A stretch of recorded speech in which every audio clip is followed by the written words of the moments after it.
Don't be late for your appointment, though, lad. Or maybe you've already had it. I don't know. It depends what your time is. You're in Belgium.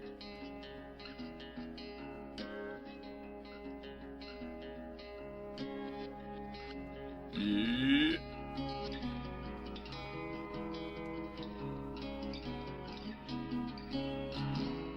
Good man.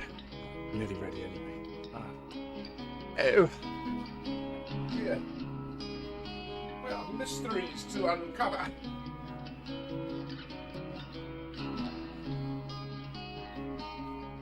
All the mystery.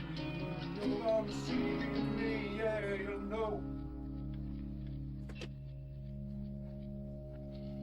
Huh.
Talk about the most urgent thing that is on our mind and what we suspect is the most urgent thing on the minds of those who will connect with us.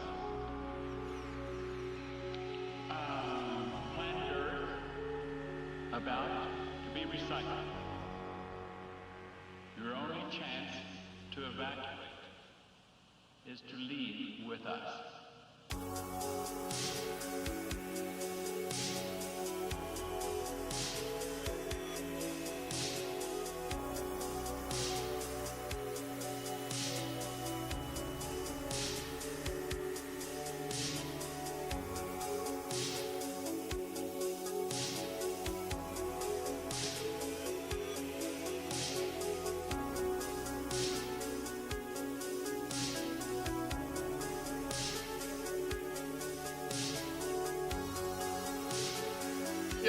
Yeah, that's it.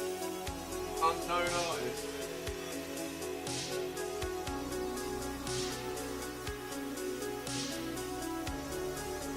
Godspeed, Rambo. Listen, everyone's that unknown artist with an unknown song.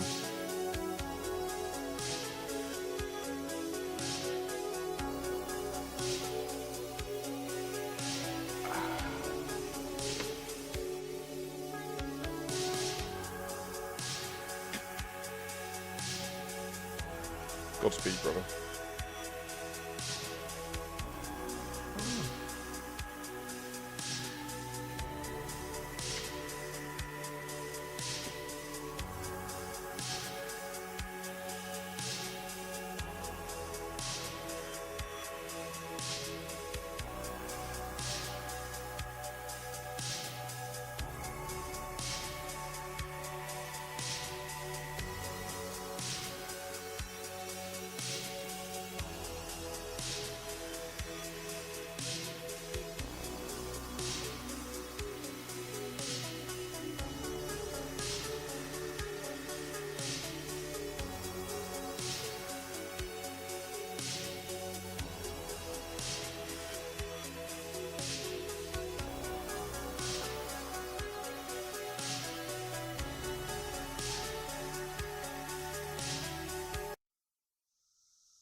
Oh yeah.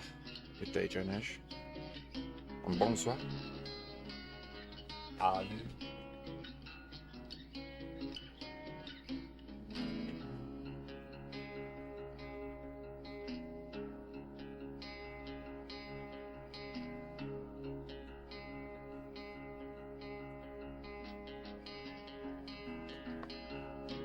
Oh, I should have put my little fan thing in. I'm going to quickly go and do that so it's done.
We're going to talk about the most urgent thing that is on our mind and what we suspect is the most urgent thing on the minds of those who will connect with us.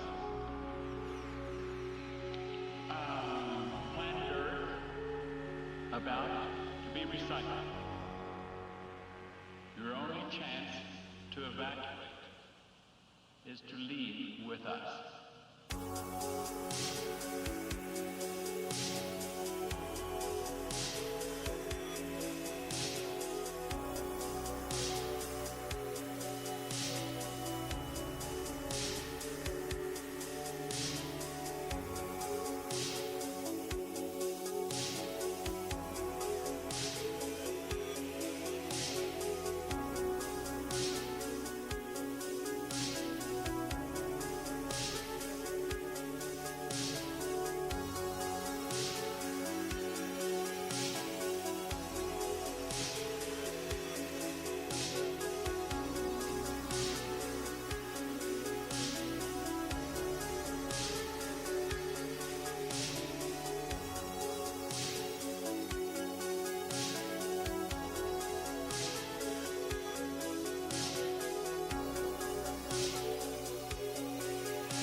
Hello.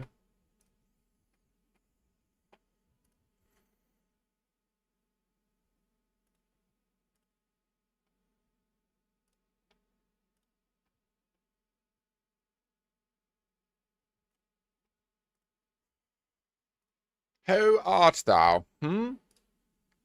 Welcome to a cheeky Tuesday stream. It's an inspired stream today. I don't normally stream during the week, but been put onto a little lead that I wanted to pursue. Why not do it in public, eh?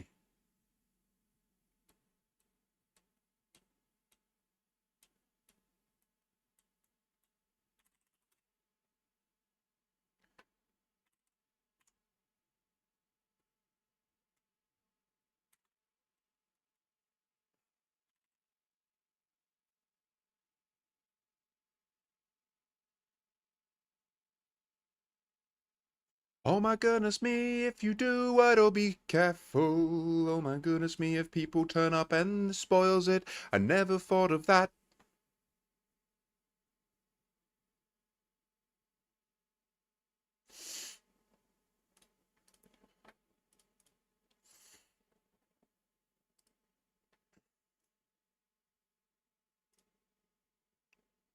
We ain't here to fuck spiders, mate. Oh no. We're here to complete the wordle in moments. Moments.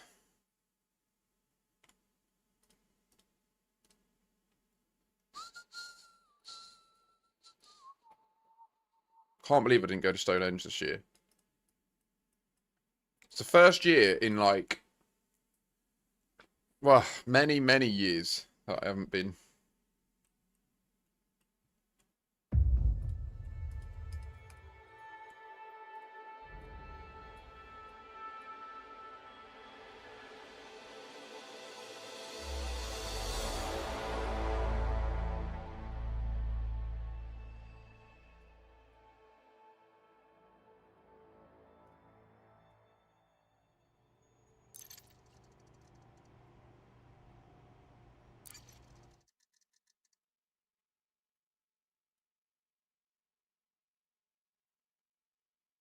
Oh, oh yeah, Phaser. It was lovely, man.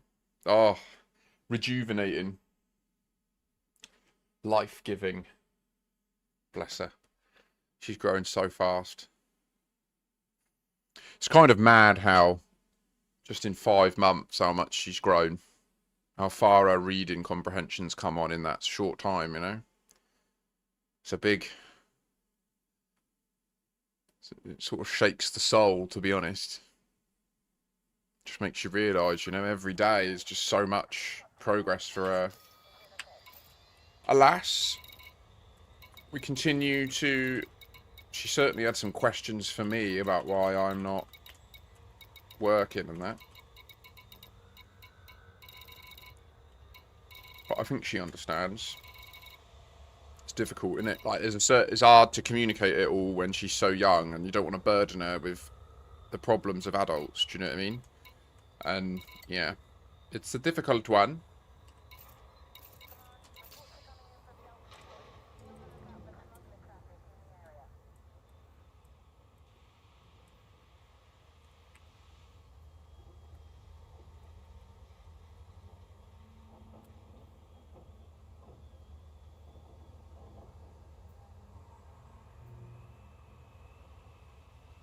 Oh 07 flyby. Thank you, mate. No worries. My pleasure.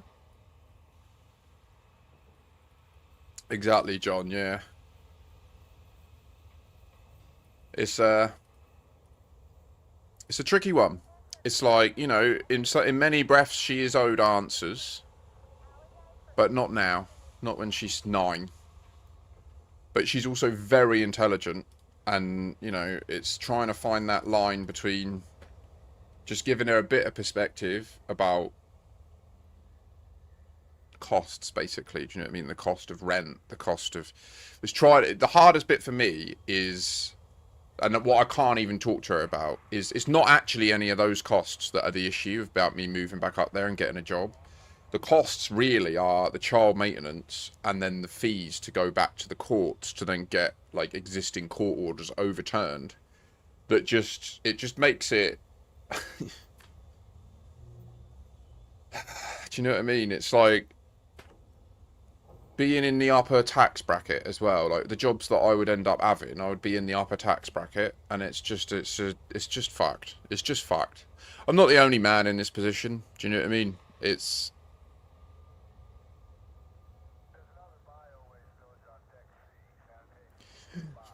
100%, John. I don't know. I have no idea.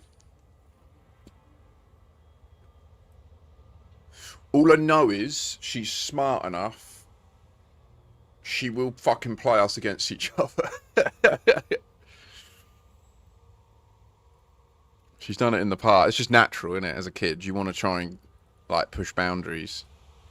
I'm just going to update ED Observatory. Exactly, flyby. Yeah, exactly. I mean, she is what keeps me going. You know, it's that dream of being there for her eventually. I just, yeah, I see this like I said to her face, I see doing this genuinely as the path that's most likely to allow me to return to her and live my life near her.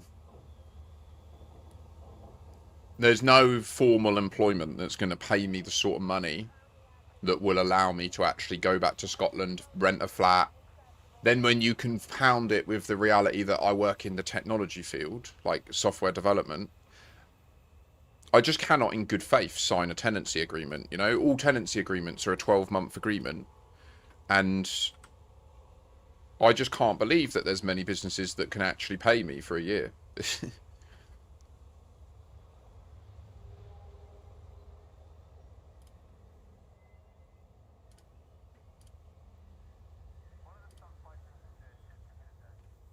So yeah.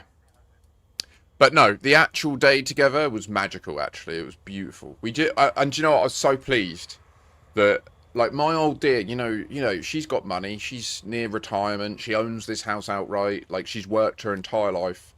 She's got some expendable cash, and she wants to do stuff. Do you know what I mean? She wants to arrange stuff.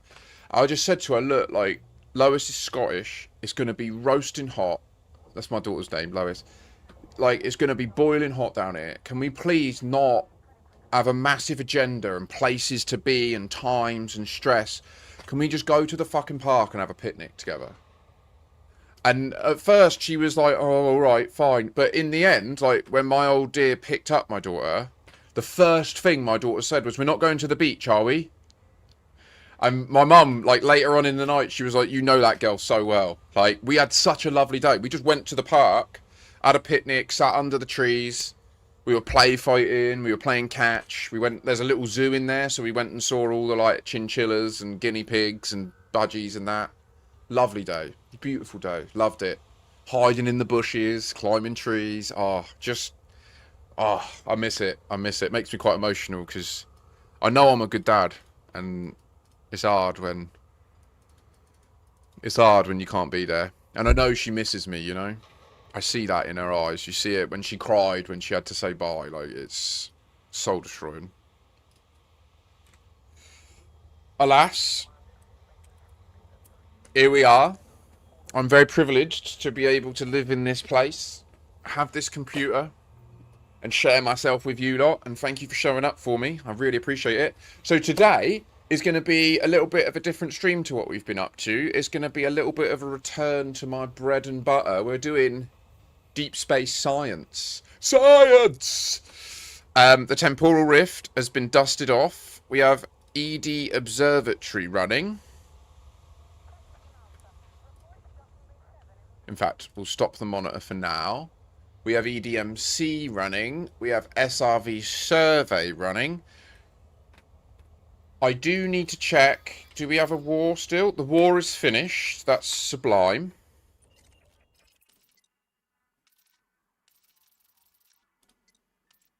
Absolutely sublime.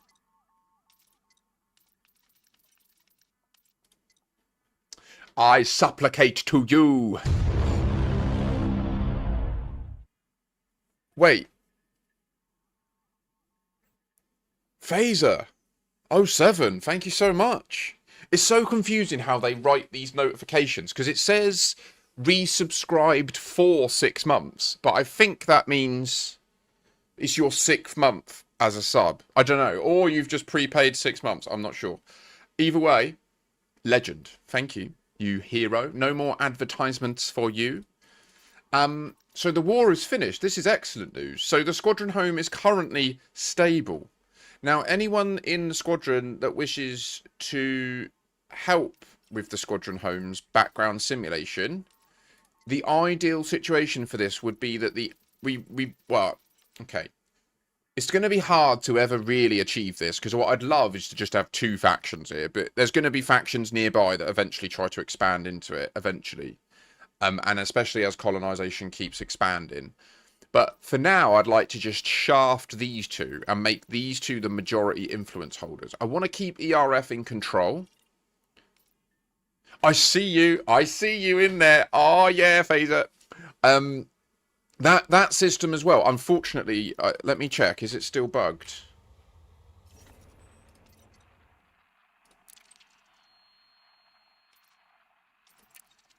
It is, because it told me on that screen that there was 5 construction projects when there's not. Yeah, it's very frustrating. So Charlemagne Sanctuary is the only active construction in there, and it's unfortunately bugged where I can only deploy 1 thing at a time.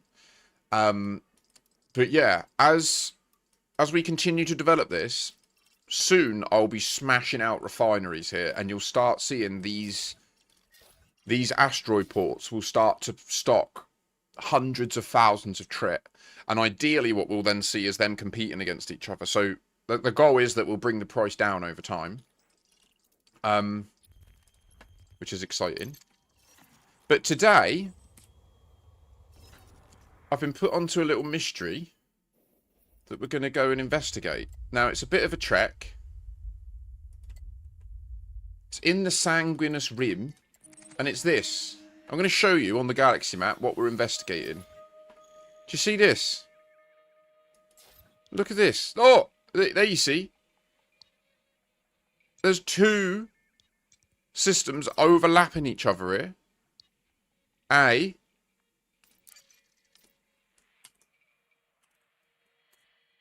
And B. This is a single neutron. And A is a double neutron. Now, I've done some research into this. It's very peculiar. There is a system similar to this nearby. And so, this is not my find, and it is not my insight. This is something that Mac 10, who is one of the, or at least was for a long time, one of the Cali boys for the Weekend Wages and that. He was one of the founders of that group, and I don't know, I thought I saw in that server that he wasn't in there anymore, but I'm not sure. Maybe I just missed him. Point stands, he noticed this system, which I've done a little bit of an investigation into. So HIP 24019 and HIP 24020. It's very strange. I've looked into the actual Hipparchus catalogue. Like, I've actually done, like, the background research into trying to understand how this has happened. And the general consensus from AI, essentially, is that this is just an error in the creation of the Stellar Forge. Now, there was a support article raised with Frontier years ago about this, and the response that they gave was not in a roleplay sense. Normally they'll reply as the Pilots Federation, but in this instance they didn't. They replied as Frontier Developments, and they just said it's a hangover from when we generated the Stellar Forge, and the only way to fix it would be to... I can't remember if that's the exact words they used. I can't remember if they used the word fixed, but they certainly said the only way to change it would be to destroy the galaxy and rebuild it. So it's basically baked in. Now, whether this means that... Now, Mac 10 in his stream on Sunday night supposed and indicated that this could be a clue. I've been here. I've been to both. I know, Flyby. I know. It's bad. So I will briefly show you a video of what I found there. I know, mate. It's fucked, isn't it? I agree. I agree.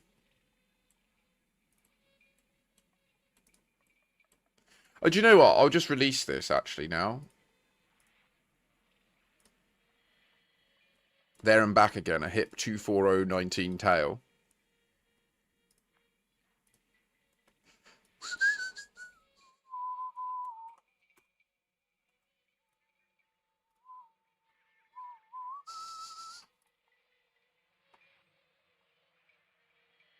So right now I'm at hip 24020A, right? The star in that system. And when I target hip 24019, it's 62,000 light seconds away.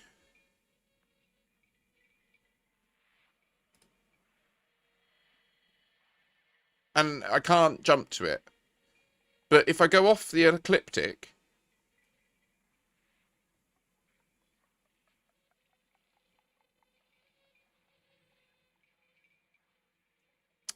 now what Mac 10 was suggesting in his stream was that it looks as if what this is trying to demonstrate to us is a one-way trip, like in this sense. And he was I definitely am picking up what he's putting down about his interpretation of the Dark Will's toast. I think he's right up till now. I think though. Anyway, so the question is this what they're pointing us to, right? And so his suggestion is that this system was left near to the bubble deliberately in order to be a clue to what we need to look for and how you would notice it. So you can see I can jump to this other system, but look at the jump animation. You see how the galaxy didn't disappear? Like, you can see the stuff moving, but you can also still see the stars behind, and there's no star in the middle.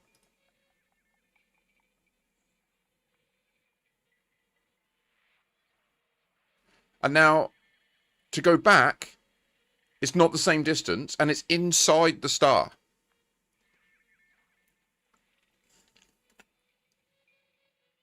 And he was saying that, so it looks as if you can't jump back, but that's what I wanted to test, and I have, you'll see in here, I've successfully tested it. I was also looking out for points of interest.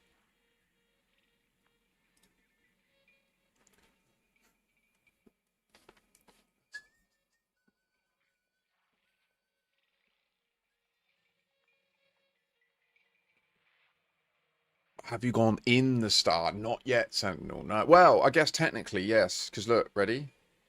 Oh, wait.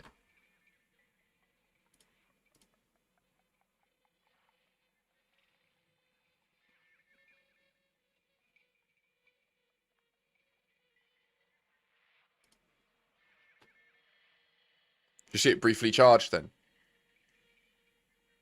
So right now I am jumping from hip 24019 to 24020, which is allegedly inside this star.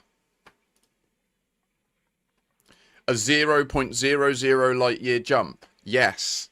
Yes. And now watch the jump animation, yeah? So remember, what we know from the jump animation is what normally happens is the nebulas disappear. So we have the sound and the white things appear. Then we get the puff of radicoid smoke. Then the nebulas disappear. Distant stars disappear, or dim stars disappear. Bright stars enlighten.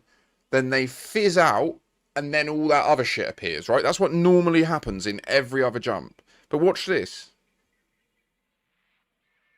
HUD off, right? So everything's normal so far.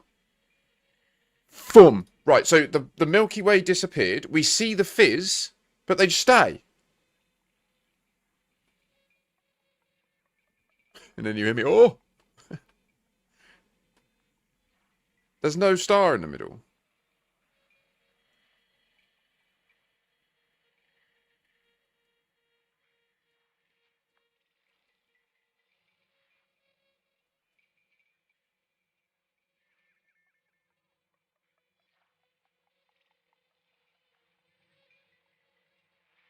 And 07 Sentinel, welcome in. Hope you're having a pleasant Tuesday. And then we just arrive and there's nothing else there. But so the objective today, since there's literally nothing else to do in the bubble for me, is to fuck off over there.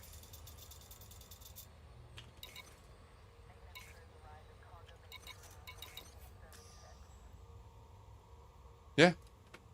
That's what we're doing. So let's get ourselves a little spanch. I'm going to speed run out to it, and then I'm going to take the long path back once we're done with our science, doing Exo Bio for the rest of the stream. So it's just going to be a nice chill background co-working stream until we get there, and then there might be a bit hype if we find anything.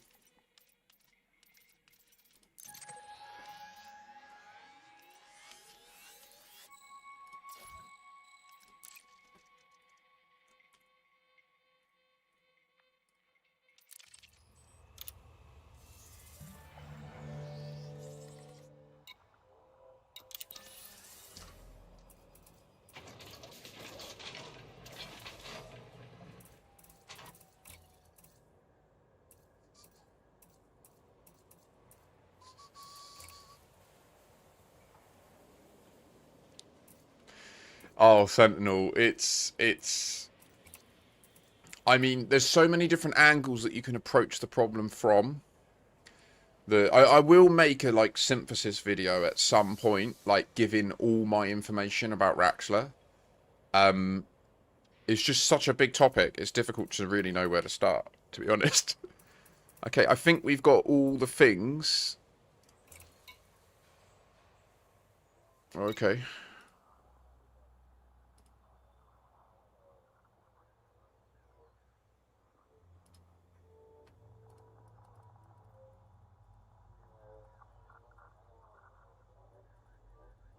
Yeah, John, you're right, but the problem is that you're correct.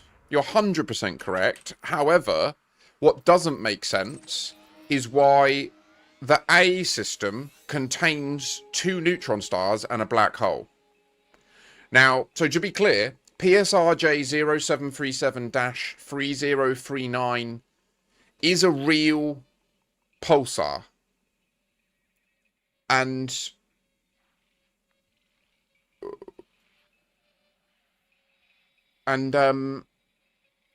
it is the first ever binary pulsar system discovered by humanity. So, like, it is an important system to science. Like, it was important for proving gravitational waves, part of Einstein's general relativity. Now, what's strange is the A system contains the binary pair of neutrons, and the B doesn't. The B is a single one. So basically, I want to go there just to see if there's anything there. I've never been there, and it's a decent reason to stream, so we'll do it.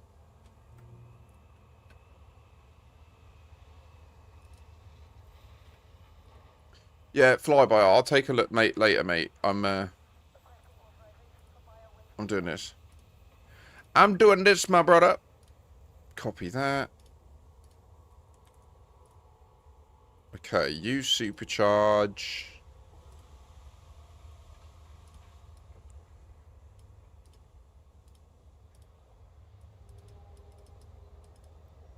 Good man. A GG. Oh, wow, it's not long at all. 15 minutes we'll be there. Man, the Caspian is special. It's special. Sorry. Right. Let's go. Send it.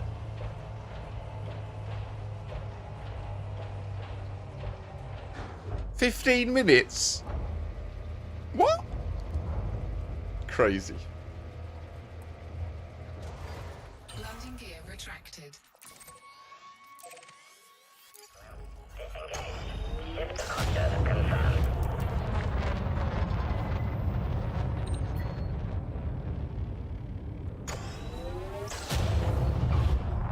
It looks like there's a lot of people buying the game at the moment. There's so many Reddit posts of people like, how do I play this game?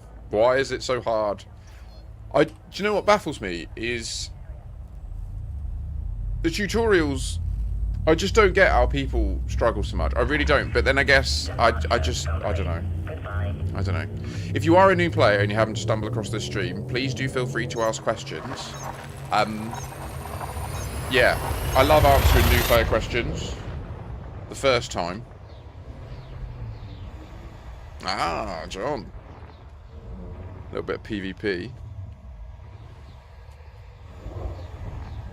Absolutely, Sentinel. Yeah, no, I agree. And that is part of their, like, design for... Oh, shoot.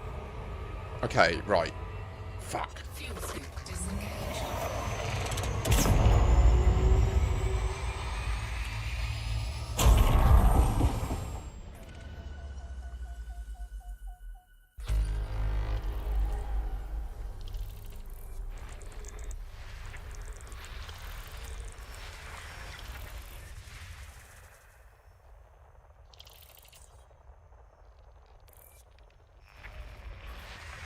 Well, at least he was in open and you could choose to do something about it, you know?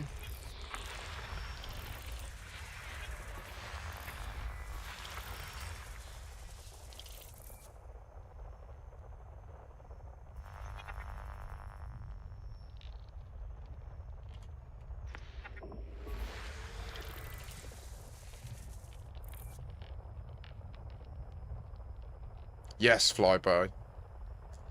Exactly, yeah. It is built... It's built... Scan complete. At its core, it is built to facilitate communication between the player base. Like, it is literally built in a way, in my opinion, so that ideally what you would do is type in chat, like, how do I do X? And then someone would respond in the game, right? Like, that's what they want you to do. Make friends that play the game. Play an open. Meet nice people. They'll teach you. The challenge is that we're currently 10 years in and the vast majority of players petrified of open. But we are slowly shifting the needle, guys. Like, every day I log in, I look at this list and I see how many of my online friends are in open. And it's slowly growing. We are, I believe we are the change.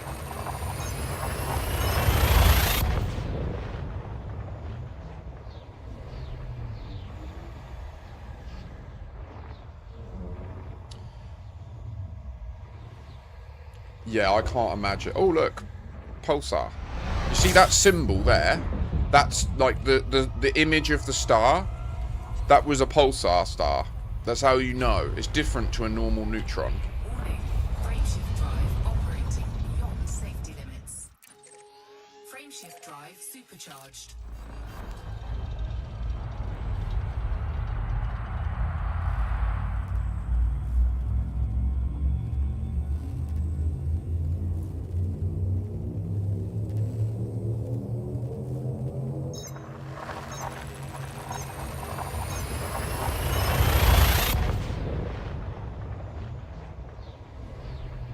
Well, yeah, flyby. I'm a speedrunner, mate. I do, like, Soul to Colonia speedruns. So you see how this image is different? This isn't like the gem. This just looks like a normal neutron because it's not a pulsar.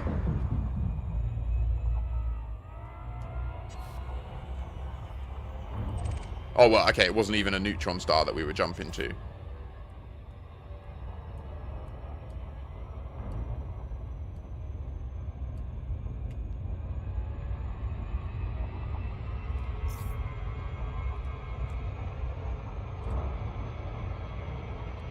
Huh. There was a time late last year where I was pushing for the world record Soul to Colonia. And then they added the Caspian, which completely rewrote the meta, and I was like, okay, maybe I won't keep chasing this then if this is the direction of travel. Drive operating beyond safety limits.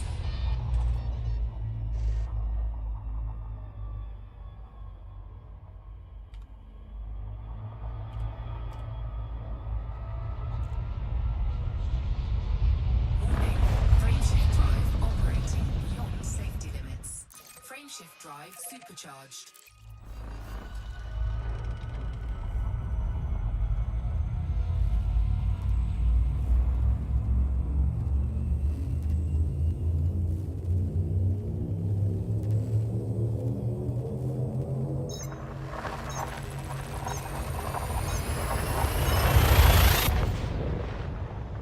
It's not mine, mate. Nah, it's just a channel I watch.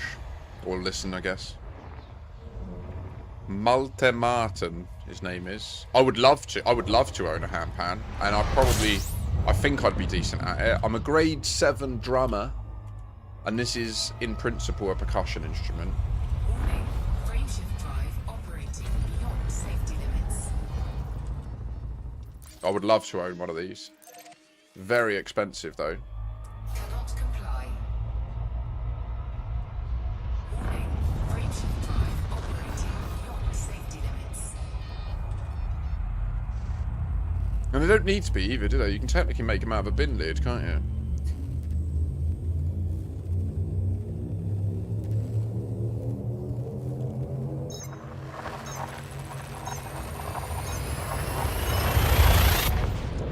Let me just share the channel for anyone else that's interested.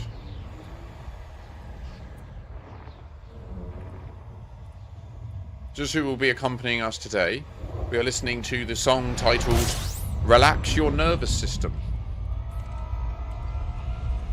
System scan complete. Warning. Frameshift drive operating beyond safety limits.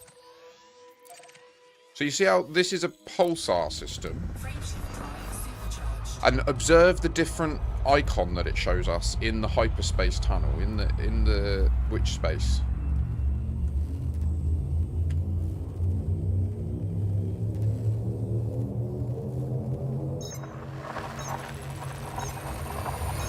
Stars appear, fizzle out completely, and then the other shit appears. Right, like it. Look at that gem. Do you see that gem there? This is something that Mac 10 identified. Many people are skeptical of, but it's clearly the case.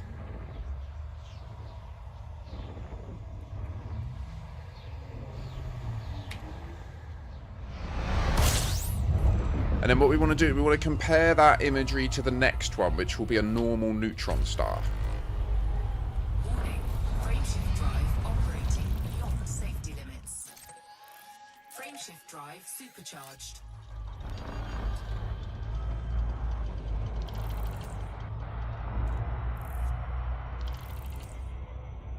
Yeah, that's nuts.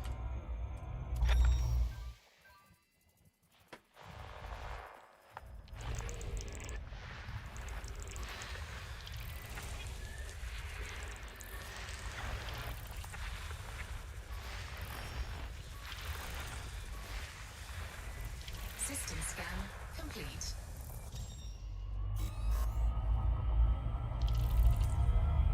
So I've used a tool called Spanch Galaxy Plotter, and the reason for that is it calculates the route. You import your actual ship build. I'd recommend my video on this because it actually goes into detail.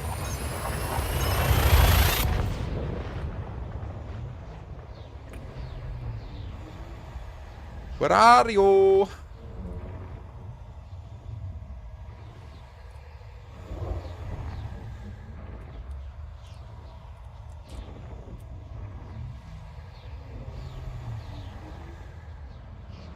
There you go, Sentinel. That will teach you exactly what I'm doing. And it shouldn't be too long-winded. I try not to fuck about with my videos. Much to the chagrin of the algorithm. Because it's like, can't everything be 4 hours long? No. And then I release like a 6-hour-long subathon video and it gets barely any views. Well, I'm so chuffed that someone came in here and said they were watching it. Warning. Frameshift drive operating beyond safety limits. Frameshift drive supercharged. But in summary, the reason I'm doing this is the route plotter I'm using calculates the lower fuel and how that affects your jump range. So there could be jumps in this route, which I've got SRV survey running, which, excuse the frame rate, but oh no, because I've clicked out the game, it's disappeared. Oh, well, anyway, the point stands. I can see the route along the top. Yeah. It is a bit of an improvement, yeah. It allows you, I mean, it allowed me to cover 55,000 light years in an hour and a half. In that video, Like, in the background of the video, you can see me travelling from Distant Worlds 3 on the other side of the galaxy back to the bubble while I'm explaining it all. And if you slow the video down and watch it at 0.01 times, you can actually watch the whole thing over 45 minutes. Like, I've got an unbroken, like, it's really fast, but if you slow the video right down, you can watch it. Little Easter egg for anyone who wants to. Not that anyone will.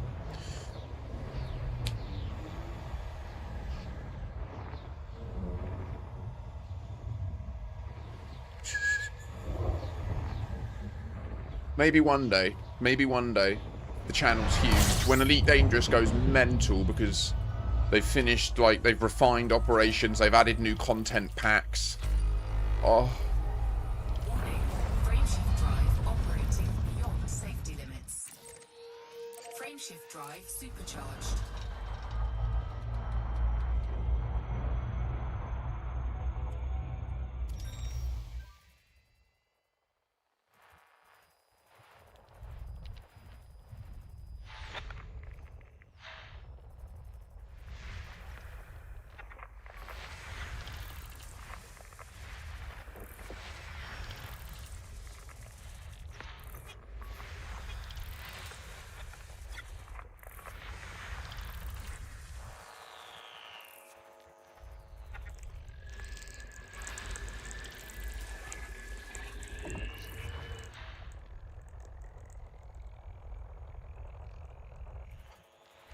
I mean, I think we'll make Thargoids.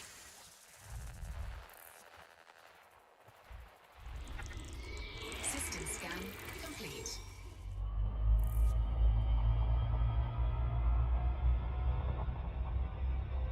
That's my grand theory of the story. Is that eventually, exactly like you say, we will end up in an altercation, probably with the Guardian constructs, the AI.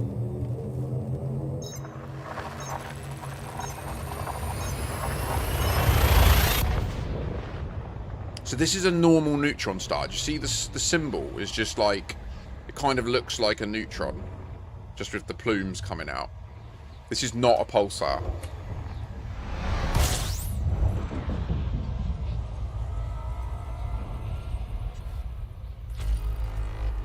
Warning, frameshift drive operating beyond safety limits. Frameshift drive supercharged. I'm going to do a little bit of FSSing on the way, just to be thorough.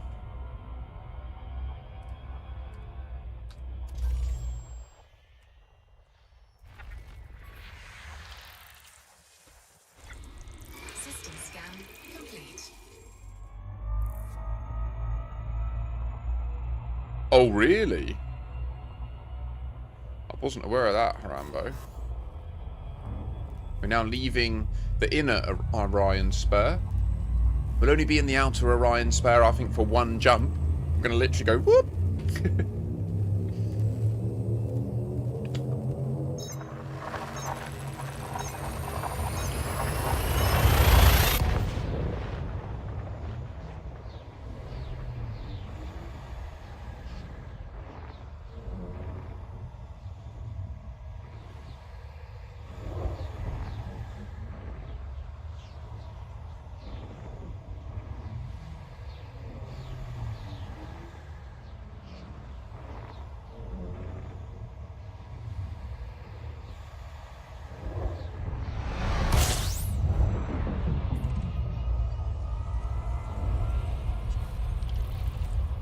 System scan complete. Warning, frameshift drive operating beyond safety limits. Frameshift drive supercharged.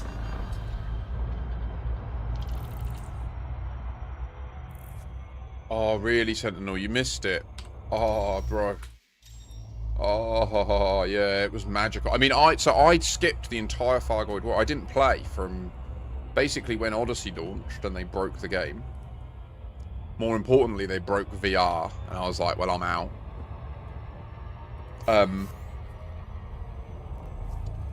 I left. I went to Colonia and then I just logged out for 4 years. And then when Kokijo was going to Seoul, I was like, I ain't having that. I ain't having that. This bitch ain't nuking Earth. I was still pacifist then, though. So I came back and I bought a Type 8 and I started evacuating passengers from Seoul. And then the next day they blew up all the rescue ships that I'd put them in. So I was like, what? No, I'm not having this. Like that, they've now fucked with me. So that's it. Now, bitch is dead. And then that was where so the only Sentinel, the only Titan I ever got involved in was Kokijo. It was an amazing experience. It was amazing. Exactly, Harambo. Yeah, I also was wildly unprepared. I couldn't fight the Fargoids. I was nowhere near good enough a pilot. But thankfully there was enough people around that... I don't know if anyone knows Serious Sam. Absolute legend. Him and his missus, they were so supportive to me. They really helped me. They proper, like, nursed me into the process. They helped me get into the Maelstrom. They helped me do some bombing runs of Kokijo. I've got videos of it on my YouTube, I think. Maybe. Do you know what? Annoyingly, I think I uploaded them to my personal YouTube rather than...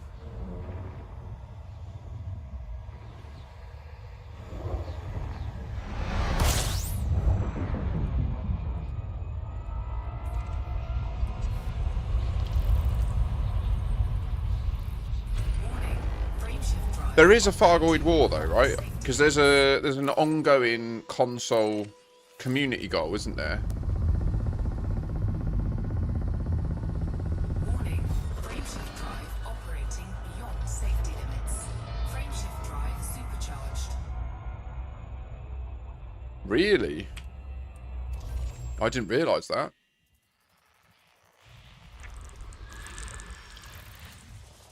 It was an honour to run that biohazard on hard with Commander Dripnificent. That's, yeah,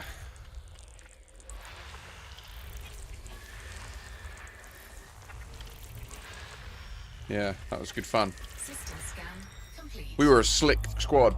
It was good fun. We absolutely bagged them, didn't we?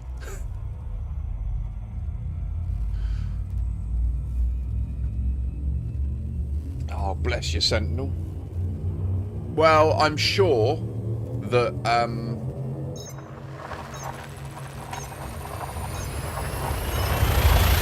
almost certain that Operations is going to facilitate the creation of Titan-based gameplay, I think. That's what I'd do if I was them. Right, this is our last one. I believe the next jump...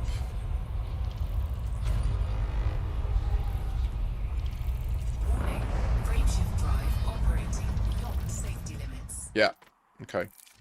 Frameshift drive supercharged. Well, the other weird bit, though, is Titans are fundamentally different to, like, any other Fargoid gameplay, other than the heat thing. Like, the gameplay loop is completely different and novel.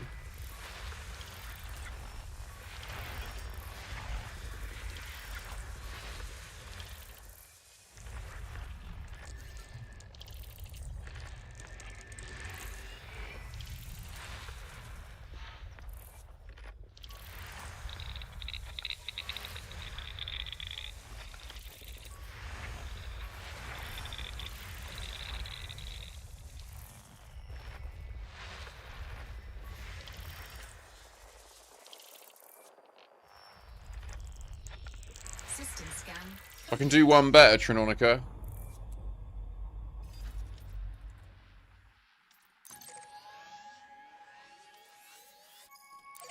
Look at it. They're overlapped.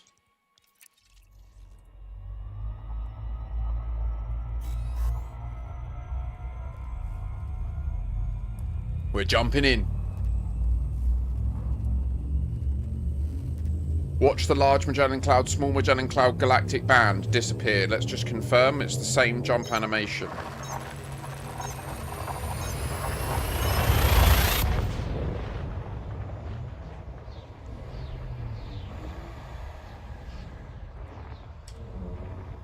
Is this the jewel that burns on the brow of the mother of galaxies? Hamalon!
System scan complete.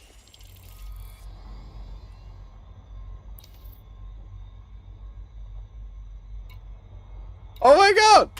You're here, Matt! Love it. So, but here's what's strange. So...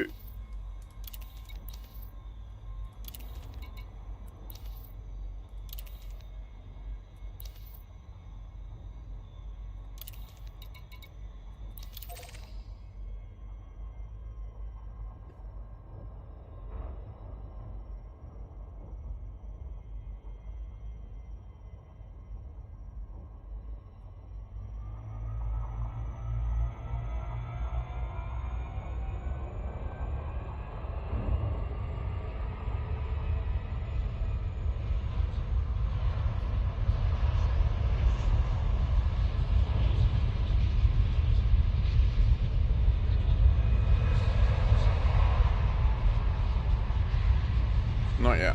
One sec. I have a plan. Let me do my plan, sir.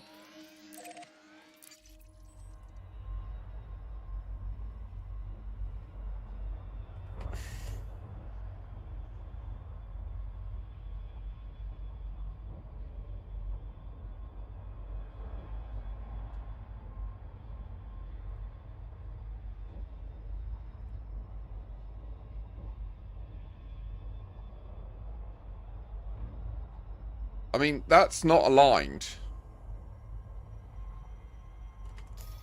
So we have a problem.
Yeah, you're correct. There is Trinonica, yeah. That's why I'm here investigating it.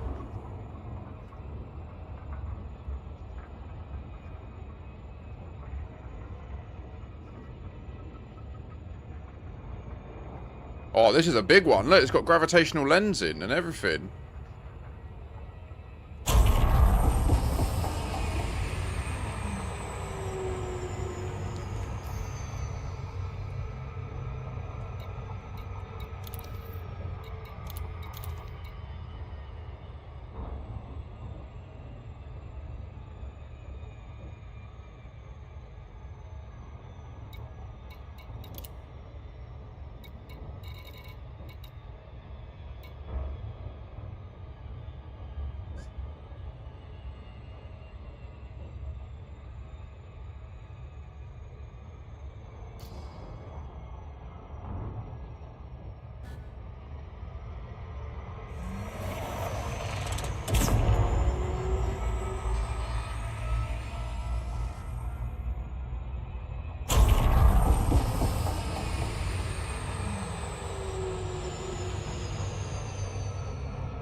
What?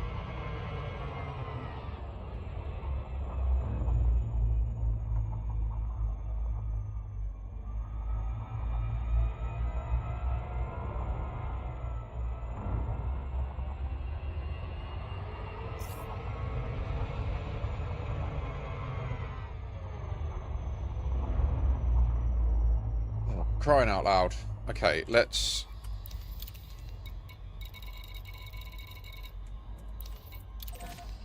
just get at it, shall we?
This is not good.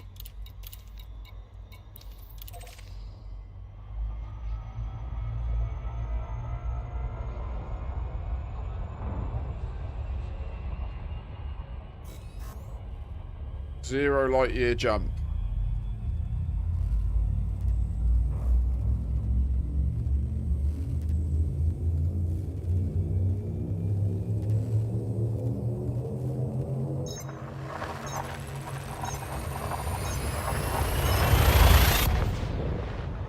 No. The stars didn't fade out. The pulsar symbol didn't appear.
System scan complete.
I was just checking my ED observatory.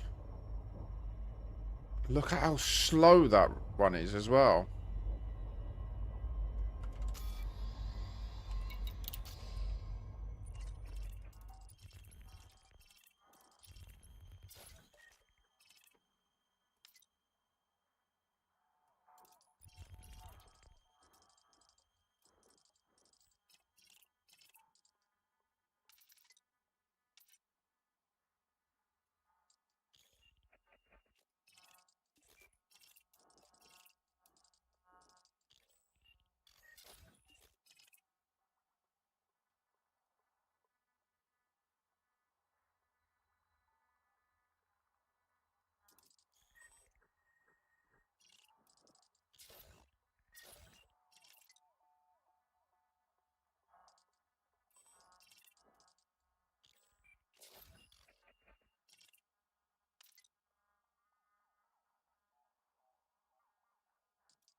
Cannot comply.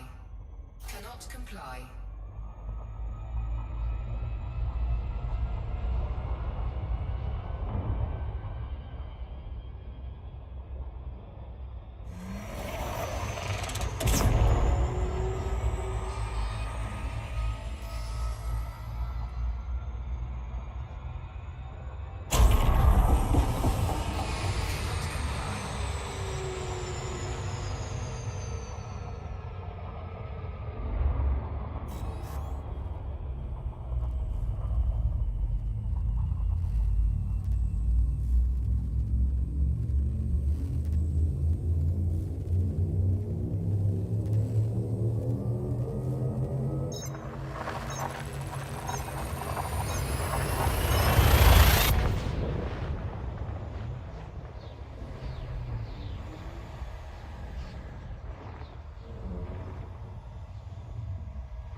Oh 07 James Bigglesworth.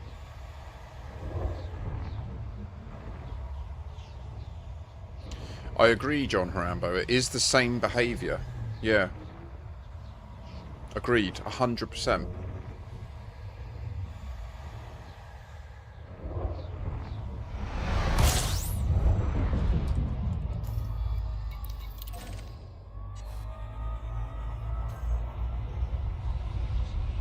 Just going to give me a little refuel.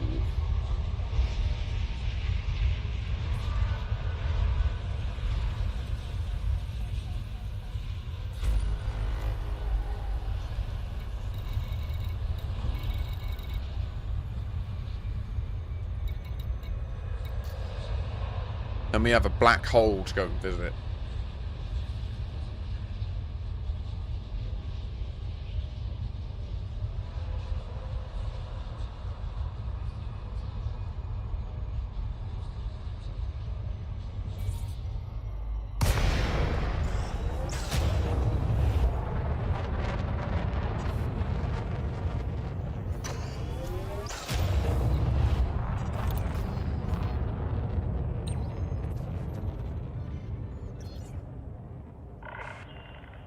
Docking request approved. Head to your allocated pad. Your docking request has been accepted. Oh 07 Sit Marcel. back and enjoy the ride.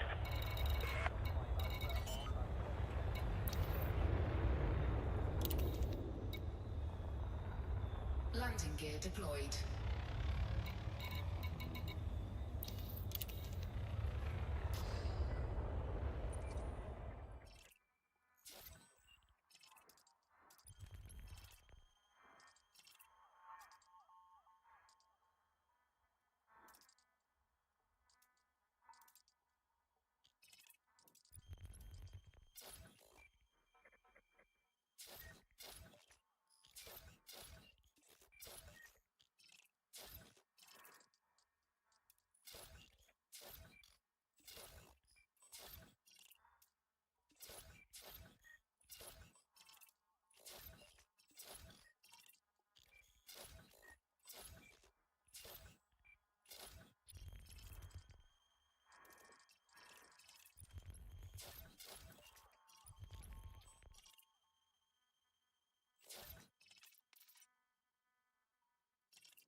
Landing gear retracted. Landing clamps disengaged. Launch confirmed.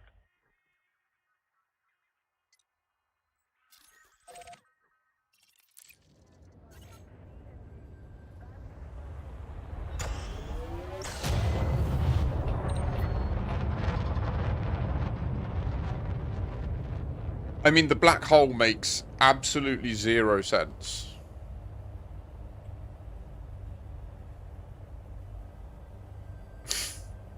Like, it's just that. Like, in fact, it's almost like they are literally trying to show us something here. Because, like, astrophysicists would kill to find a pulsar orbiting a black hole. Or a pulsar black hole binary pair. Like, they would fucking kill to find that. That's, if you Google this system, PSR J0737 30339, right? If you Google it, there's a wiki page about it. It's a real system. It was a real big deal for astrophysicists because they used the two pulsars to calculate gravitational waves. And in that article, it states, scientists, the only other thing that would be more useful than this system would be a pulsar orbiting a black hole, or vice versa, you know, a binary pair of black hole and pulsar. But then when you come to this system in the game,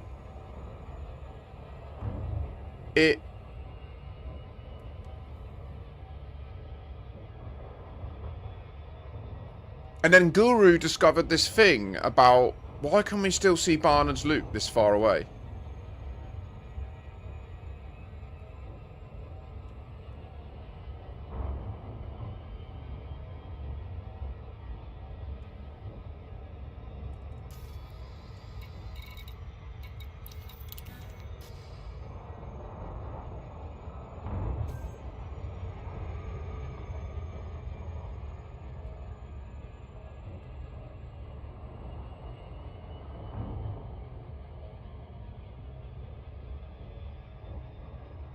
I just want to watch what happens as we approach with Super Cruise Assist enabled.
Oh, come on. Snooze fest.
Alright, mate, no worries. Godspeed.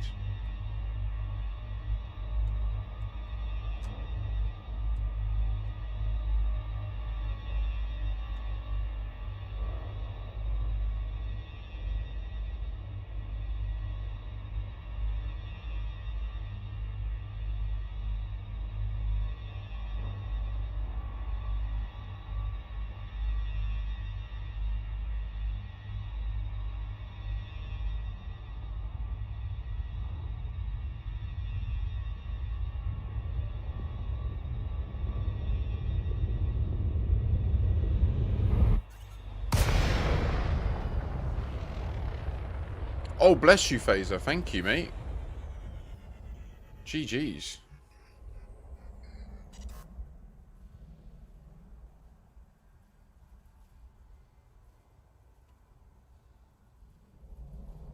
Let me know when and I'll designate the next thing.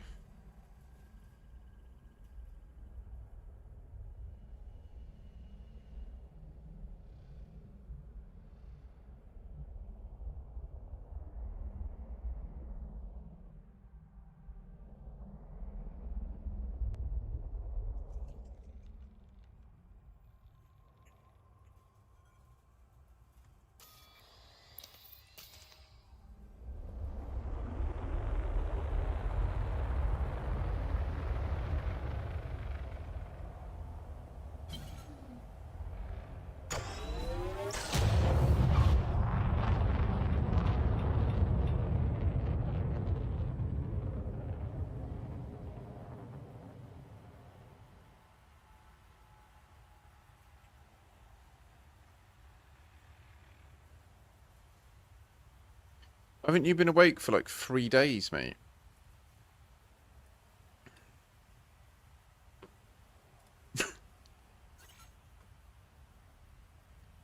Good. Let's do this one.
I don't know.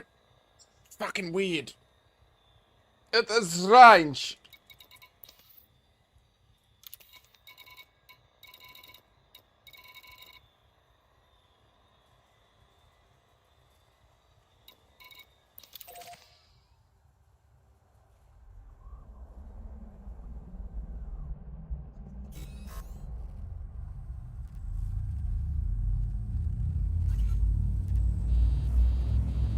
Wait, what?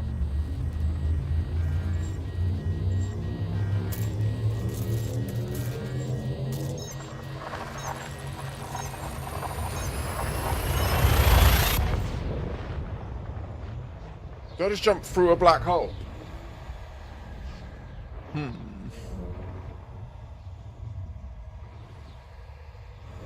We're definitely doing weird shit. Taking heat damage.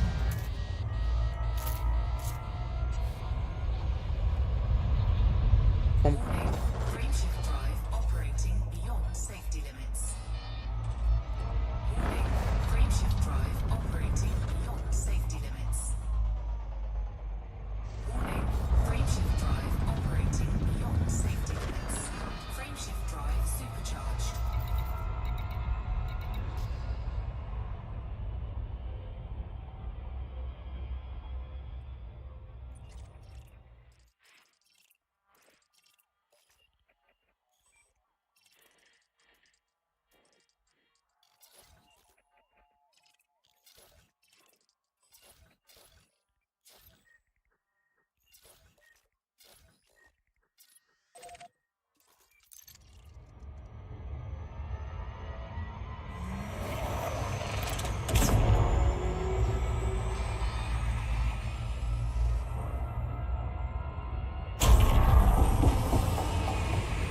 Let's get a first footfall.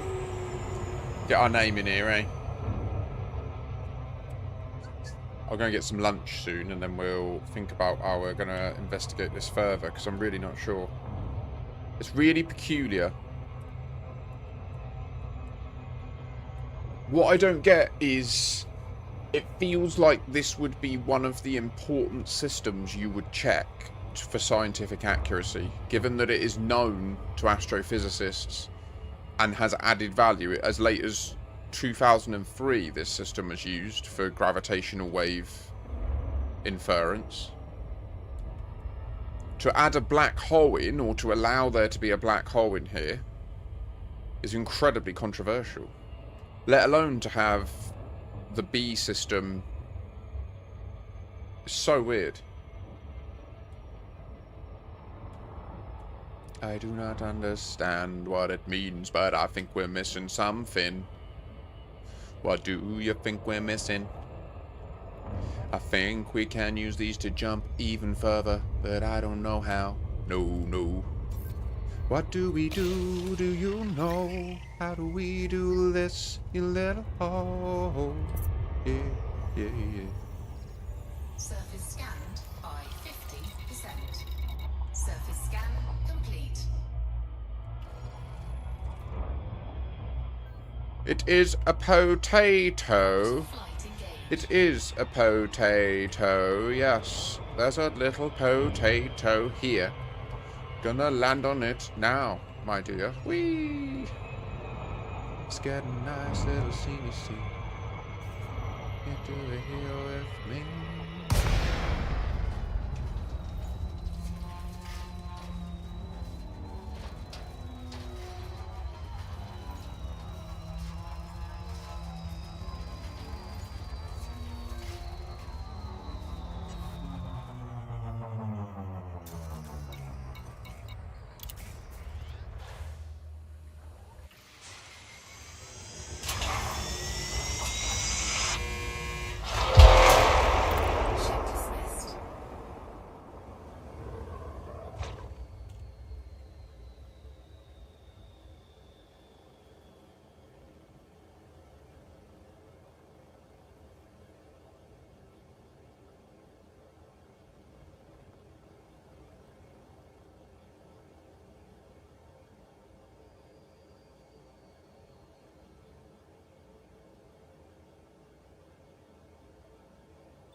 Landing gear deployed.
Doesn't look as cool as I thought it would.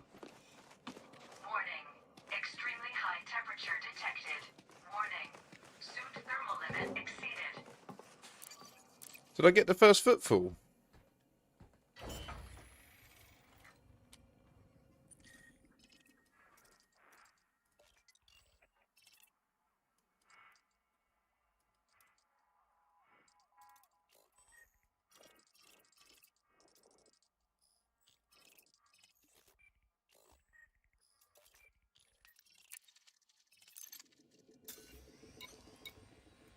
Ship recalled.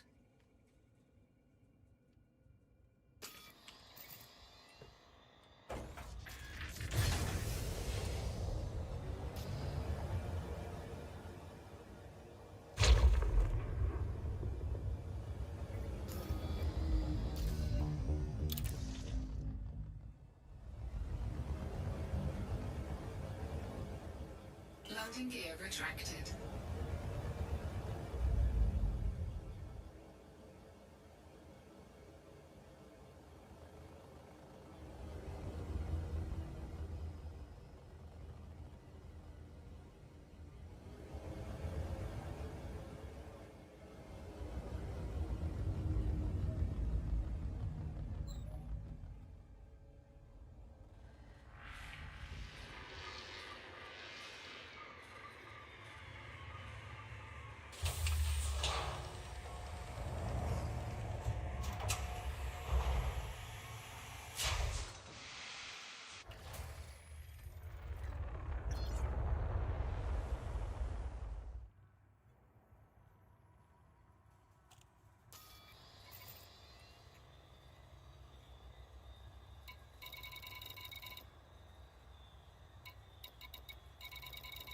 I suppose so. The only other pragmatic thing we can do is just do the whole Explo job on this whole system, right? Let's just go and map the whole thing, just in case something pops out, you know?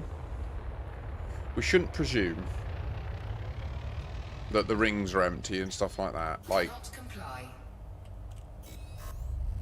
so let's exhaust our tooling.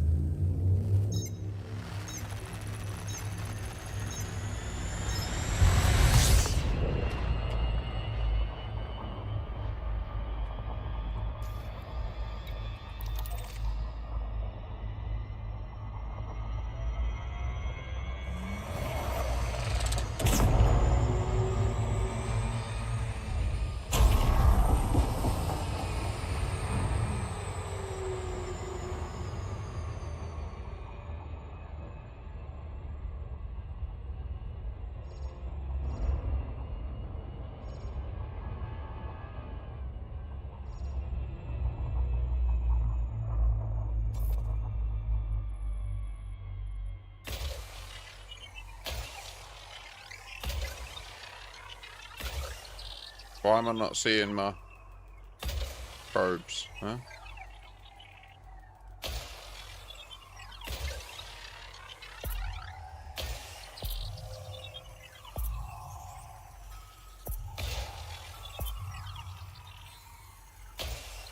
Surface scanned by 50%.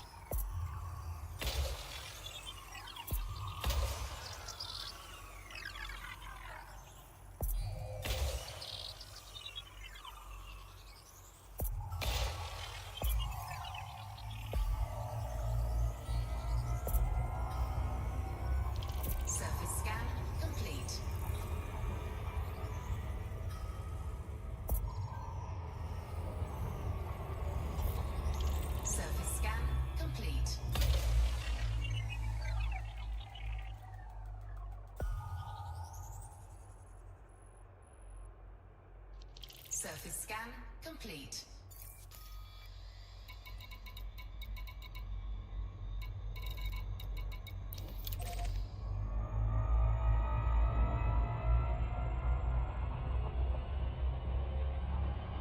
A pair of Nikes into that black hole.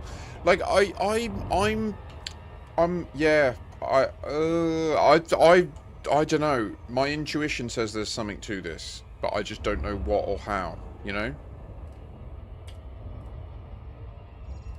I feel it in my balls.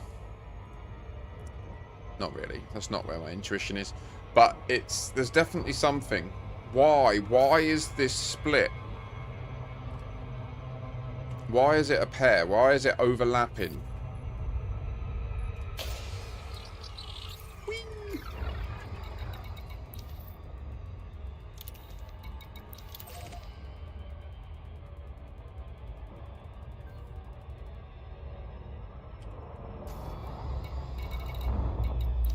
Surface scan complete.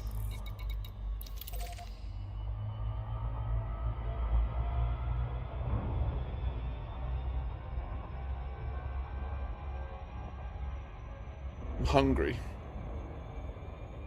No. If you are able, please rise. Oh. Tell you what, I fucking ache from Sunday. Nippers kept trying to fight me. Like in a playful way, you know? My mum freaked out when I put her in a fucking guillotine in the park. Took her back.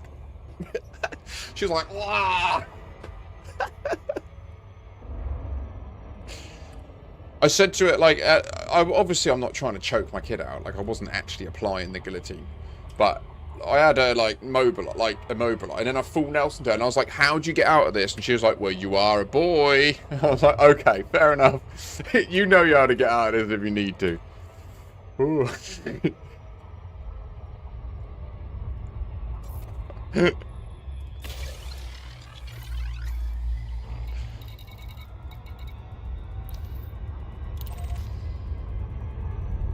Oh, 07 Hooli. We got a little Hooli Bop. Surface scan. Power!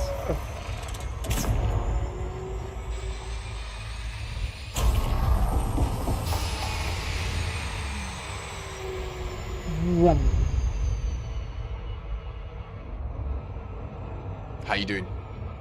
We're off exploring some random peculiarities in the Sanguinis Rim.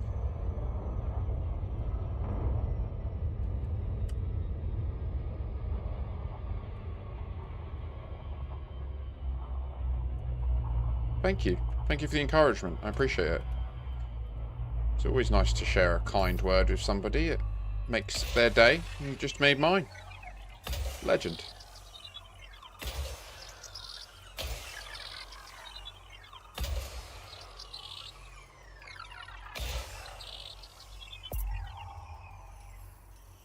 I mean, Elite is a life, not a game. Do you know what I mean? It's fine to have a break when real life actually is pressure. You know what I mean? Like, it's, yeah.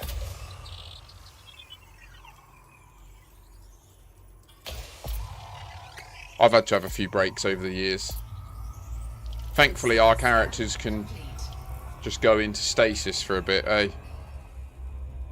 Unlike in real life, when if you want to check out, there's only very few temporary solutions to that. Surface scan complete.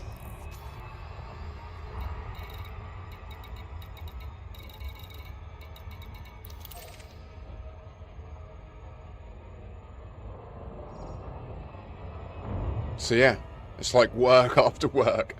I mean, I don't know. I do find this more pleasurable than a job, definitely. But I feel you. It at times can be punishing, I guess, isn't it? That's the bit.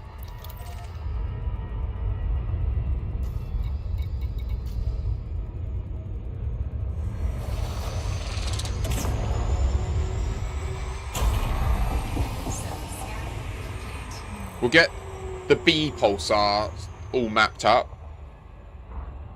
And then I'll make lunch. And then we'll go back to the A pulsar.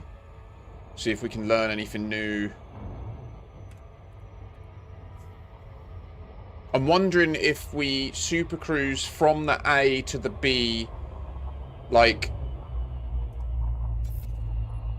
Godspeed, Huli. Yeah, if you ever want to hook up, let us know. We can get you involved. There's operations to do now, so it's way less time commitment. I'm not sure if you're aware of the operations, but yeah, like they add a whole bunch of new gameplay experiences without needing to go through all the labour of meeting up with each other in the black.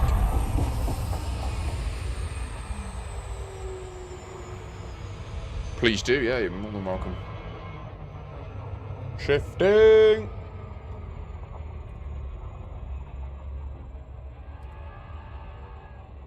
Yeah, I mean, there was a lot of teething problems at first, but right now I'm in love with them. I'm in love with operations. I love it. I think Frontier are absolutely nailing it. I am picking up what they are putting down.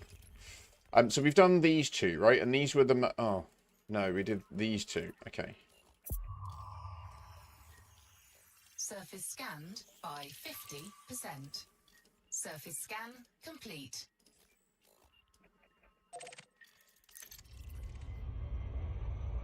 Since the beginning of the universe, no greater an event has occurred than this. You have done it. You have followed Hash. Thank you, It's Fuse. One away from my goal of 1,400 followers. Much obliged. Oh, yeah, yeah, yeah, yeah, yeah, yeah, yeah, yeah, yeah. Woo! Sorry, I was out of control there. How you doing? You having a good Tuesday? Happy Tuesday. It's funny, I code switched in front of my daughter on Sunday. Not like this is me just being like me, to be fair, but like the real me is like a pompy geezer. Do you know what I mean? And I started talking to her like that, and she was like, "Oh, you alright, love? What you up to? Give it all the big un with the hand pans now. Isn't this red? Goodness me."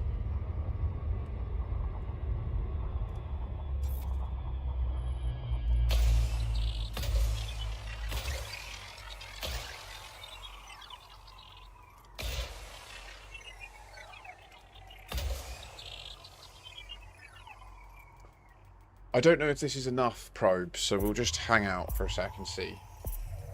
I haven't done a medium-sized gas giant in a while. I think I've nailed it. Yeah, I've nailed it. We're all good. Nailed it. Surface scan complete.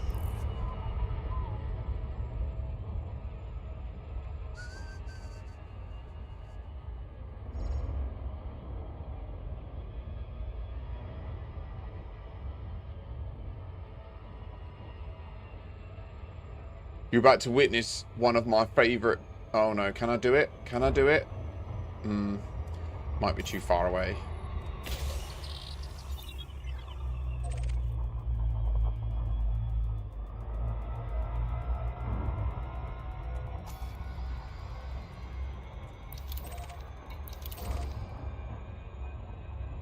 Yeah, couldn't quite do it. If you get moons close to each other, you can probe them both at once. Complete.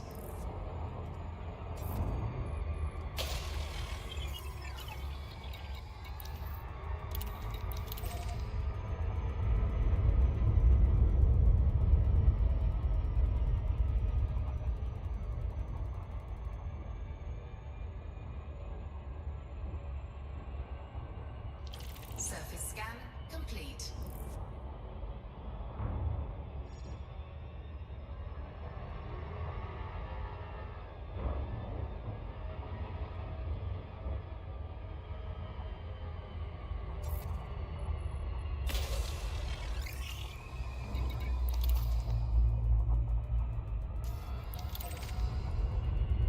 Go, go, go. Up, whoa. Ah! No, no, no, no crash.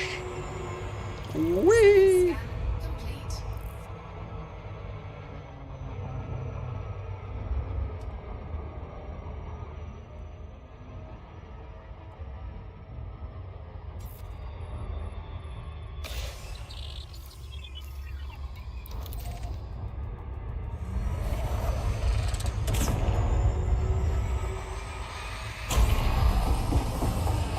Grazie, how? No.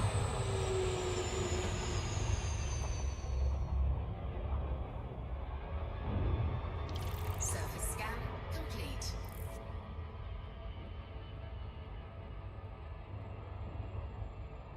Fuck that Super Cruise overcharge up though, didn't I?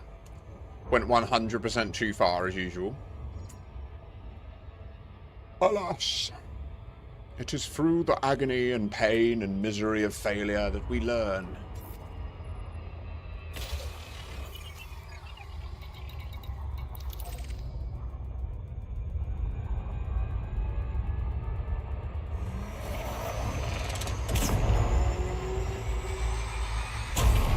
No, no, no, no, no, no, no, no. Stop. Stop the spaceship. Surface scan complete. No. Whee. Nailed it. That wasn't too bad. I wouldn't say that's a loop of shame. I would say that was just using Super Cruise Overcharge to maximally leverage the gravity well.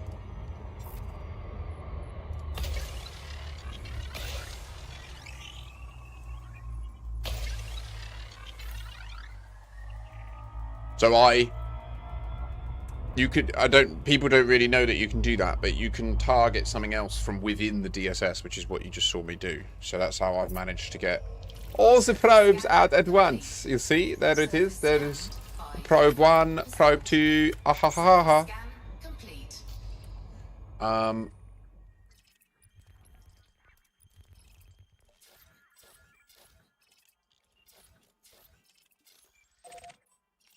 We found nothing so far, right? Yeah, we don't have any filters on, which is good.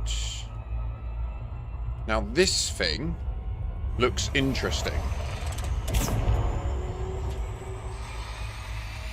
No! Fucked it.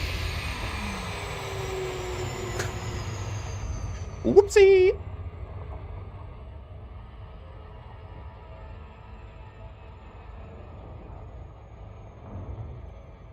That's a huge ring.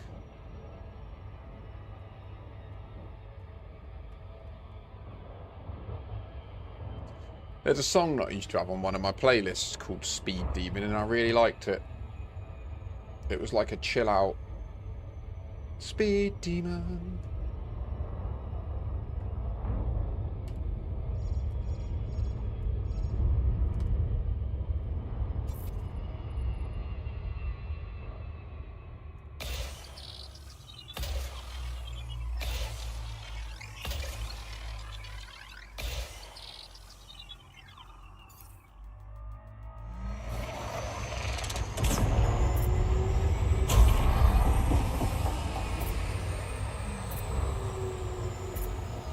Surface scanned by 50%.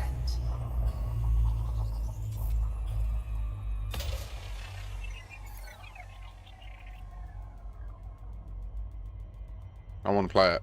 Can I find it?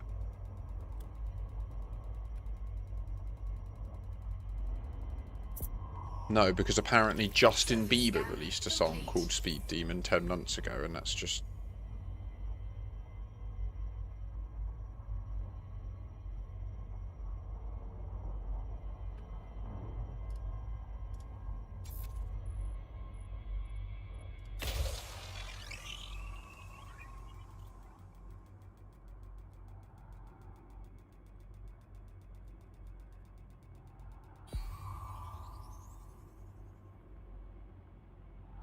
Surface scan complete.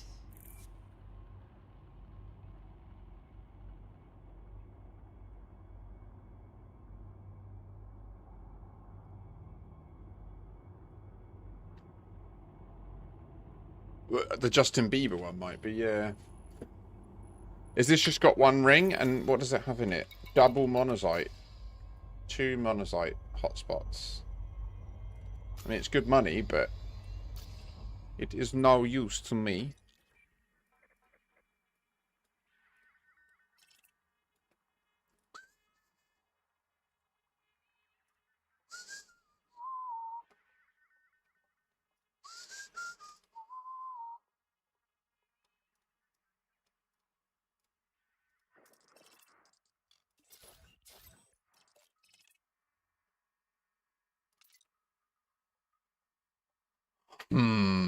So we've mapped the whole back end, right? All the moons and these. So now it's just this one. And it's 2 moons and then another couple of gas giants. Then I can make lunch. Then we'll go back to the PSR J07373039A system. So what we're investigating today is the fact that this system has another system on top of it, like in it, like they are sharing the same space. It's very fucky. Technical term.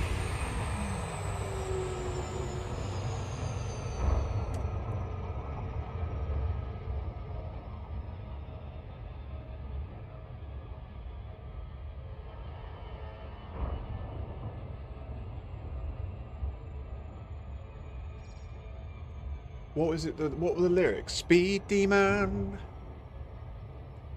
turn me on the floor. Something like that. Can't do it because it was a chick singing and she had a completely, like, yeah. Our voices are nothing alike.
Surface scanned by 50%.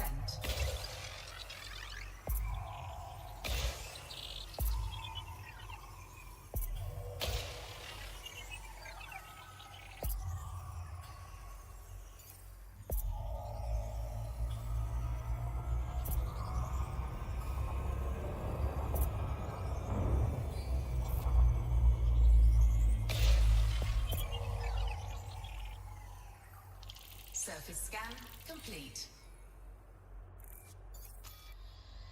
Anything? Nothing. Much sad. Okay. Out here then. Turn out.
Stop!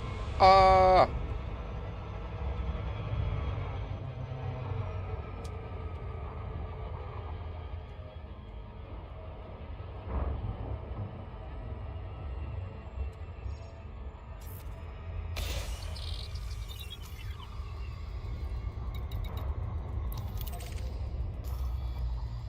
Keep an eye out in case it has like a random thing appear on the surface.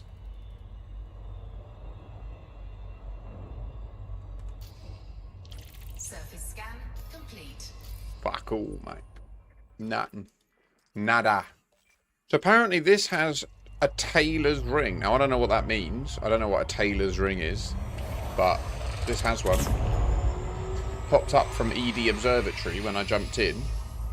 Worth noting, in my ED Observatory, I do have a custom search for potential Radicoider hosting planets. So we will be, in a minute, so the plan is we conclude these two systems mapping investigation. Oh, right, a Taylor ring, I guess, is like a really thin ring. Okay, that's cool.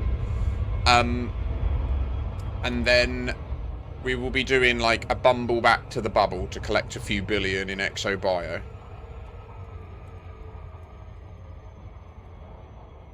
I want to get some good footage of the Nomad.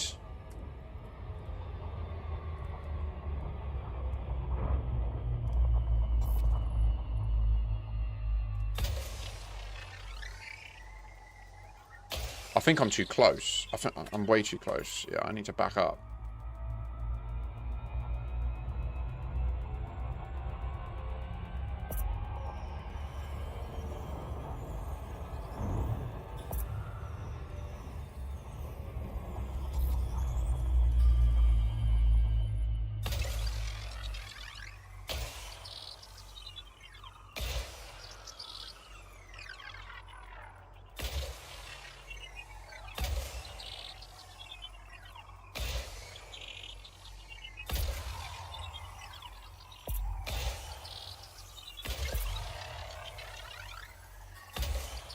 Surface scanned by 50%.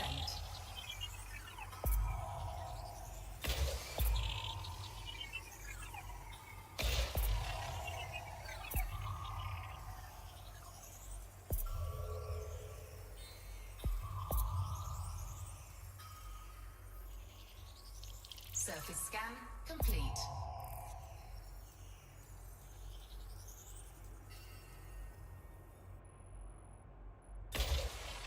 Don't fuck me, man.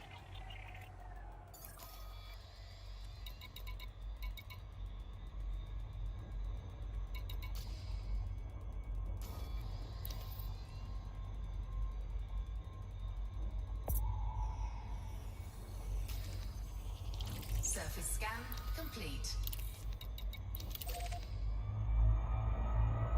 I think I'm gonna have a nice ham and Philadelphia sandwich with a pork pie. I'm not sure what else, but to be honest, that's probably it. A bag of crisps. Could do with some fruit.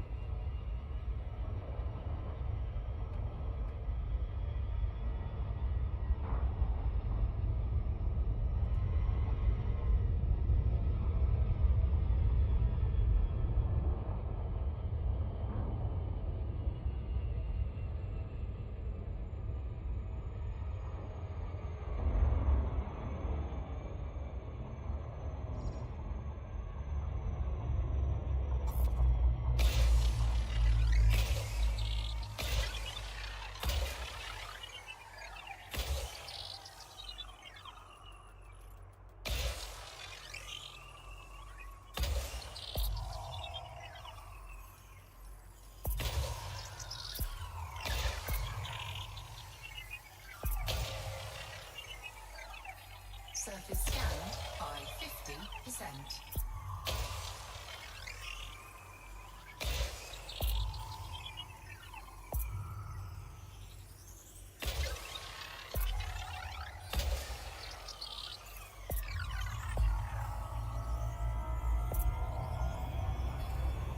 Surface scan complete.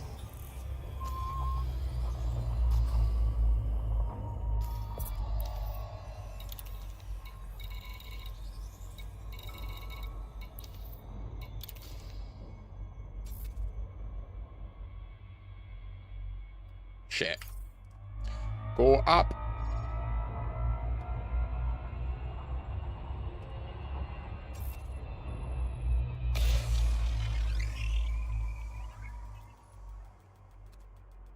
Nailed it. Okay. Let's just make sure this completes. It didn't detect any weird stations. It didn't detect any installations. It's not added any USSs or POIs. We've fully mapped everything in the system.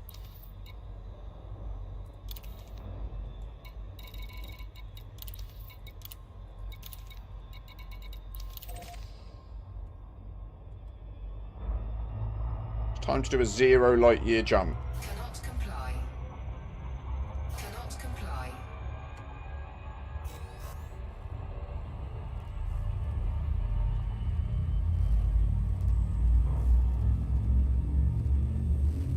It's fucking weird, man.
Breaks the jump animation.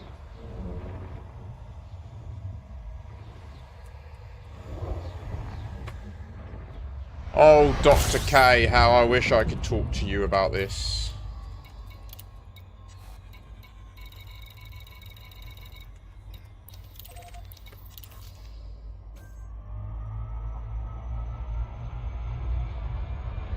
I'm gonna go make my sandwich. I'll be right back.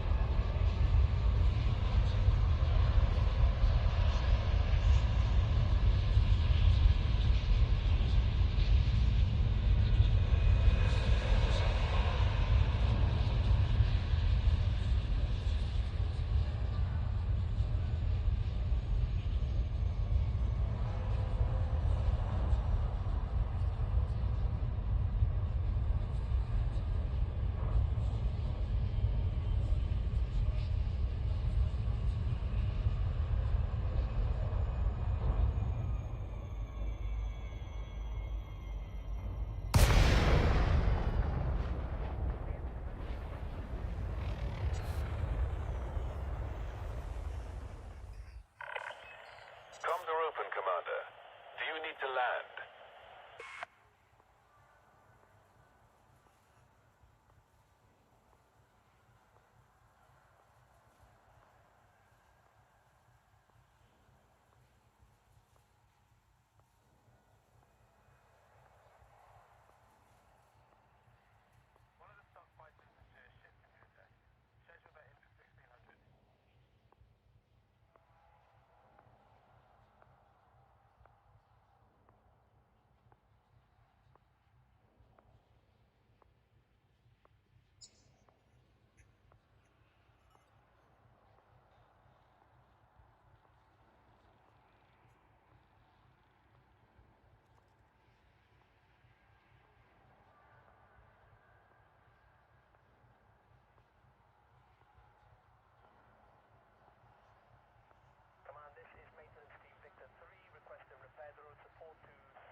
Permission granted. I'll be right The back. landing pad has been assigned to you, Commander.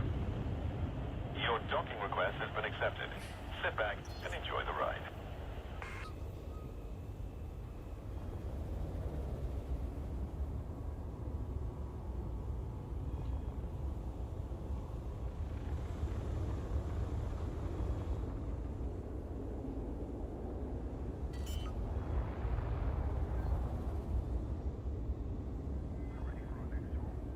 Landing gear deployed.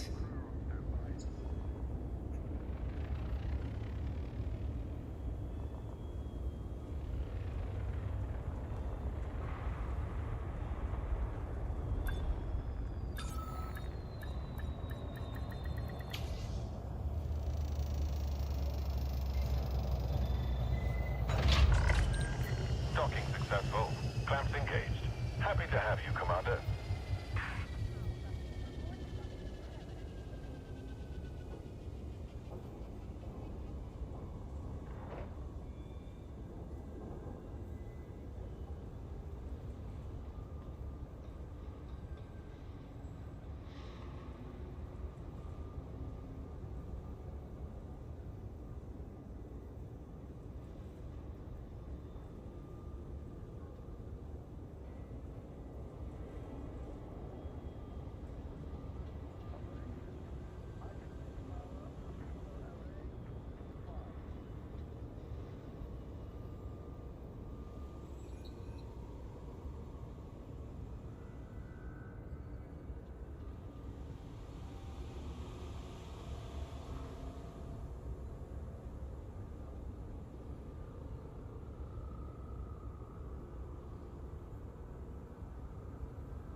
Attention all passengers. This carrier has scheduled a hyperspace jump. Please conclude any remaining business in this system prior to departure.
Okay.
Oh, I was well hungry.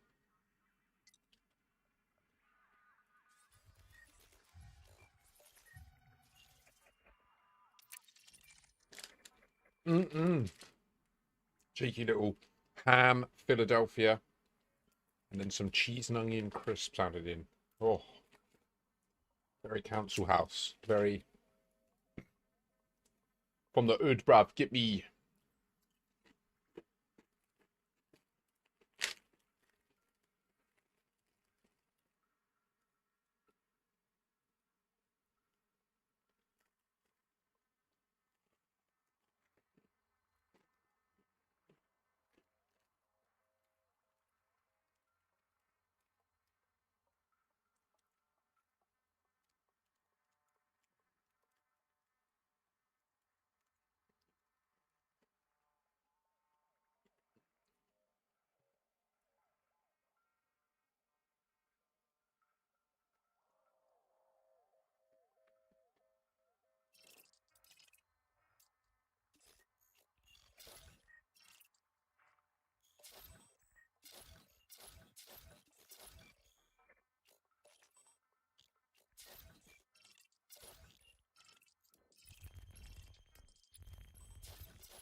Just for clarity, I'm trying to simultaneously replicate something that Alduin First was mentioning on the stream at the weekend on Saturday. They were asking me to look at their video on X because it was complicated and they didn't know how to explain it. And I did remember to do that last night. And to perform fucking necromancy on my X account in order to do so. But I did do it and I did watch their video and they do seem to have understood how to see shit moving in the background of this. So that's what I'm just also trying to do here to see if it happens.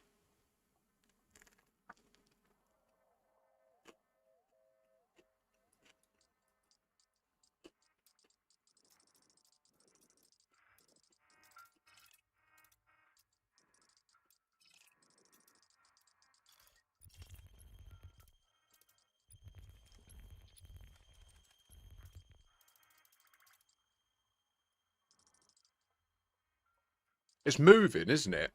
Like, you see this red star here? Just watch it.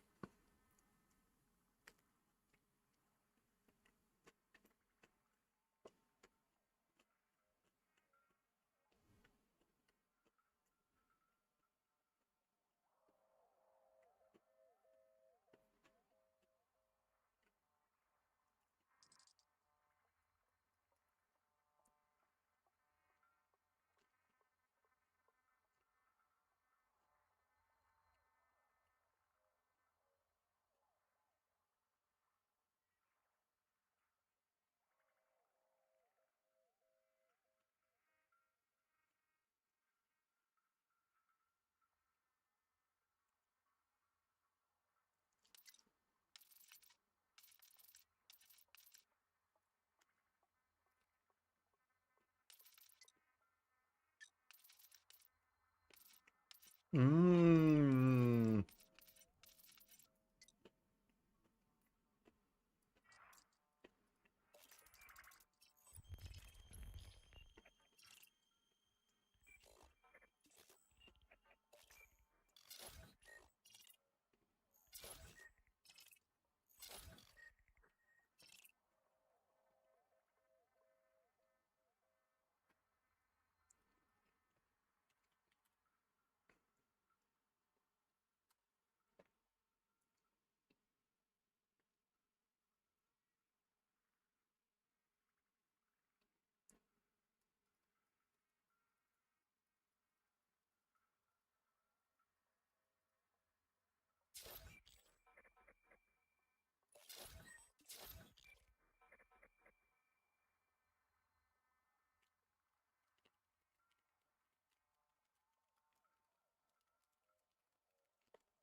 Mmm.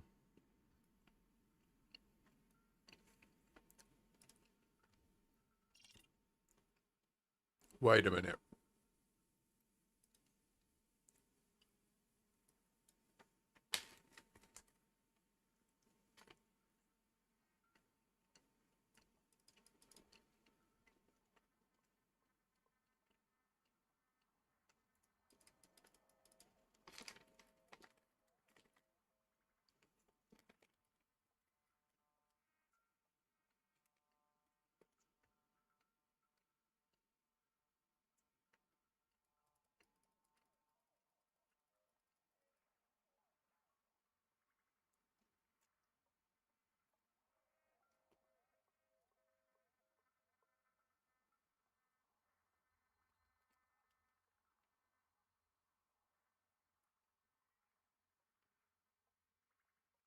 Look at this. All right? Look at this information. This is as of 2021. There are 322 binary pulsar systems. 20 pulsars with neutron star companions, but only one double pulsar.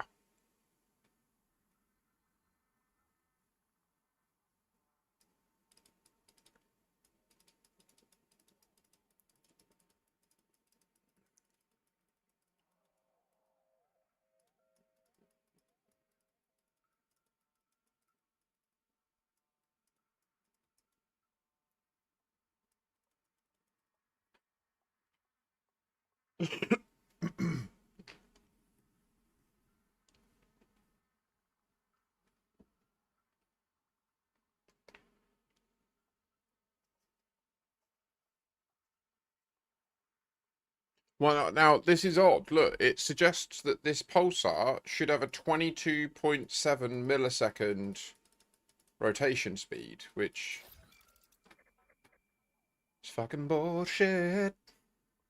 Don't you see it? I mean, this thing should instantly invoke full-blown epileptic seizures if you see it.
It's not Sentinel. There are a couple of others.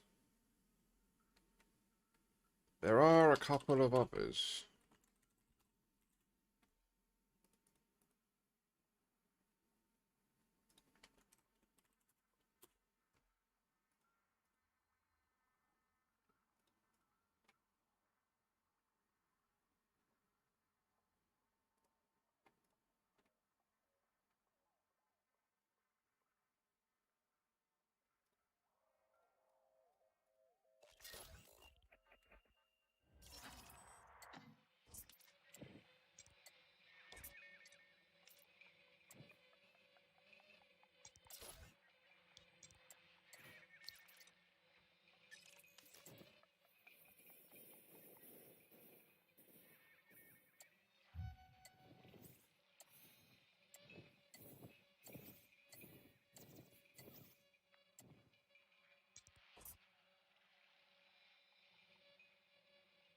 Yeah. We've done a...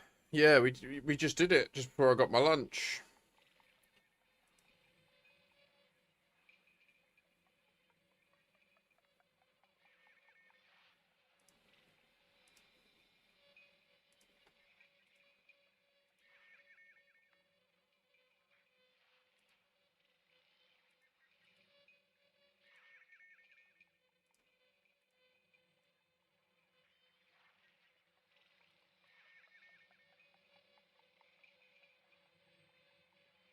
So this is the actual like source data that the Stellar Forge ingested. This is one of the star catalogs, right? The hip, whatever it's called, Hipparchos, HIPP, right? So if you ever see a system that's HIP and a number, what that means is it's this, like, for example, the system that we're talking about is these two, HIP 24019 and HIP 24022.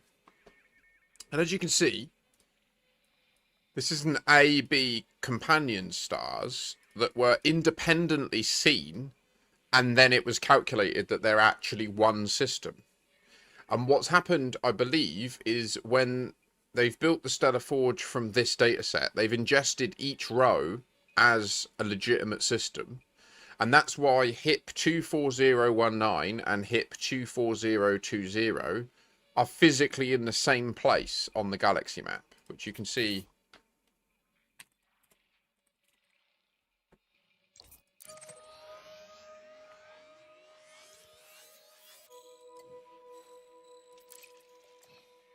You see how the numbers, like, overlap?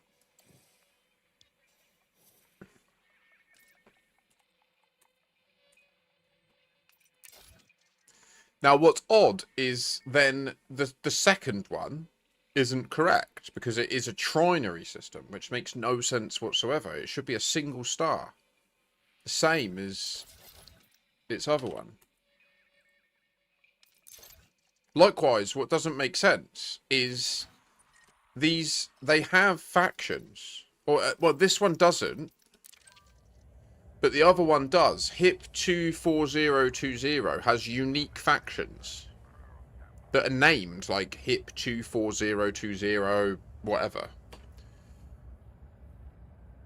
So it's like they were trying to take us there.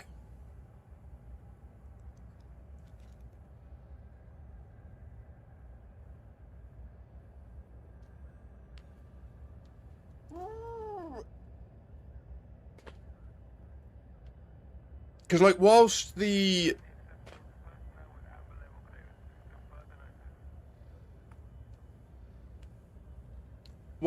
not wrong that, like, you know, it might be baked into the Stellar Forge at this stage, all of that other stuff, like whether there's stations there, whether it's colonized, whether it's inhabited, whether there are factions, that's all decided by them after the fact. Like, there's the Stellar Forge dataset, and then there's the game's, like, galaxy server, and they are separate things. The Stellar Forge dataset is algorithmically derived, and it exists on your hard drive as well. It's in the game files. It's an algorithm that when you put in the name of the system, what you get out is the structure of it. All of the stars, planets, satellites, blah blah blah.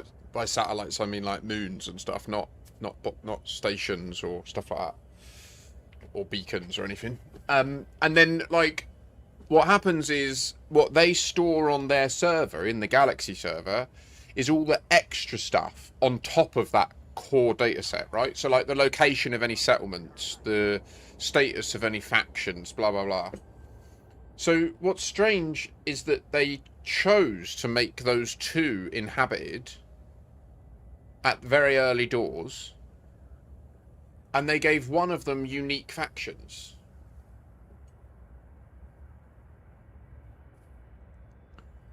So I am picking up what Mac 10's putting down when he says he thinks that this is something to look into. 100%, I agree. Now, this phenomena where we have these letters at the end, it does manifest a couple of times. Like, we can see here, this... I mean, this must be erroneous, right? Surely this is a copy-paste problem or something. But again, interestingly, where the errors arise, we also see this neutron star black hole, pulsar black hole configuration, which, like, in 2012, 2013, when Dr. K and the team were building the Stellar Forge, they would have known then that astronomers were looking for pulsars with black holes near them. They would have known that then. And to this day, we've still not found one, to be clear. But in the game, they exist. And that's the bit that I'm a bit like, what? It makes me think that we can somehow use this to, like, get here.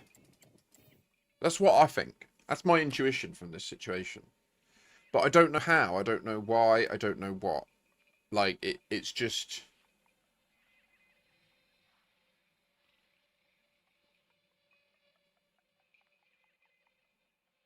No, Sentinel. The only thing I would say that's noteworthy about the 0 light year jump is it breaks the jump animation. So, like, if we...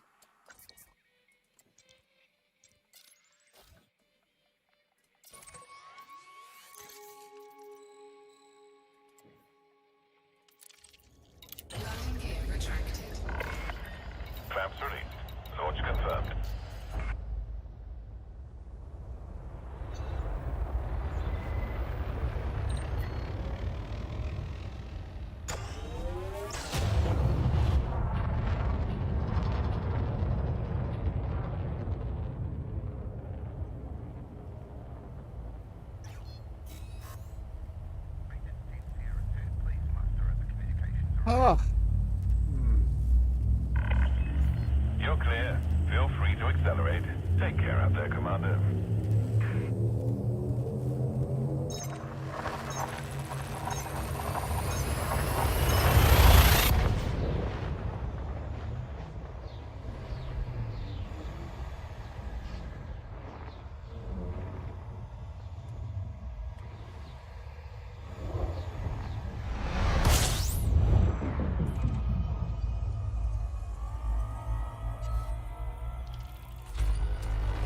Fuel scoping.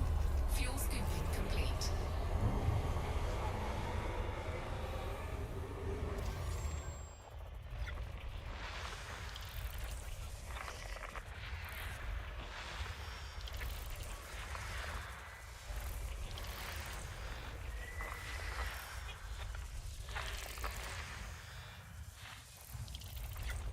System scan complete.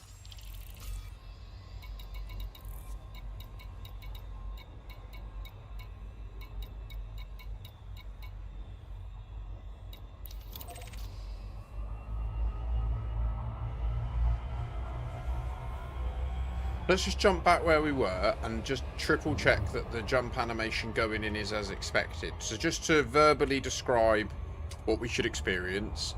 As we charge the jump, we should hear the crackling sound, we see the white things, we get the puff of radicoid smoke, we hear the crack. We see the stars appear and then fizzle out, all the nebula colours appear, and then the weird white light stuff appears and starts to go all wavy, and then as we're exiting, it all starts to collapse in on itself, and then we punch through and arrive. Because it's a pulsar that we're jumping to, in the centre, the star should look like a jewel or a diamond almost, unlike normal neutron stars.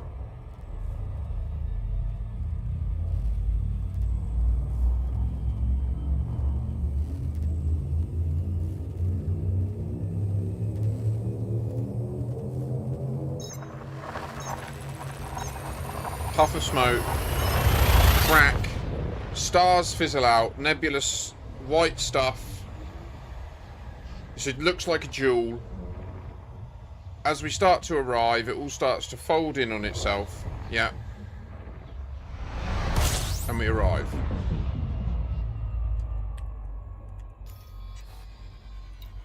Okay. Now we're going to go to the other neutron star.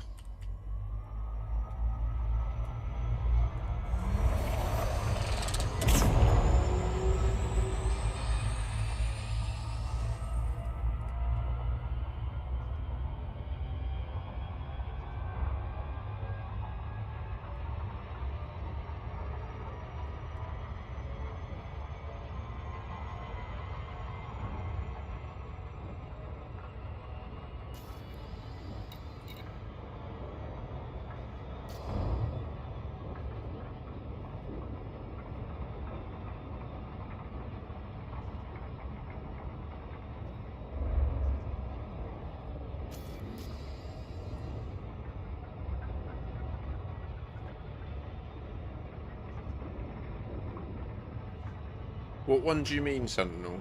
The animation that we just saw, or the broken version that we're about to... yeah, it seems to be completely it's different.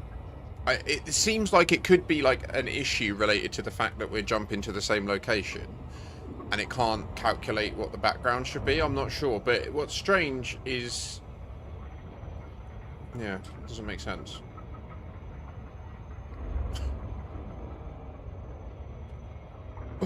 Because it works when you jump in from elsewhere, right?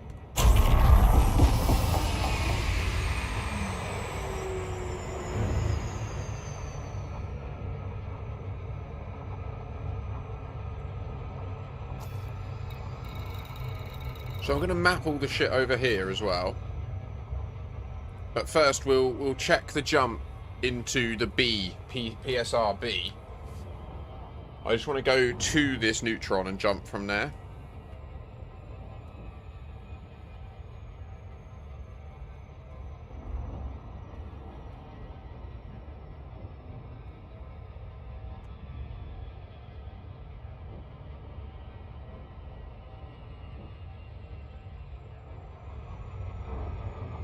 In fact, I'm going to do all the mapping before, because I don't want to do that SCO again.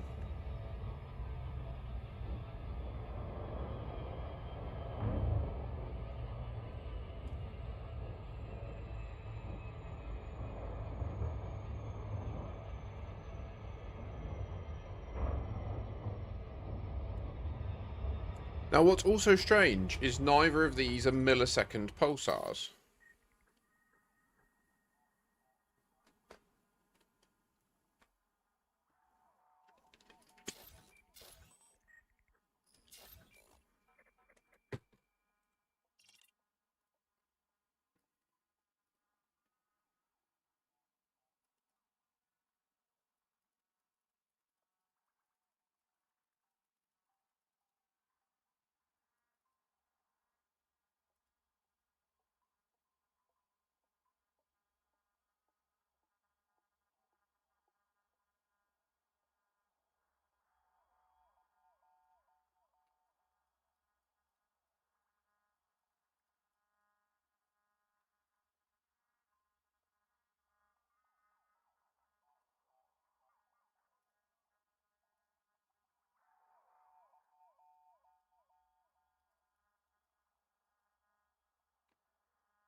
Not really far, to be honest. 3,800 light years or something.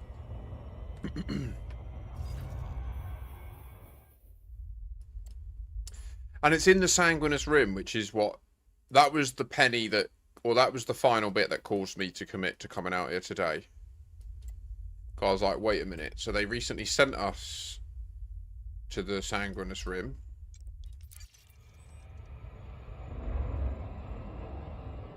For no obvious reason. Do you know what I mean?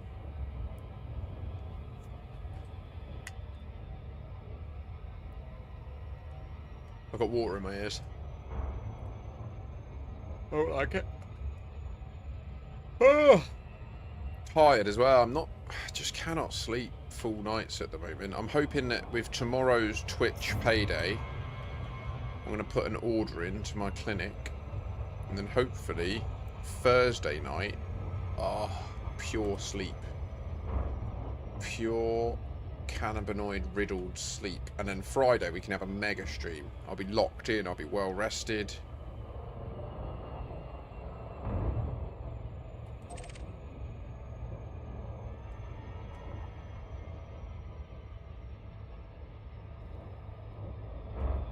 Excuse me. Fair play, Sentinel.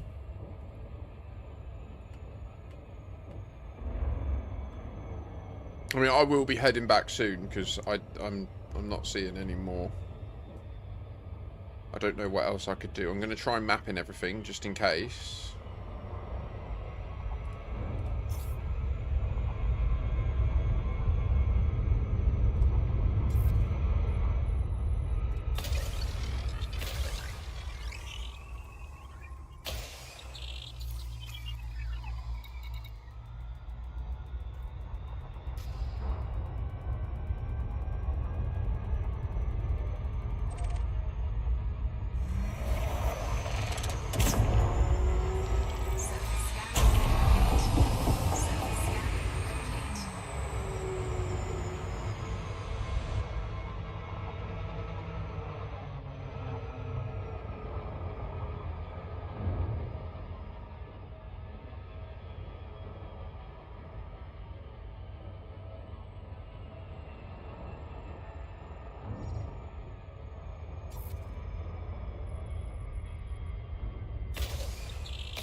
was that right up?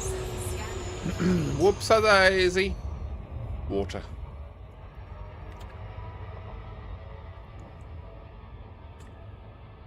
Oh.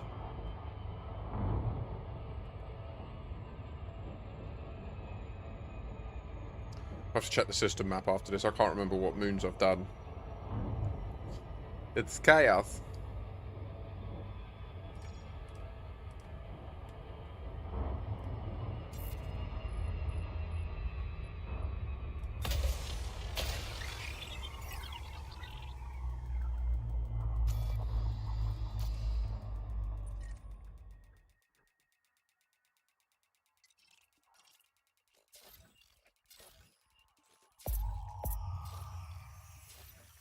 Surface scanned by 50%. Surface scan complete. B&A. Okay, cool. Black and yellow, black and yellow.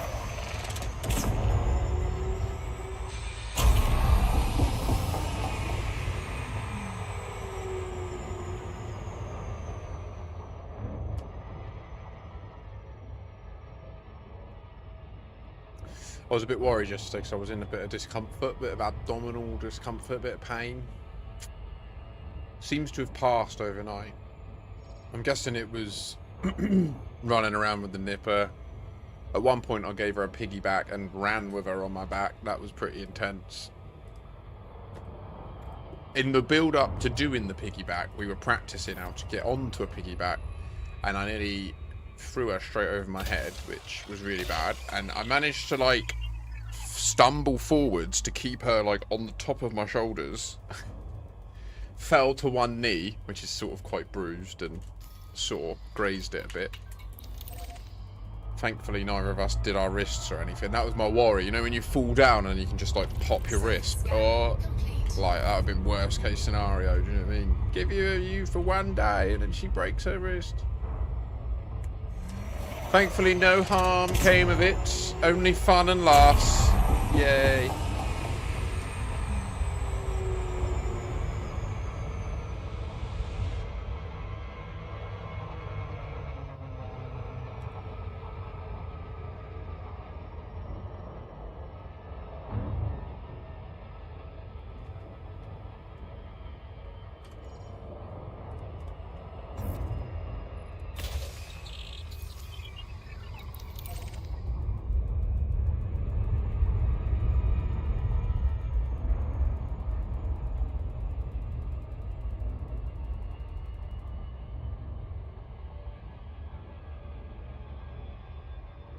Surface scan complete.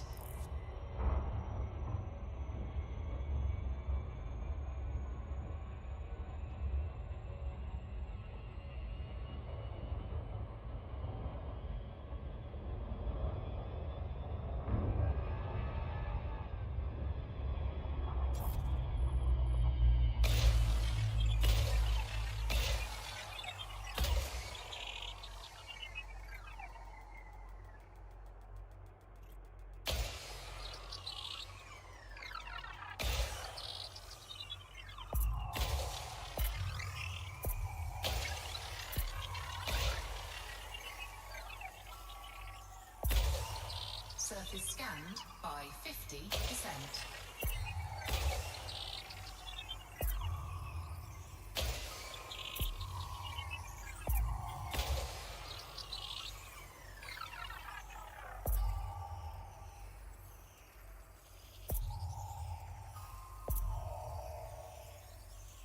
Little bit of food, I get all lethargic. Look, I'm ready for bed.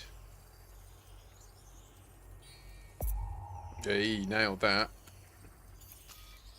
Surface scan complete.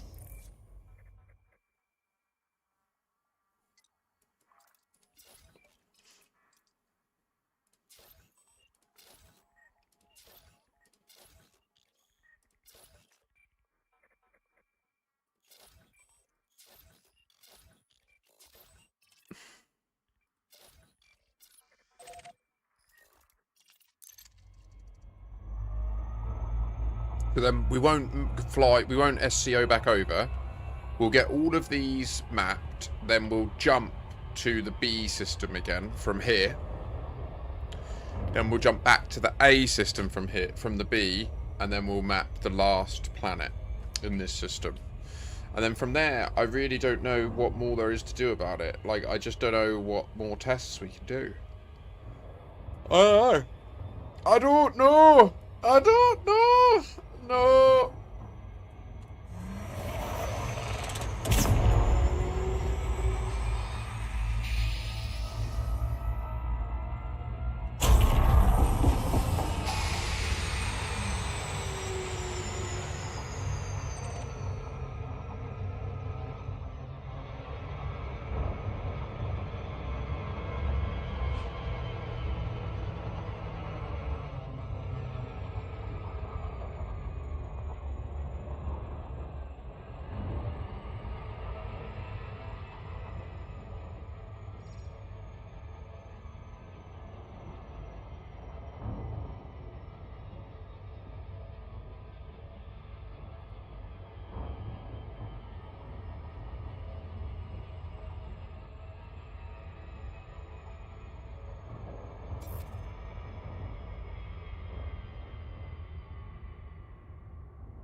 No, no, that one is unreachable.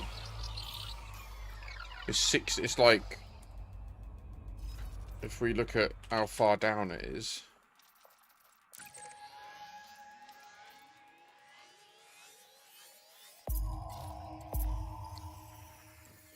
Surface scanned by 50%.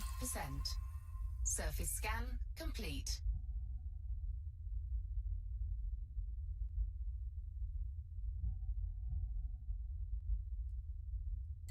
Yeah. Exactly. There are people that have been there. They were sent there by the developers during the beta. But obviously you end up seeing the galaxy upside down.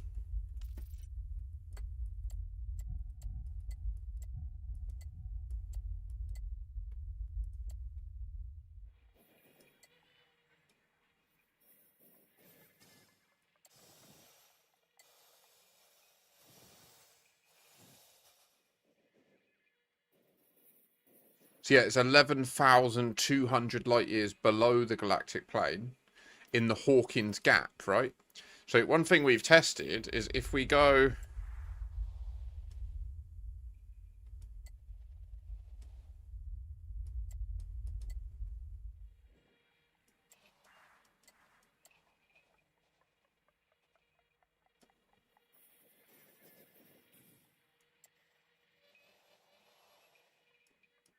So this is directly above it.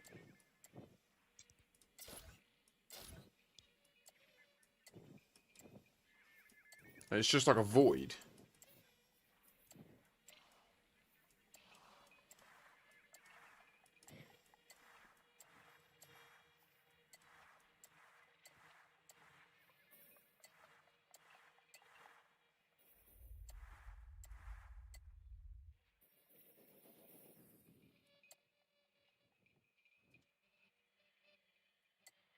What's that?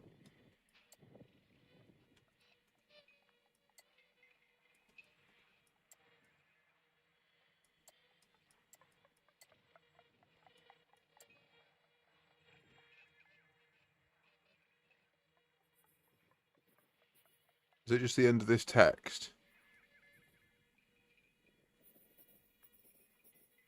Yeah, some of them have it, don't they? Okay. It's the thing with this game, you can just sit there looking into shit, can't you?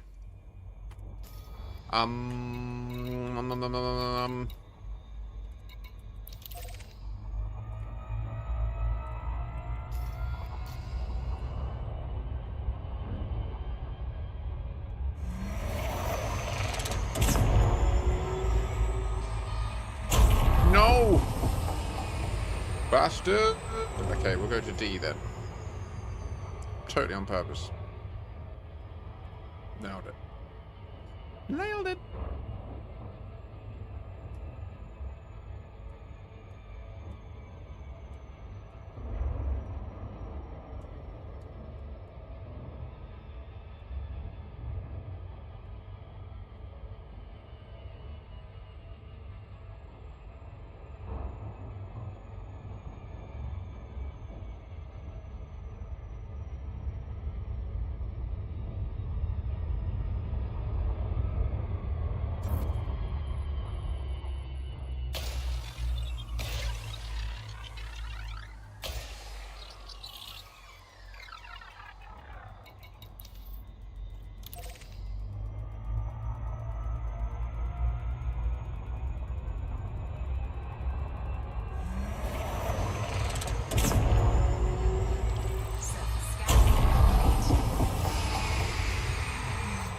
nothing.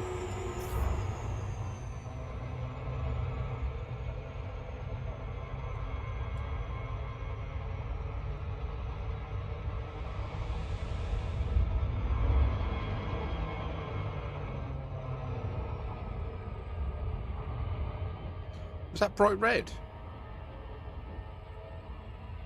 Oh, wow.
Surface scan complete. Surface scan complete.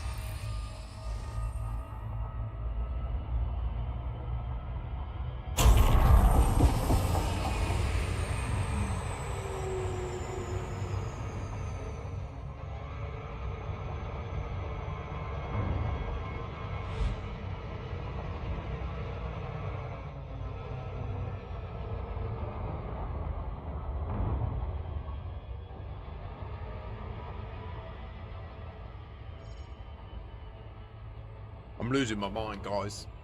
The lack of meds is getting me. It's getting me. I'm in deep in, like, I can't call it a craving.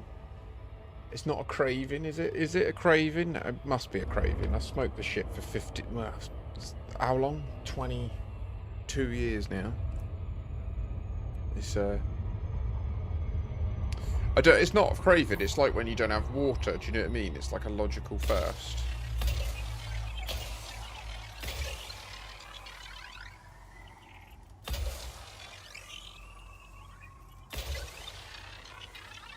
There should be laws against me running out of weed, guys. That's all I'm saying. Laws against it. There should be, like, functions of the government monitoring whether I've got enough. And if not, it should be sent. To be fair, they kind of are already, to be fair. It is medicinal. So, if I was really needing it, like, if I was in a real bind, I would obviously, like, be begging left, right, and centre. Anyone I know to borrow a bit of money until tomorrow. I'll be alright. Whee! I've lasted 2 weeks.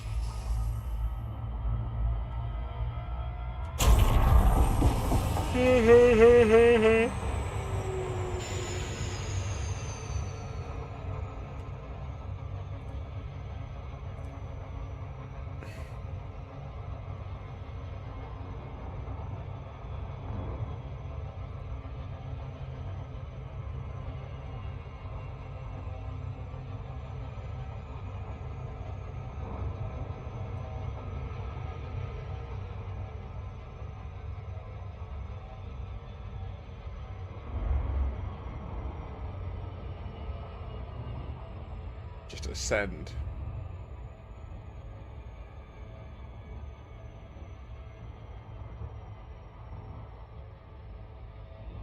Ah, Dad's sim gaming channel, eh? Are you using a simulator for the game, or are you? Is it, if you're just doing sim gaming, is it mostly like cars? Is it iRacing? And 07, welcome in. If you have any questions, do feel free to ask. I love answering a new Elite Dangerous Commander's questions. It's one of my special interests. Right now we're investigating a very peculiar system that is very noteworthy in IRL science, in real astrophysics. And in the game, it's all fucky. We're trying to deduce whether that is, if it's fucky deliberate, or if it's...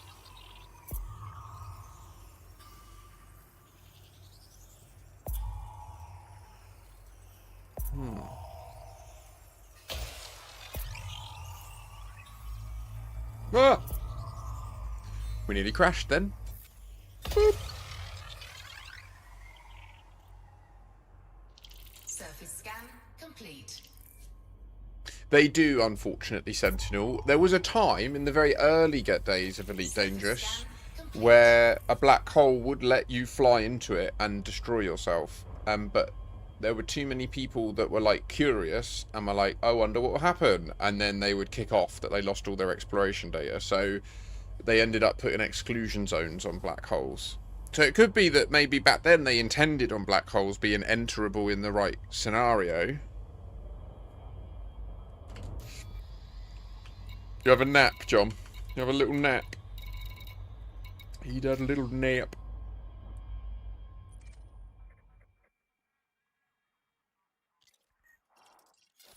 Oh, could have a nap. Oh, it does have 2 rings. Okay, so...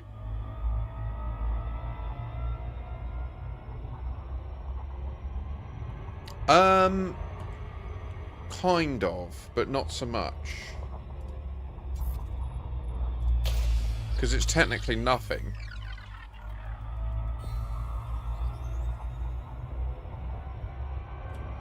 Surface scan complete.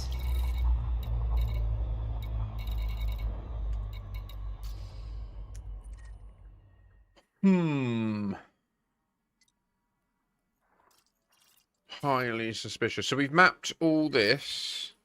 We've mapped all that. We just need to do all these little sods now. And then also I will take a first footfall just as a sort of like Makashi Wazir situation, you know?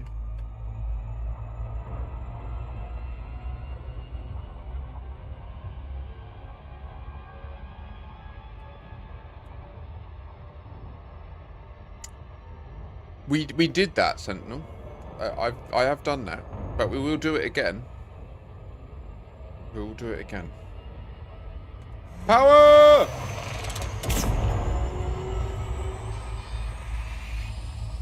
Oh, la, la, la, la, la, la.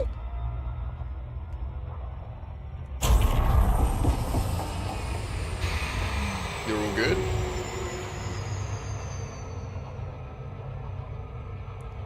So right now I'm doing exploration. I'm quite far out-ish. I mean, I'm not. You can see my bookmarks show the distances I've covered in my time in the game. I've been playing the game 10 years, so I've kind of seen it all. But right now we are exploring a Pulsar system.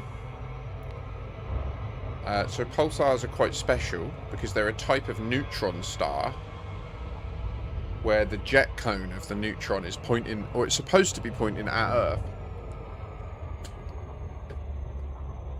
Sol, really, Sol, our star.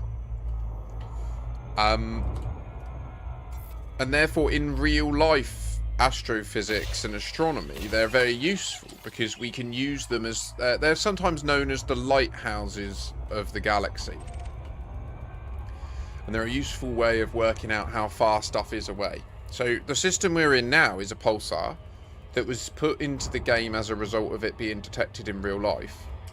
And it's actually a very special system because in real life, PSRJ 0737-3039 contains a double pulsar, 2 neutron stars that orbit each other, and their jet cones point towards Sol. So we can use the interaction of them two. It's very recently been used to do sort of validations of gravitational waves as part of Newtonian general relativity. Sorry if any of that goes over your head. But the game is like mega deep on all this stuff, and it tries to be as accurate as it can be. So what's strange is this system's wrong, right? Like, Surface scanned by 50%. so this Surface scan complete. is where we are now, yeah? Neutron star, black hole, neutron star. That would make sense, except you can see now it's changed to B, right? And there's another system on top of this system. Like they're both there, and the B one is just a neutron star on it. So what's most likely happened is when they built the game, they imported the A one and then built that system, and then they imported the B one in the same location, and that's why it's alone, and the A one has 2 neutrons. But then what's super weird, super weird, is there's a black hole in here. Now, there should not be a black hole here. Like, there's no evidence that there's a black hole in PSR J0737-3039. And, in fact, like, astrophysicists would literally shit the bed if they discovered that there was a black hole near a pulsar, because it would be unquestionably the most useful tool for calculating gravitational waves and certain variables of general relativity. That, like, there are papers written by real astrophysicists saying how useful it would be to find a black hole next to a pulsar. So our suspicion is that the developers are communicating something to us here, but we don't really know what, and that's what I'm out here doing. I'm testing it to see if we can find any anomalous behavior. So we've had some fun. We've been jumping about and trying stuff. And so far we found nothing. So now I'm just facetiously mapping the entire system, which involves this process you're seeing me do now, where I'm... If you don't ask why, Wait. You are Yes! some. Follow a goal, Matt! Sprizor, thank you. You are number 1,400. Thank you. I will answer your question in a minute, Hudat. So, exploration in the game is pretty mad. As you hopefully are aware, the game takes place in a 1-to-1 replication of the Milky Way galaxy. There are 400 billion star systems. Each star system can contain hundreds of planets. So it's probably the biggest game ever created. We've only explored 0.02% of the galaxy. So there is a whole plethora of things for you to go out, discover, get your name written on forever. Now the exploration gameplay loop. Wait. Oh, yeah, I've done this one. Okay, cool. Oh, what's that? Is this a good clip?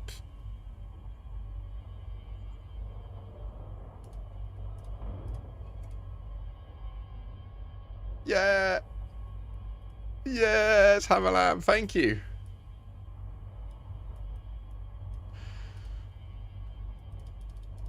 When it says sell 5 items to bartenders, is it 5 different bartenders, or can I sell 5 to just one? I'm sorry, Huda, I can't remember. Will it hurt you much to just do 5 to 1 and then see if it works? It is. That has been a long time coming. Like, I don't know what people know about Twitch and stuff, but there's a ramp-up pace of follower gain, and when you get past 1,500, it starts to go mad. So we are, like, rapidly approaching a really important milestone. 1,400 has been a long time coming. To go from 1,000 to 1,400 has been like a year. Oh, thank you, John Harambo. It is 1 bartender. Okay, legend. I just can't remember. It was literally 2 years ago that I did that. Sorry, dude. But we got there in the end. The combined knowledge of chat. So the exploration gameplay loop takes place with 3 different things. So when you jump into a system, you can honk. You'll know about the honk. I'm about to honk now. You see it charging.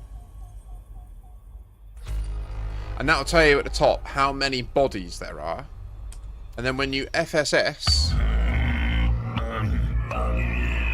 Yes! Yes! You can then ascertain, like, more information about each thing.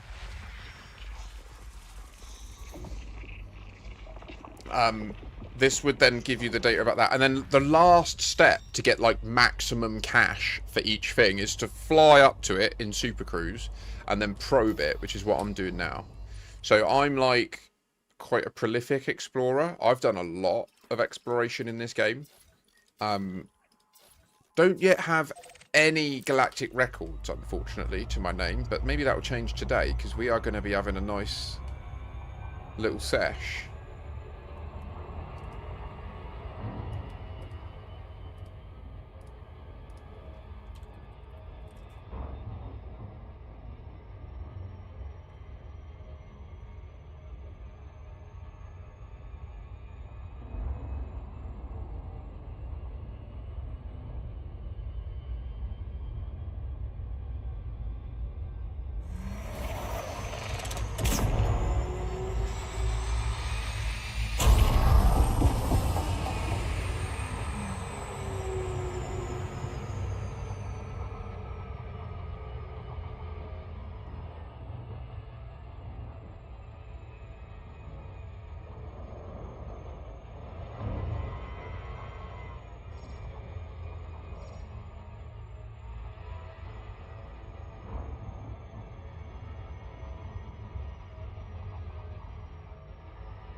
Oh my god, I'm having like a core memory unlock.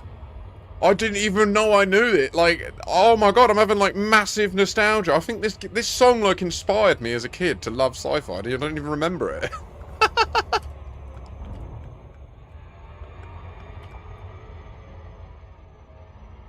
Oh!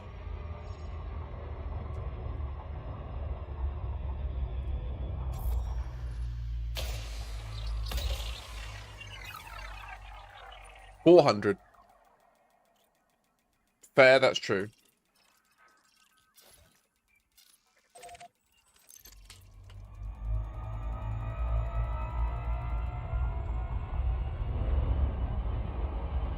Not true. Surface scan complete. Wait, is that true? 22,000 light years. I mean, they're allowed to be inaccurate. This is old, but 27? Oh, yeah, we'll let them round. We'll let them round.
Don't crash!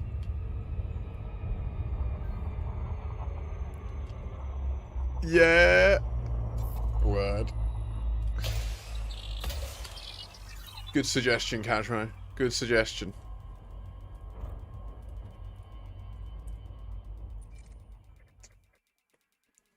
So yeah, just to recap for exploration, you jump in, you honk. That will tell you how many things are in the system. Surface scanned by 50. I literally, Surface scan complete. like I say, like I think I must have seen that when I was about 12, and it must have had a deep impact on me, because I felt really emotional then hearing that. Like it was.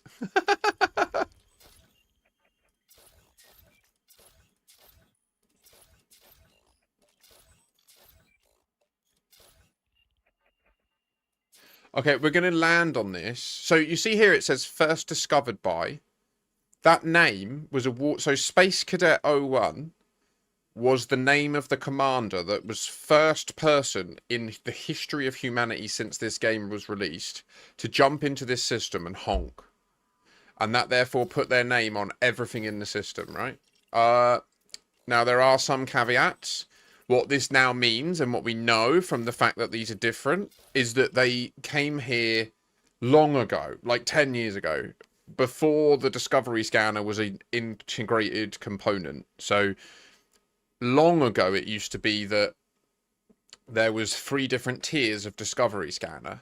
You had the basic, the intermediate, and the advanced Discovery Scanner. But now all Discovery Scanners, the honk thing, are advanced ones. So you now cannot replicate this, where a system would have multiple names on the first discovered, because when you jump in and honk, if you're the first person there, you'll become the first discoverer of everything.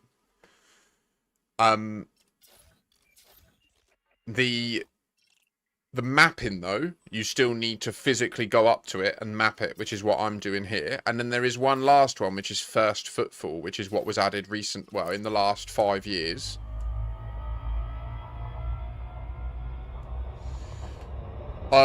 John, you make a good point there. Yeah, so the actual awarding of those titles is given upon handing the data in, not upon performing the scan. Typically, first footfall is subtly different. First footfall is awarded upon the moment you step foot on it, which you'll see me achieve any second. But the actual mapping and discovery is related to who sells the data first.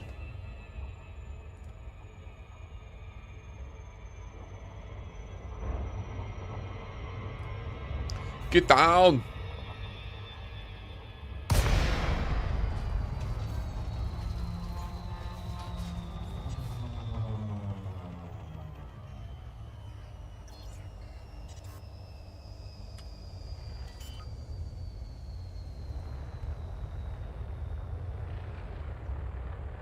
Landing gear deployed.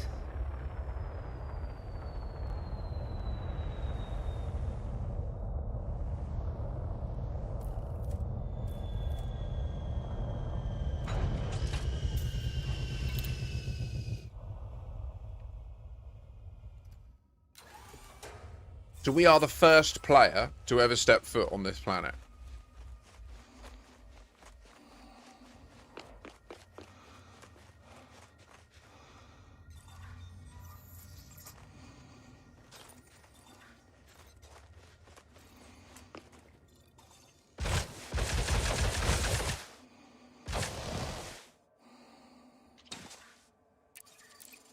And that's it. There's nothing to do here, so I'm just going to leave. But at least we got our name on it, eh? That was more for posterity. It's kind of like a Makashi was here.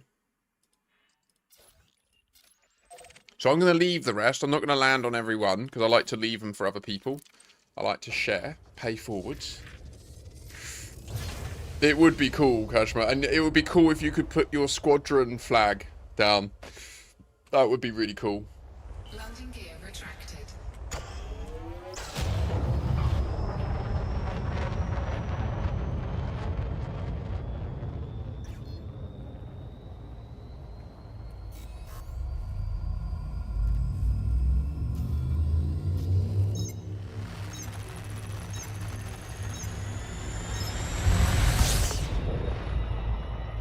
So yeah, any newer players that do have any questions, do feel free to ask. Likewise, any experienced players in chat, if I am answering a question, do please feel free to assist me if I do miss out anything. It's such a complex game, it's very easy to just forget something. As, you know, John Harambo very kindly caught me there. I did not make it clear that the data is, like, stored on your computer in your ship. So data that you use your ship to gather is stored on the computer on your ship. In the event that your ship explodes, that data is lost permanently. So you could go on a long... I've done this a few times, gone on a long distance exploration journey. Months I've spent out there. And then just messed up, blown up. Everything's lost. You get nothing. The game likes to allow you to learn through failure. There's many games that don't do that these days. Do you know what I mean? Like these days, there's no save state, right? Like the only save state is go and dock and hand your data in, and you get to cash it all in.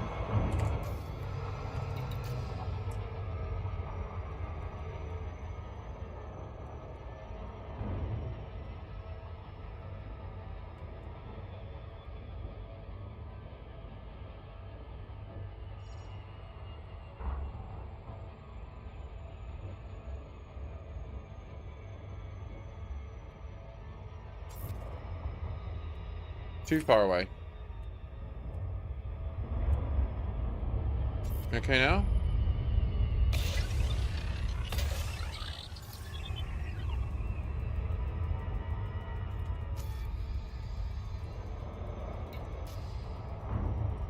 Ah, there's too many. I can't keep track.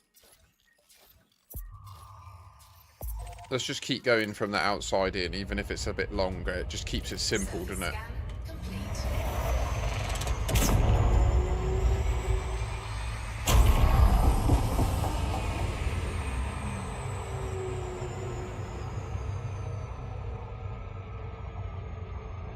So once we've mapped all these, we're going to do another 0 light year jump to the B pulsar to just verify visually that jump sequence again.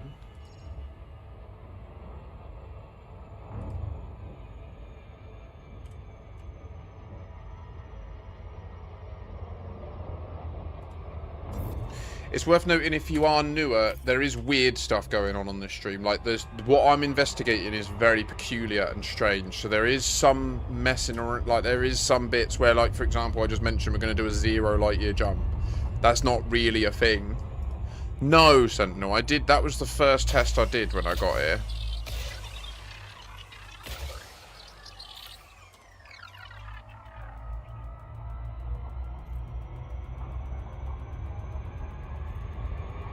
Cashmo, you don't play this game.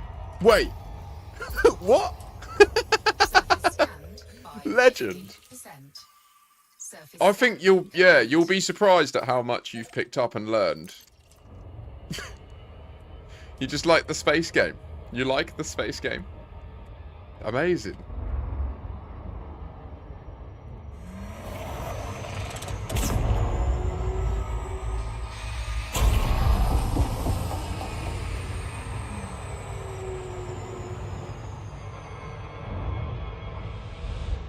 One thing I do want to do is I want to test to see if the operations do still definitely keep your Explo data intact. So if anyone's up for it in a minute, we'll do the operation with the shooting and the pew pew pew. Not, what one is it called?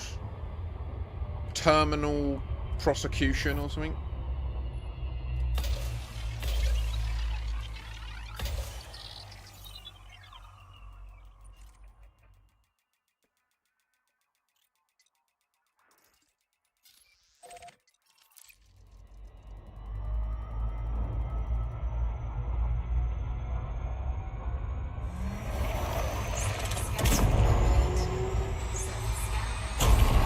That was way too fast.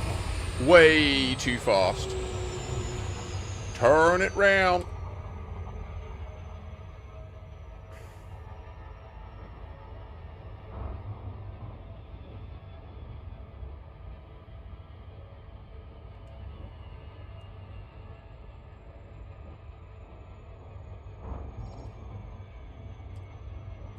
I discovered unquestionably the best Elite Dangerous tutorial I've ever seen yesterday, and I shared it in the Discord. I will share it in chat as well.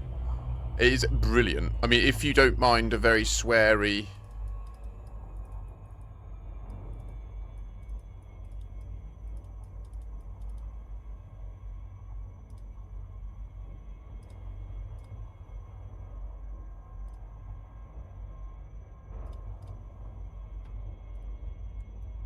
Well, it's not...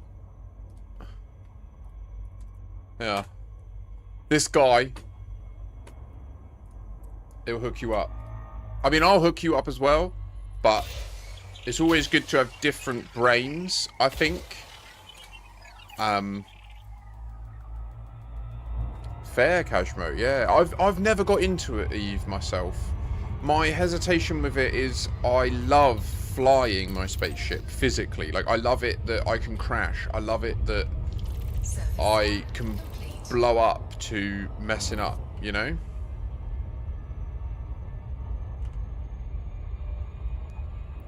One up the other day turned into quite the session.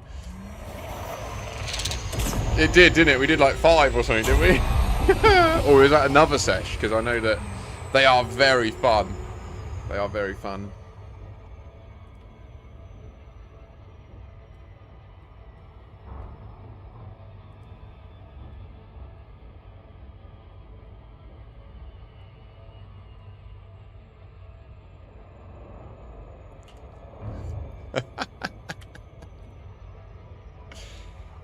Yeah, I'm so far over my allowance, it's technically pointless doing them, but I just love them anyway, so I want to get one done. And I'd rather find out now if it's going to delete my data, and then I know. Do you know what I mean? Because I've only got a couple of mil on me.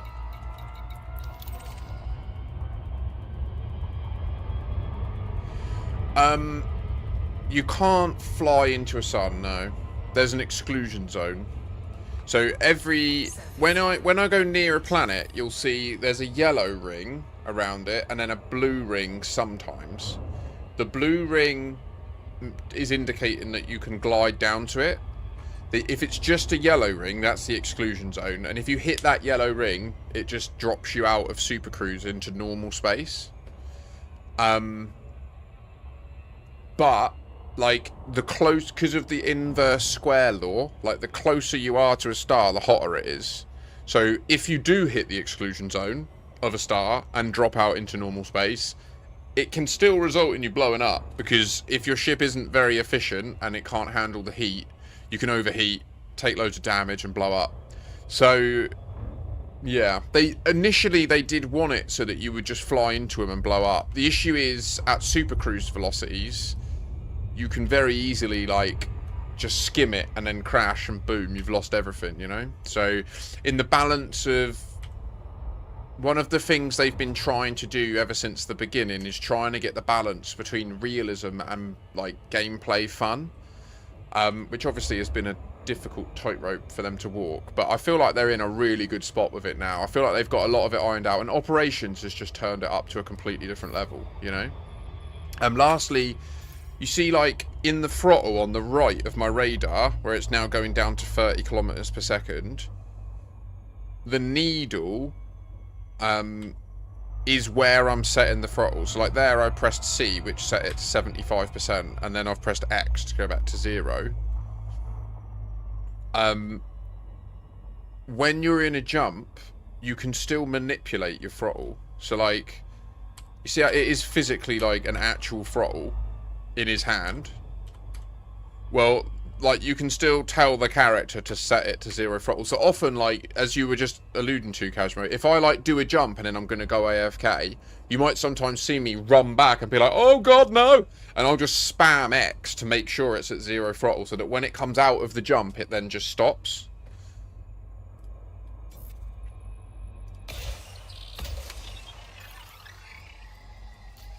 Is that all of them? Yeah, Sentinel. Did you see me do that the other week? I logged on. I was really, like, on it during that community goal. Surface scanned. I just, when I say on it, I mean I was hitting my prescription quite hard. And I completely wigged out and just dropped out in the plume of the neutron star. And, oh, it was so stressful. It was so stressful. Thankfully, though, I have the programming to be able to recover from it, so I managed to get out of it, but...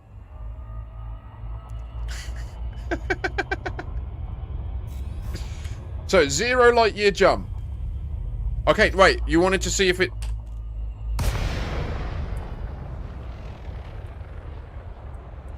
It doesn't work. Oh, no, wait, it's in cooldown, so that was why it didn't work. From normal space, we are jumping to another system that's physically overlaid in this system. It is the black magic.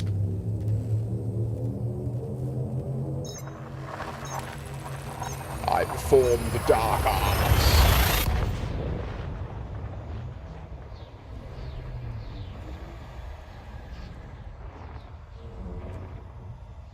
There's no star.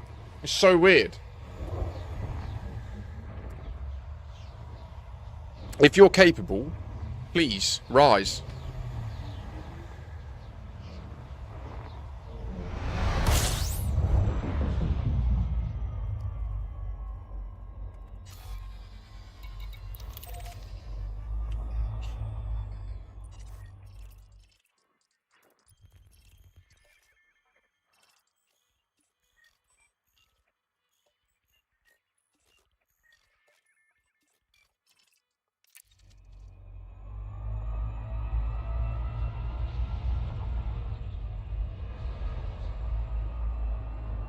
Warning.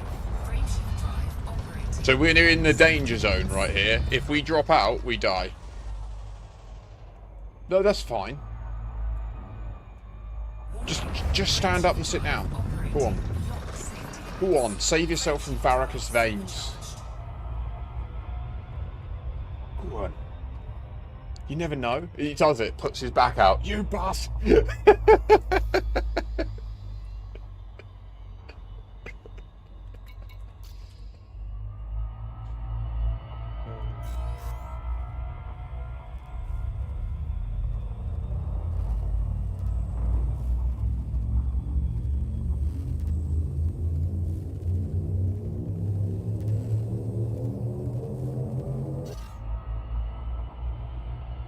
Don't blue ball me like that. Come on.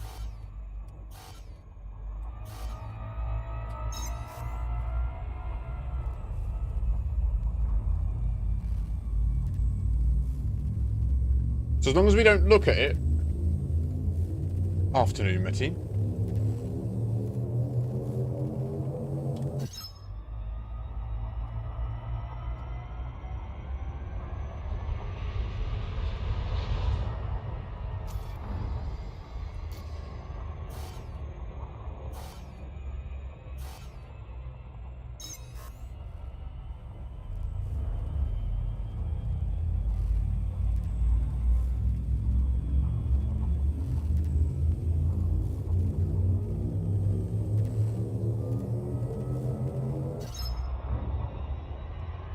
Stop it with your naughty, naughty ways. We're doing dark arts, Vantillion.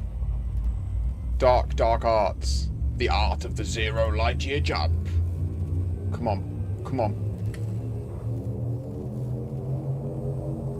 Okay.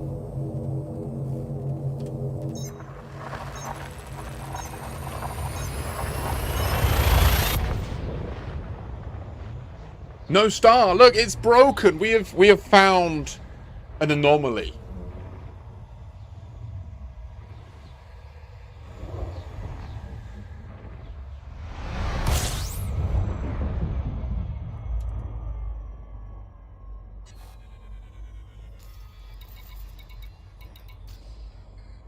So the last test, we're going to map AB1.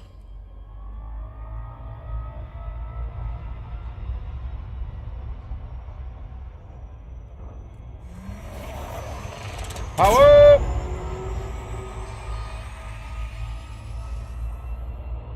This is a binary. So in real life, this system is like massively under the telescope by astrophysicists because it is a binary. It's a double pulsar system. And on keyboard and mouse, it's Control-Alt-G. For some reason, that control is not included in the user manual or in the controls of the game. I don't know why.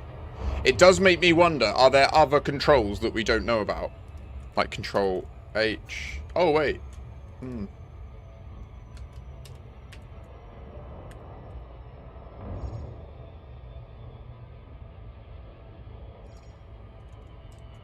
Yeah, I like to do it sometimes just so that we can just see the simulation rather than any of the overlaid like HUD elements and that.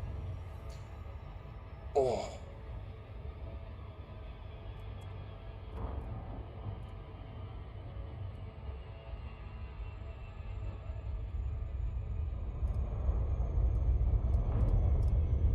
Ah!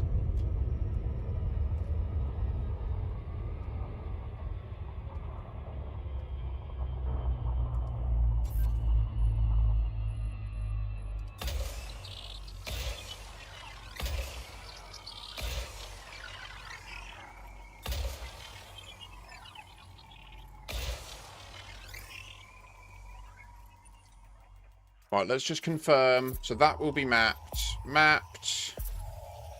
Everything's mapped. Surface scanned by 50%. Surface scan complete. It is lava, yeah, it is. It is spicy place. That's why we can't go down to it.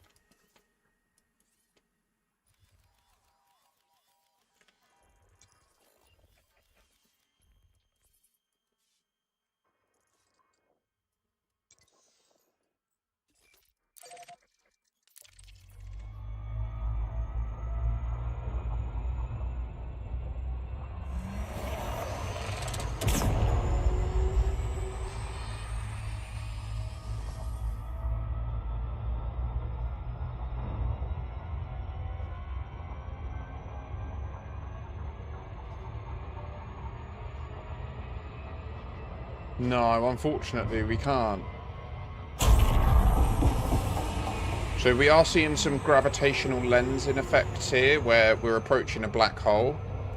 So don't mind it. If you see like floaty things, that's normal.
Nearly.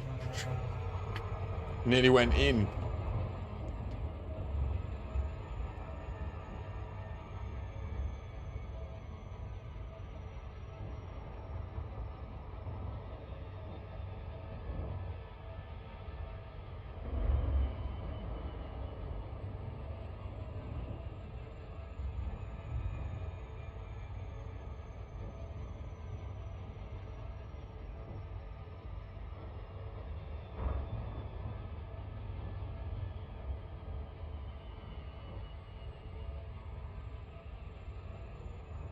Okay.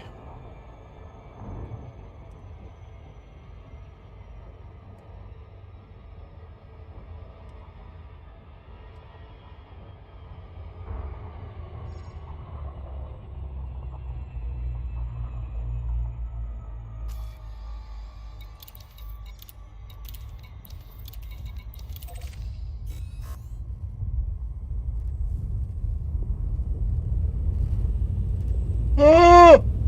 Oh God! No!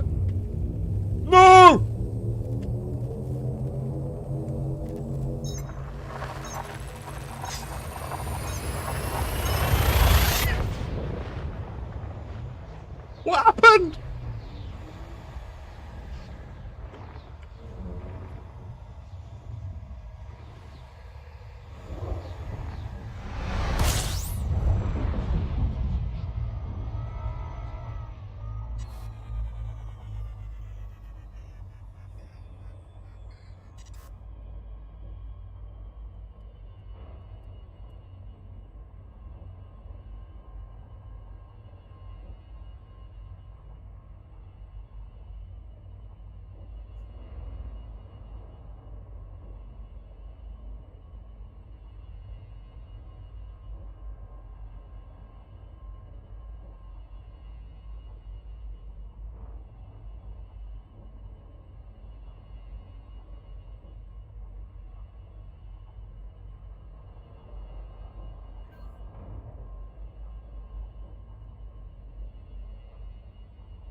really disturbing.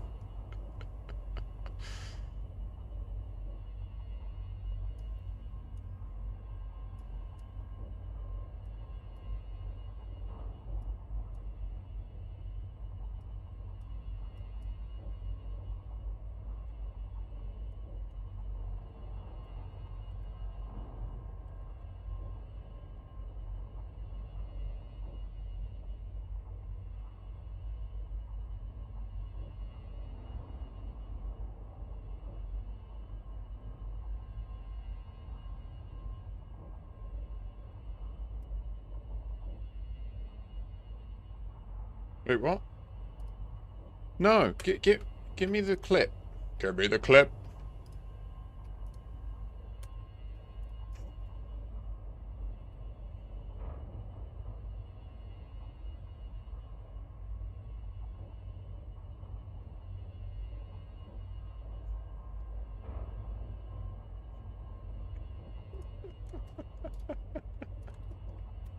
That's a winner, that is.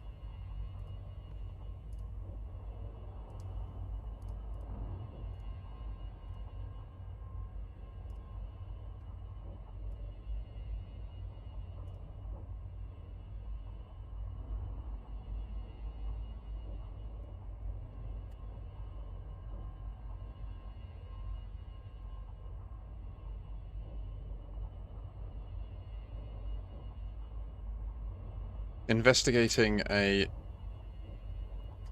double pulsar. It is damn strange. No. Go. Wow. Okay. So last things first.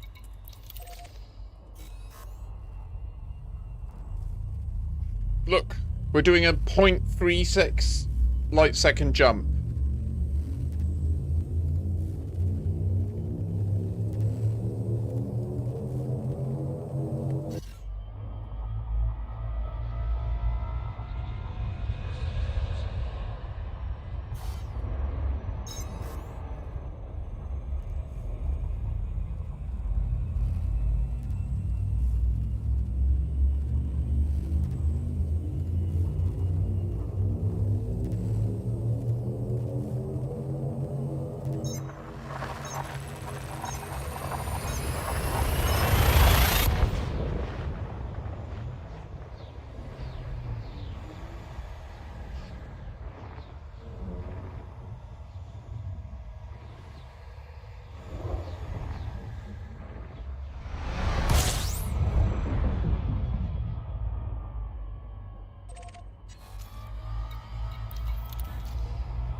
The mic was muted, yeah, sorry, I posted in a gases. Just sit down. Permission granted. A landing pad has been assigned to you, Commander. Okay. Your docking request has been accepted. Sit back and enjoy the ride.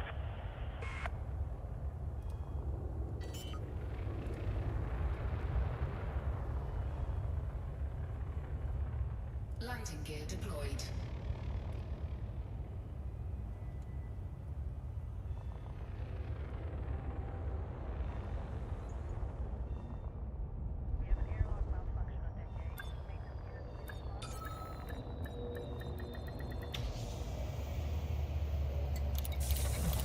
So,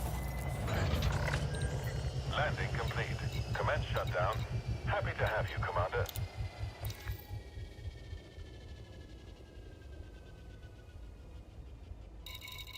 So we currently have 2.7 mil.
Is there anyone in chat who would like to join me for a terminal prosecution space battle?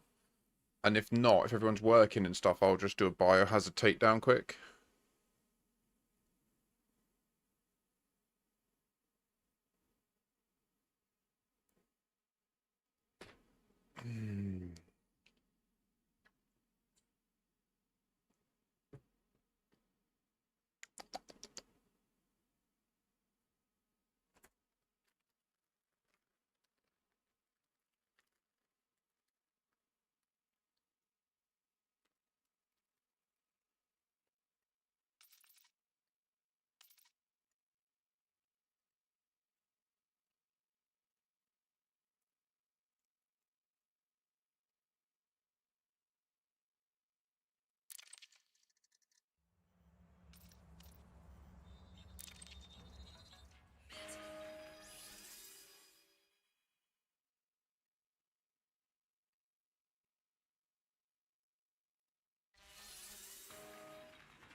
That looks mad.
Clear the pad and get to work.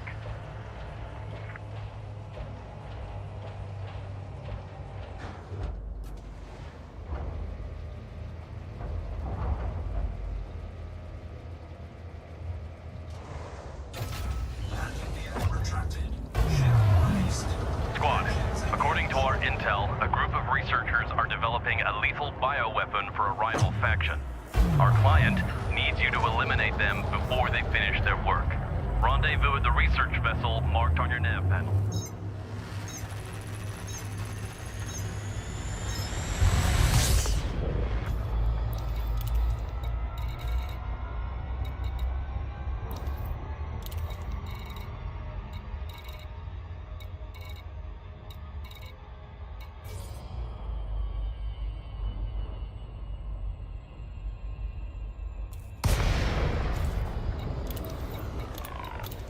Dock at the research vessel. The stolen codes will allow you to bypass docking security.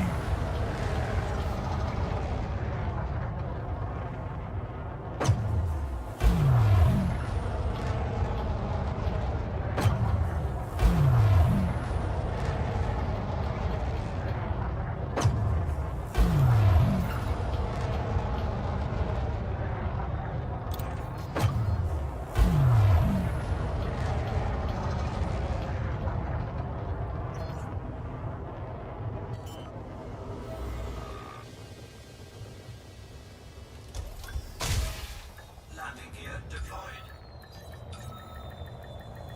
Docking successful. Engines. Proceed to the briefing room and download the data to track the researchers.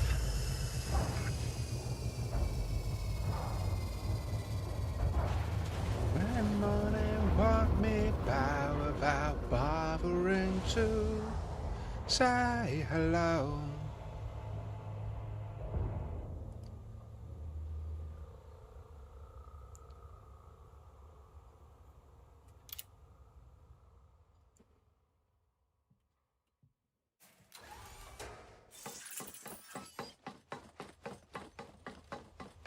No gravity. Magnetic contact active.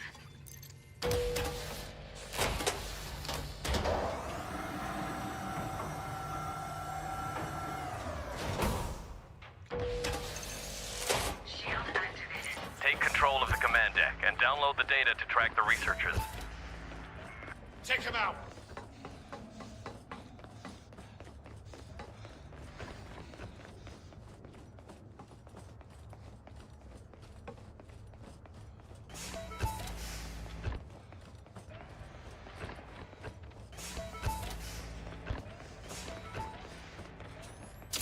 You are done!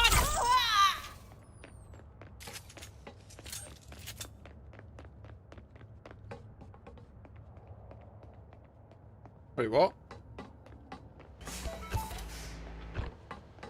My bad. Keep missing that turn.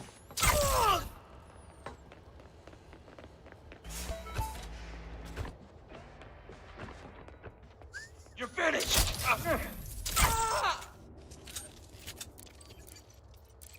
data. Download commencing. Stay in range to maintain connection to the data port.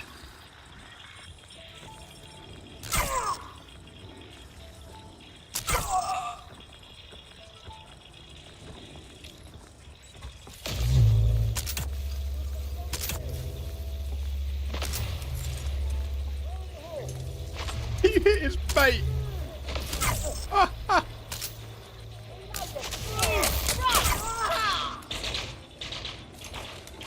Stop them!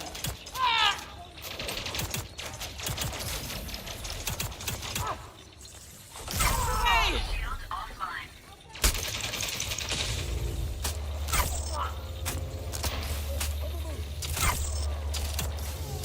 Shield online.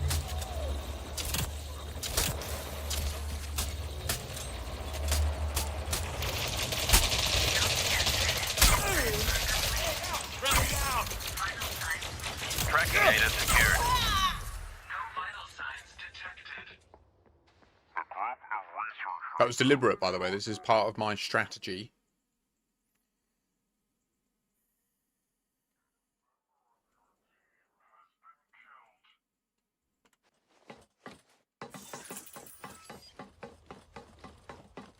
No gravity. Magnetic contact active.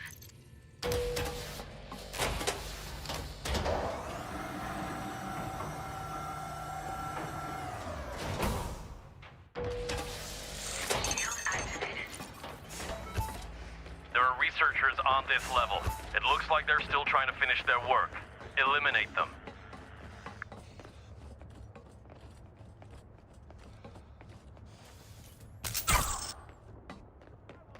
Really, Sentinel? Everyone's worked it Enemy out. eliminated. 100%. Well, if you can time it right, you can sort of fall as the data's downloaded, you know? Enemy located! Get rolled. Kill confirmed. Shield deactivated. Shield activated. I will.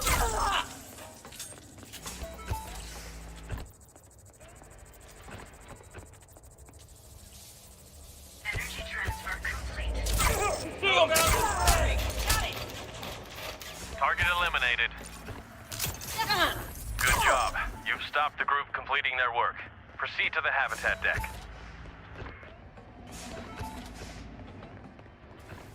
Enemy located! Where has lift?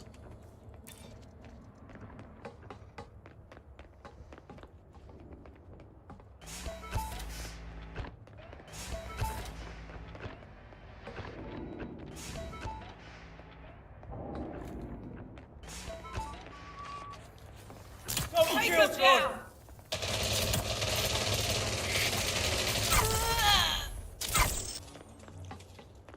Go! I could have also used a more swift process to return, but oh well. Suit recharging. Suit fully charged.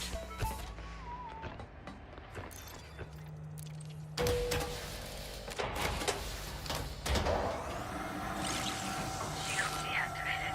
Shield activated. Oh! Shields under fire! The researchers have sealed themselves in. You'll need the correct authorization level or use an arc cutter to get through the doors.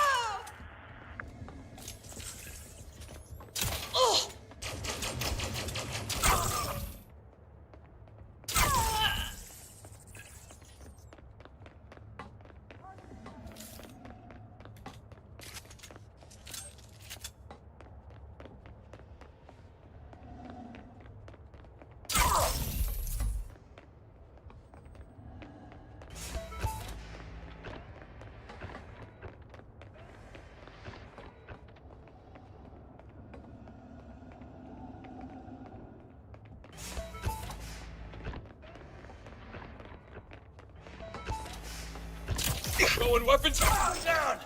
Oh, we're going down so easy. Wait, what? I thought that you could get through it. I've done this loads of times. Do you need to scan someone? Weapons hot!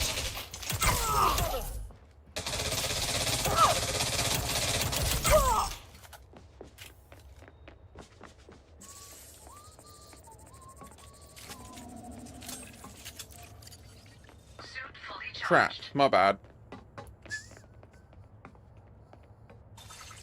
Shield deactivated.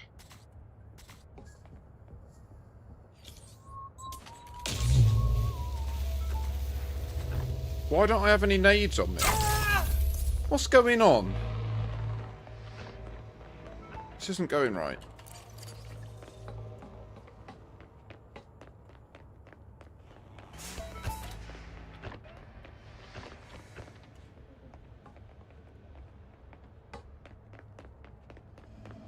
Hiya, Dusty.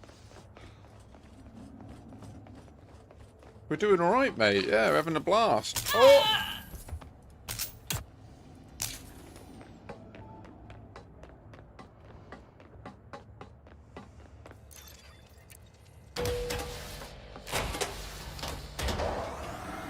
Although, this isn't going to plan. At all.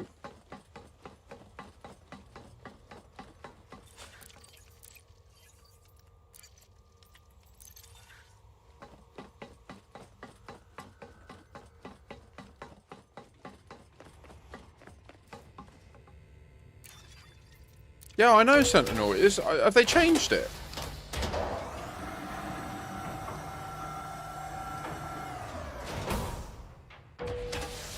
Shield activated.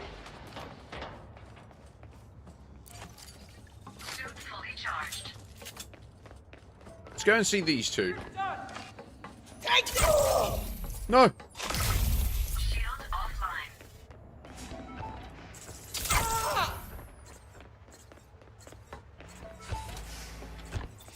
You're going down!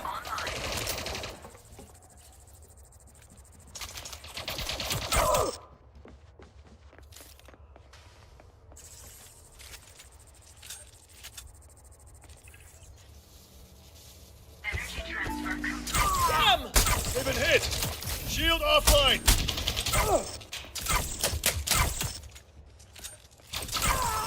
Enemy eliminated.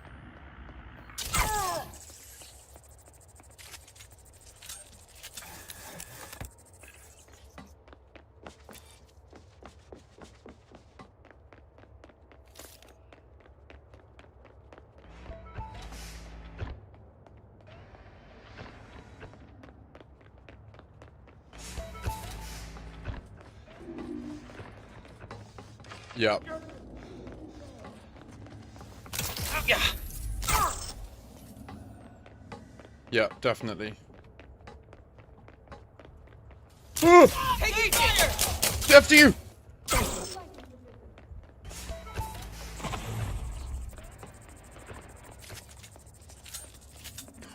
Okay, legend. I will update that in a sec and get the next thing built. And then I'll be making my way back there. I am hacker. Suit recharging. Suit fully charged. Oh, that's cool. Onion head symbols. Woohoo! In Braben's name. Energy transfer complete. Fuck you. Give me a... They've been hit! Fuck you. Kill confirmed. Oh! Shield down!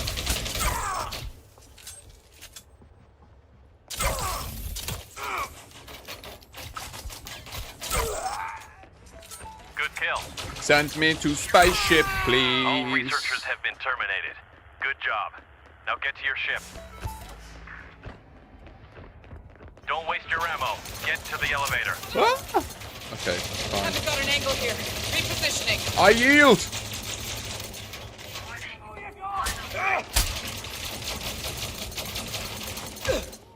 No vital signs detected. I see, Sentinel. That makes sense. Thank you so much for your assistance, Phaser, with hauling for that. Literally, I'll take off and end this op, and then...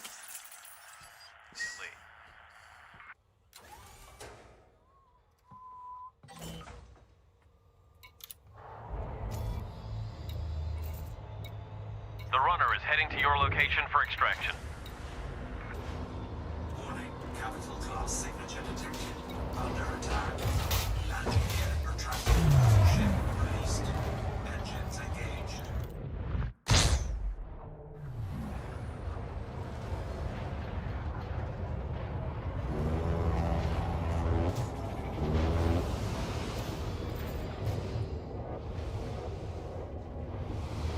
Operation accomplished. Dock with the runner for debrief.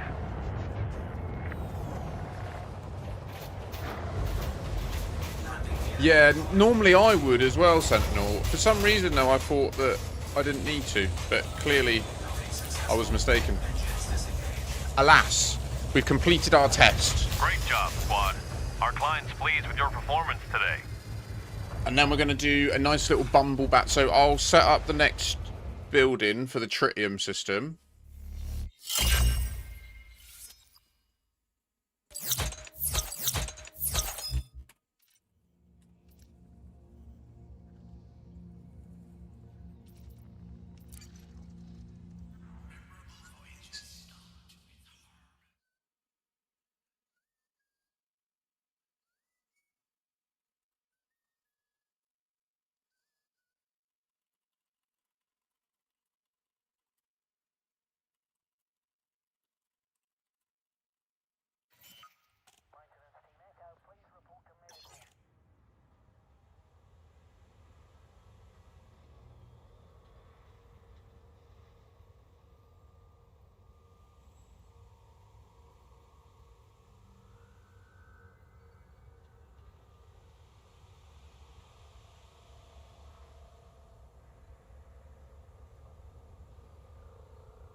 Brilliant news.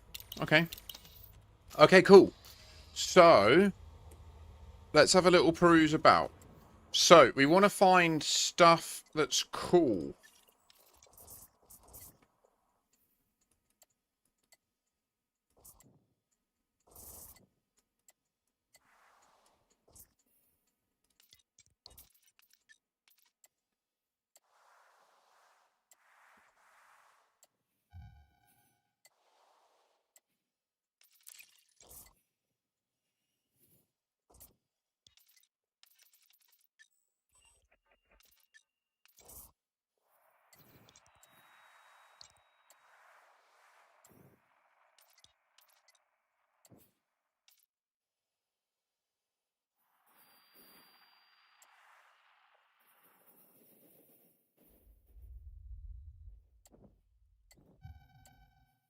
Okay.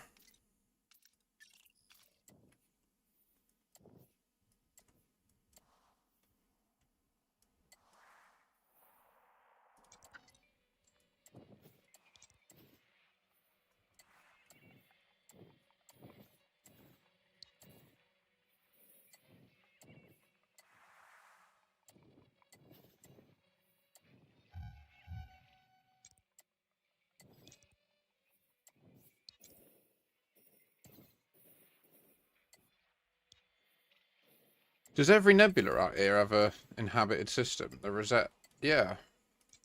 That's interesting.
Yeah, they started the colonization from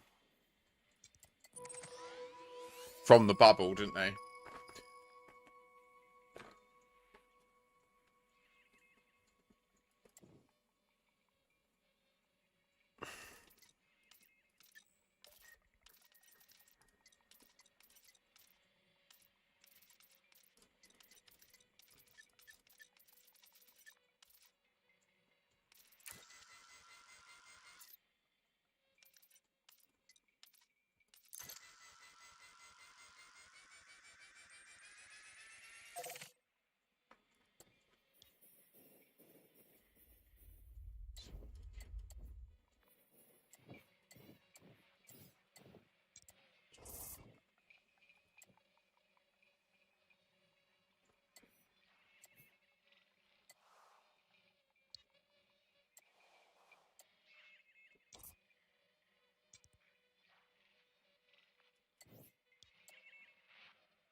I want to explore that wide band.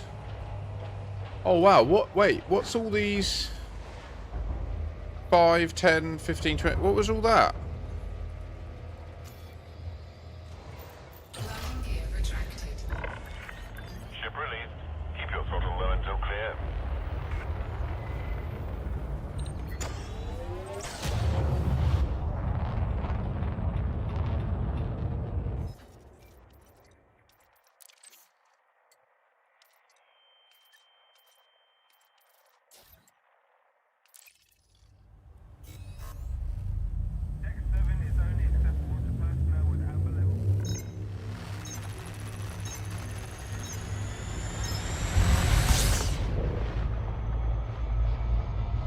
Warning. Frameshift drive operating beyond safety limits. Frameshift drive supercharged.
System scan complete.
Just updating Raven Colonial.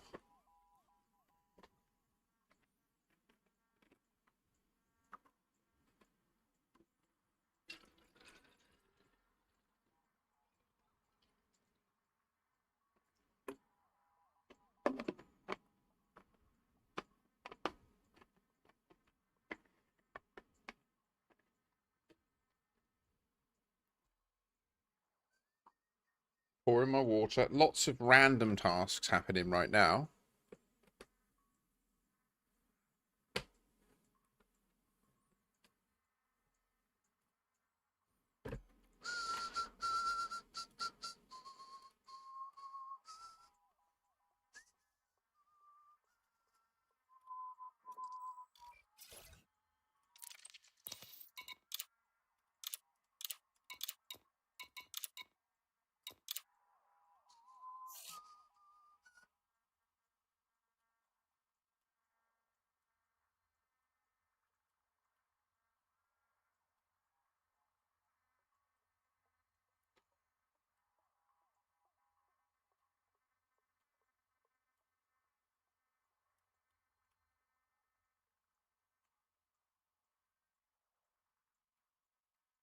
So once this is built, there's then 5 refinery hubs that we're going to put down.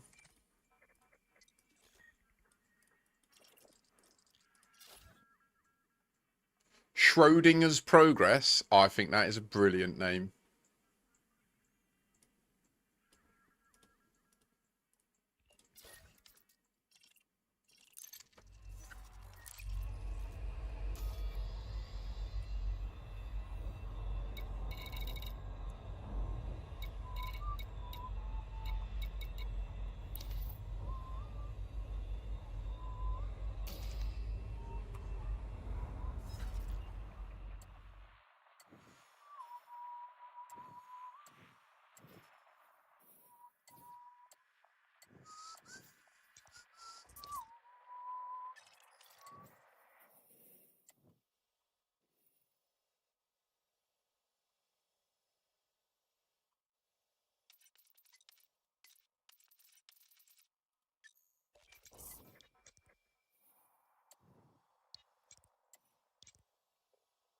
Man, this band is just deadly.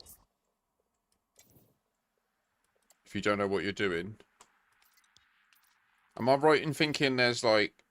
Okay, so it does have some scoopables in it.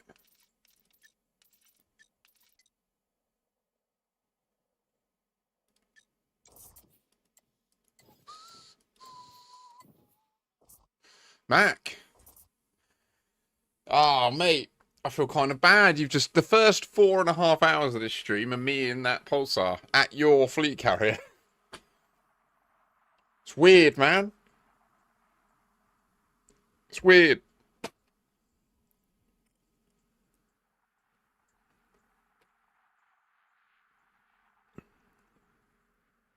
I don't know what to make of it.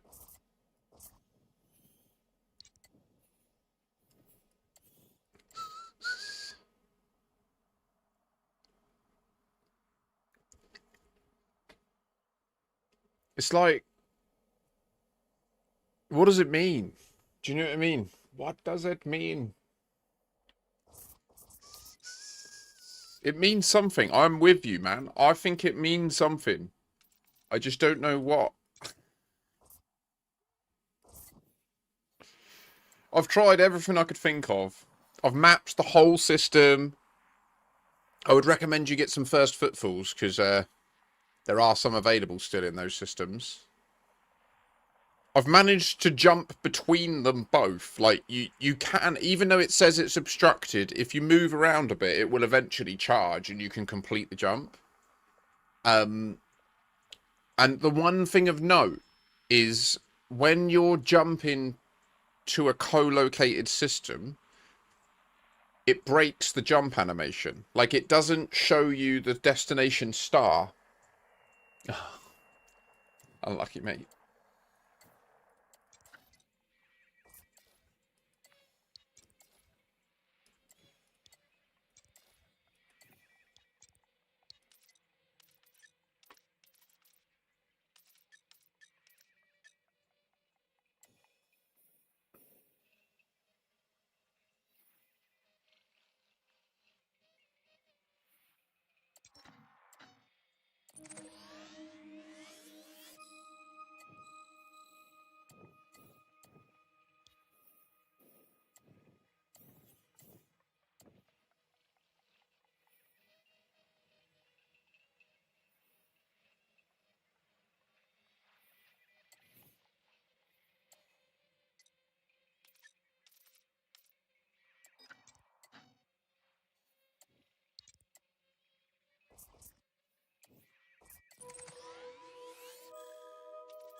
I've done quite a lot of research into it, Mac.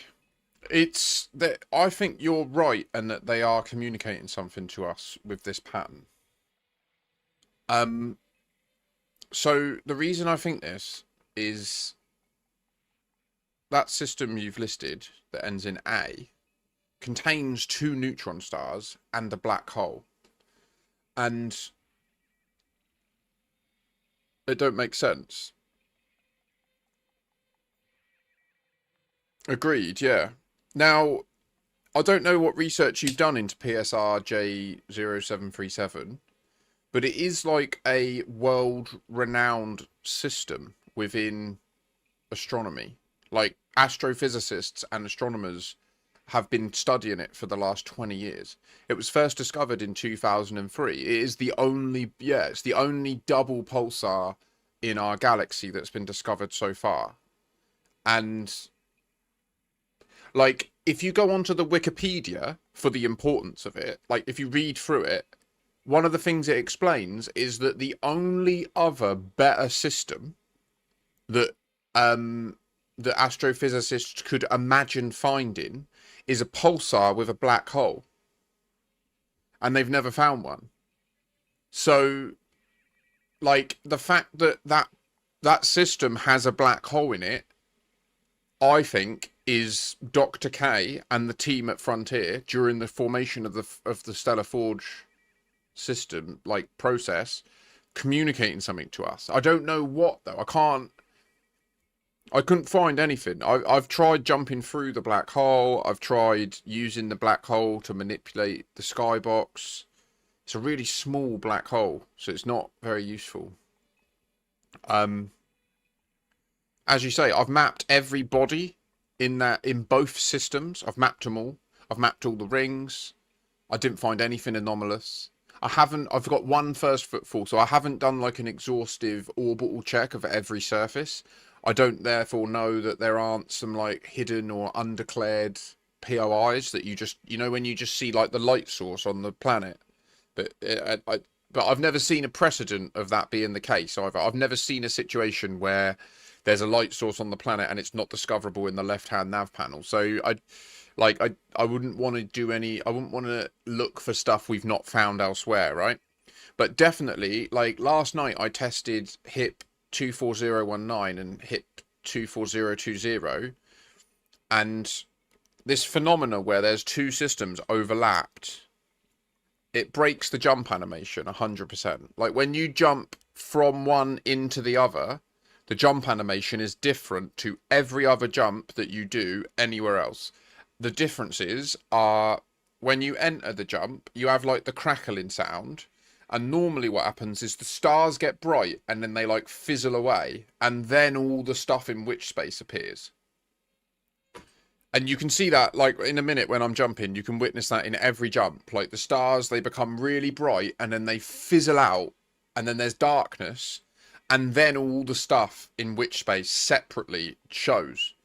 When you do these jumps where you're jumping into a system that's overlaid, the galaxy doesn't fizzle out. Like the dimmer stars disappear, the bright stars get brighter, there's the fizzle, and then they stay there in the background, and then all of the witch space stuff appears in the foreground.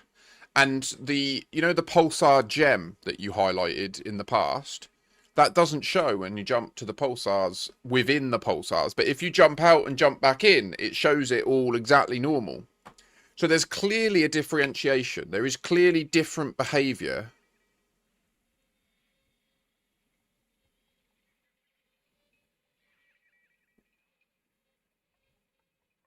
Oh, hi, Ross. You right? So I've been there. I've done everything I could think of to try and uncover something, and I didn't. So I'm on my way back to the bubble now. I'm just going to do some like chill Exo Bio on the way back.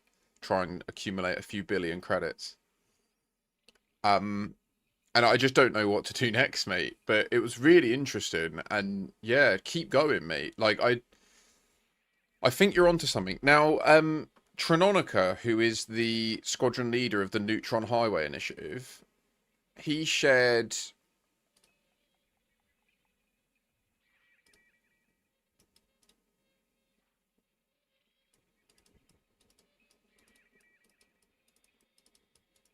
there's a number of other ones. So there's these two as well. This one's 15k away.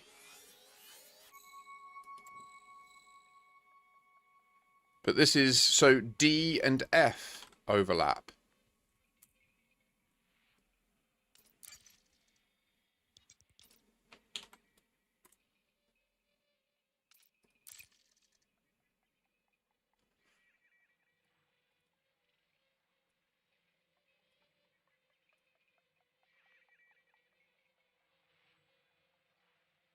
Yeah, isn't that broken though? I swear I went to this recently and it just didn't.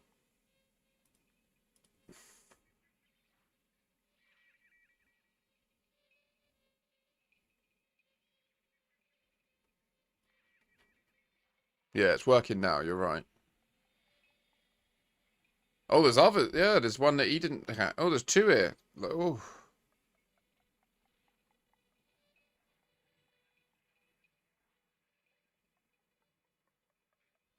Wait, what? Dromi has another system. Dromi has Manu underneath. What?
Well, so this one would be where... Wait, what? That's nowhere near.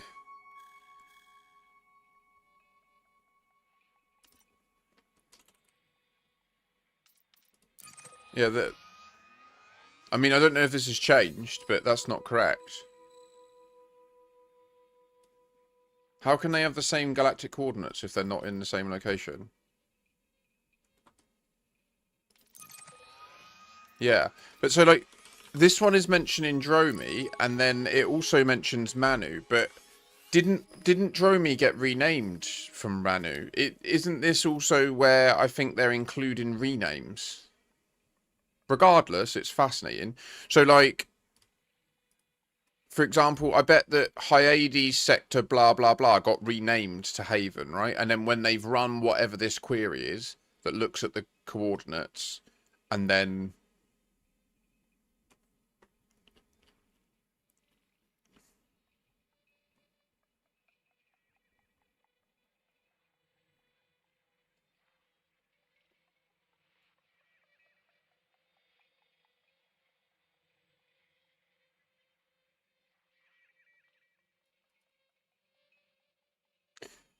So I think when we go to this URL, it runs a database query that looks, it returns any systems where there is more than one system name, but the coordinates are the same. I think that's what's happening.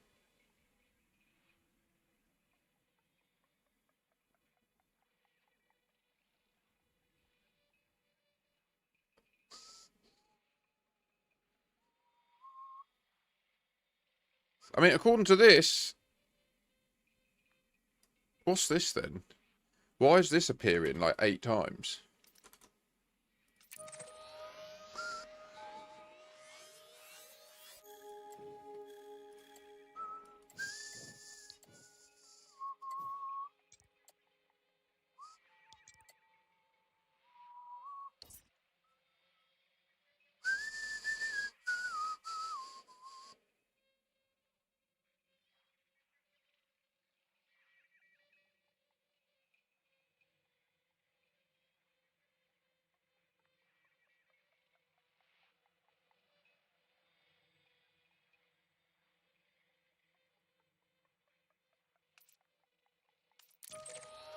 This one, do you mean?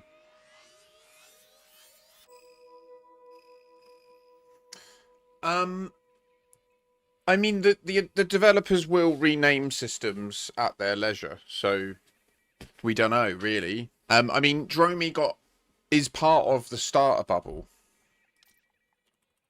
As you can see here. I don't know that, I just think that Dromi used to be called Manu, but I could be mistaken. Yeah, it also had Matet in it, didn't it? I think that's what's happening here.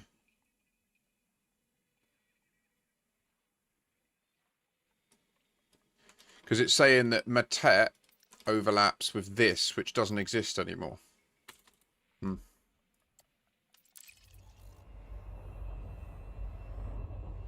Yeah.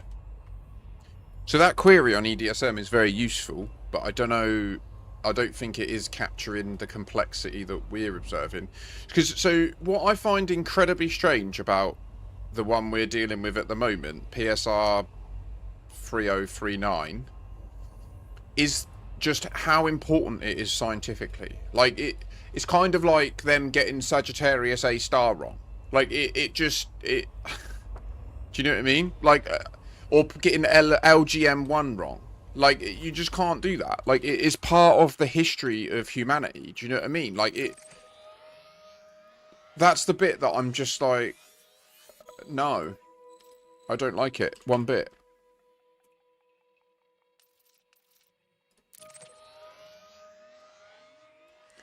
The fact they've put a black hole in here, or allowed it to have a black hole, makes no sense.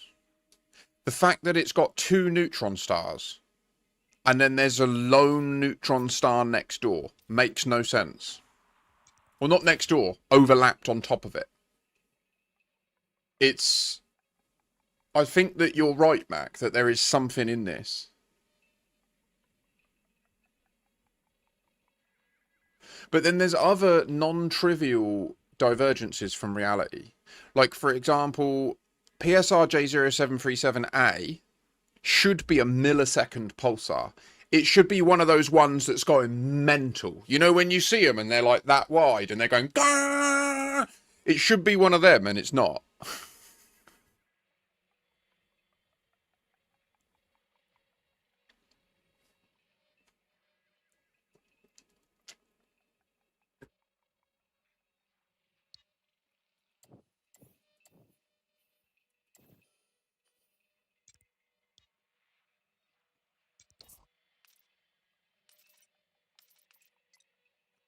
But anyway, yeah, that was sort of the limit of what I did, and I don't know what else to do. And then I got distracted by this massive plane of unscoopable stars, and I wanna know what's going on with this.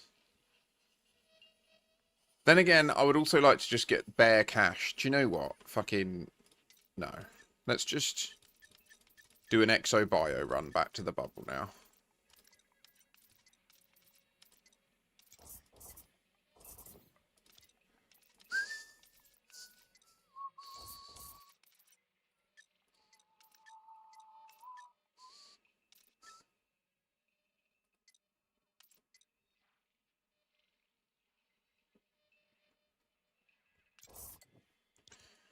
But then, like, what, do you know what I mean? Why is it wrong?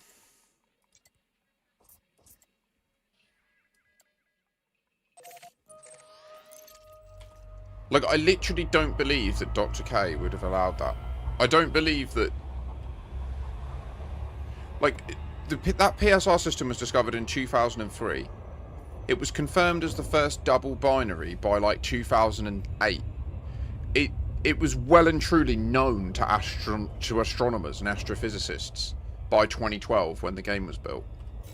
So, why would they allow a black hole in there when the holy grail of GR astronomers, general relativity astronomers, is to find a pulsar with a black hole near it? It feels like that is a non-trivial error. Like a non-trivial error.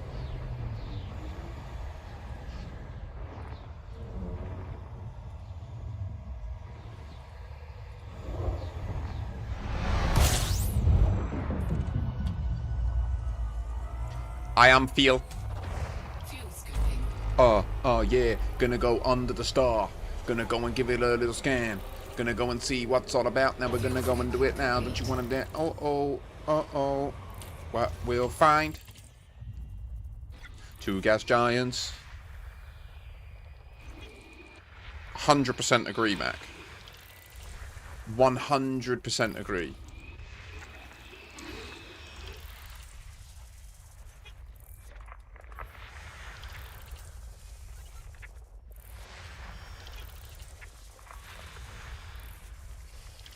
Cyber dummy, how are you, my friend? I see you in the chat right now, it's there.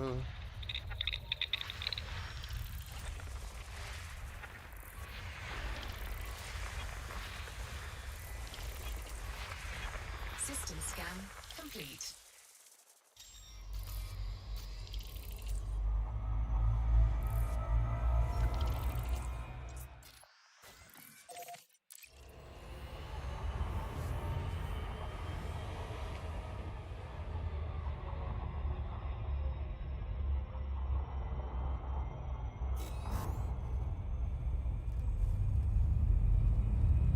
Yeah, Mac, I just don't know what more to do, do you know what I mean? Like, I'm up for helping where I can, but I mean, like I say, I've exhausted all of the tools on the temporal rift. I've got every scientific tool you could ever imagine. Wake scanners, pulse analyzers, enhanced Xeno scanner, the lot. I got a universal limpet control, I got everything.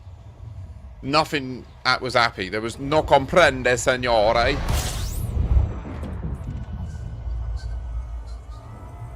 So we're just doing a little bit of sanguinous rim exploration while we investigated a very peculiar situation today. A double pulsar, and by that what I mean is it's a pulsar system that's physically overlaid on top of another system, and you can jump 0 light years from one to the other.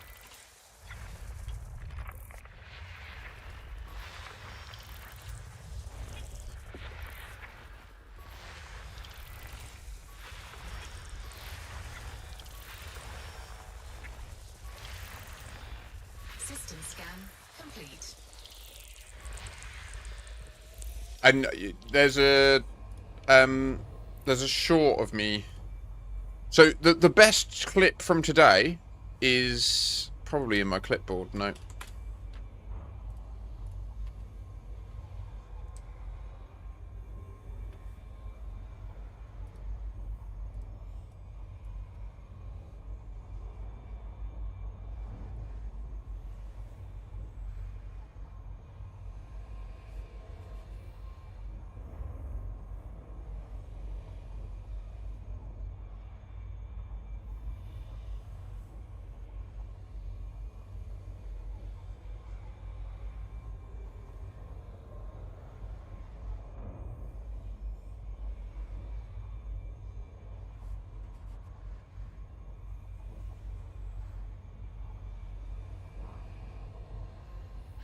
Oh yeah.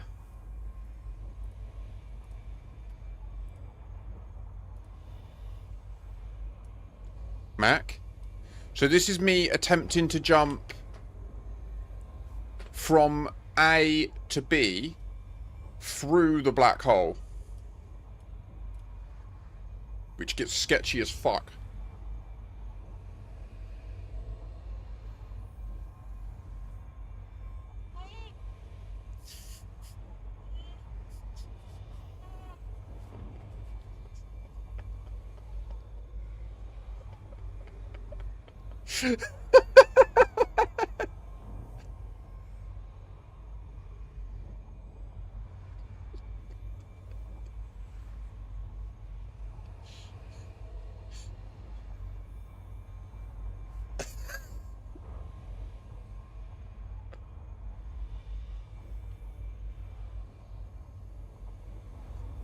Can't explain it, just experienced it. Not judging, just commenting. Madness.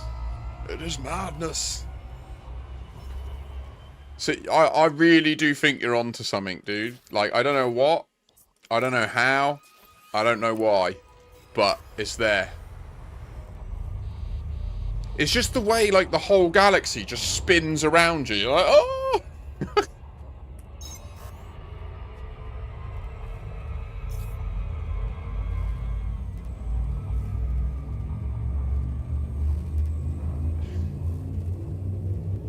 I mean, Mac 10's not the first to notice these overlaps, but he was investigating it Sunday on the stream, and one of the viewers, John Harambo, was watching that stream, and then messaged me and was like, "You gotta check this out." Like, you gotta check this out. This is crazy. So it did pique my interest, and it did bring me out this way today. In fact, the only reason I'm streaming today is just because it piqued my interest so much. I was like, why not stream it? Like, what if we find something crazy, you know? That was pretty crazy. Like, you know, we came out here to see if we could find something crazy. We got that clip. That's pretty gnarly. Like, that clip was pretty mad.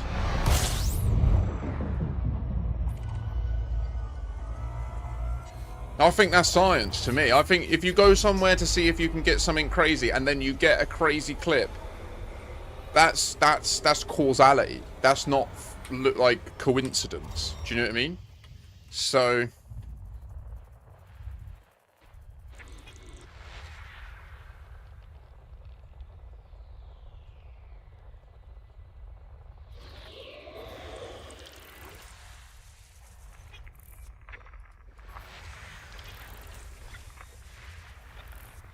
oh, one other thing I identified whilst there, Mac, is despite them being called pulsars, unlike other pulsars, they do not point at Sol.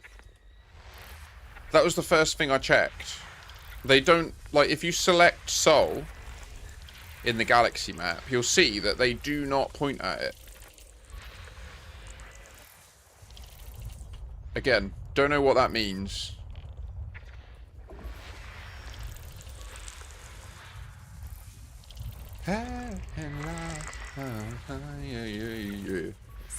Oh, yeah.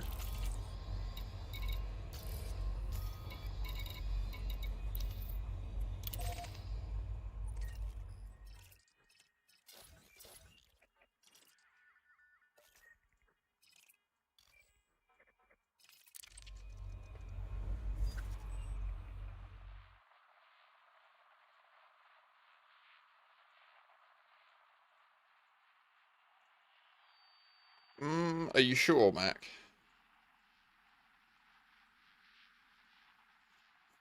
No, Janesh. All PSR systems are real. Any of these... well, nearly all of these are real. My understanding is that the reason a pulsar is different to a neutron is the jet cone points at Sol. Oh, really?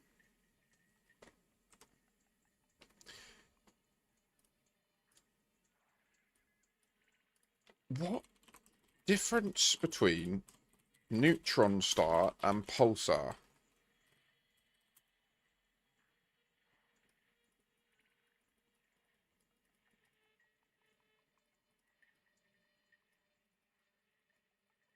Oh, okay.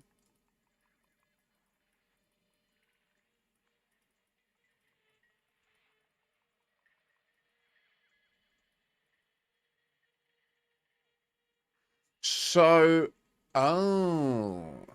So in reality, what we see in game as a neutron star is not correct, because from what I just read, a neutron star is just an incredibly small, highly dense star, and a pulsar is a variant of a neutron that has the jet cones.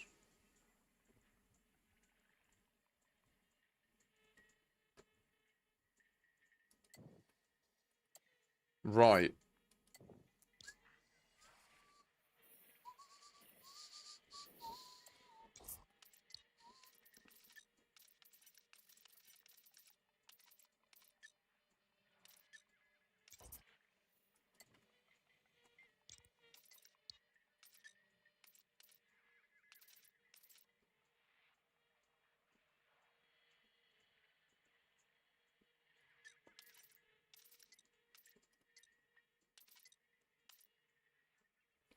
We're not really heading anywhere, Jason. Just journeying, mate. Heading back to the bubble, really. But I'd quite like to get some Exo Bio data on the way with the Nomad, and to get some B-roll footage for the Nomad.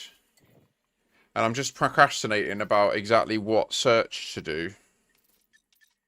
I think I'm going to go for these 3. And then I'll plot an efficient route.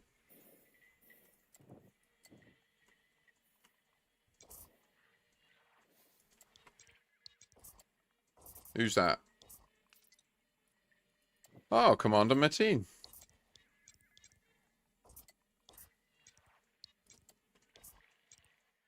You coming to investigate? It's mind blowing.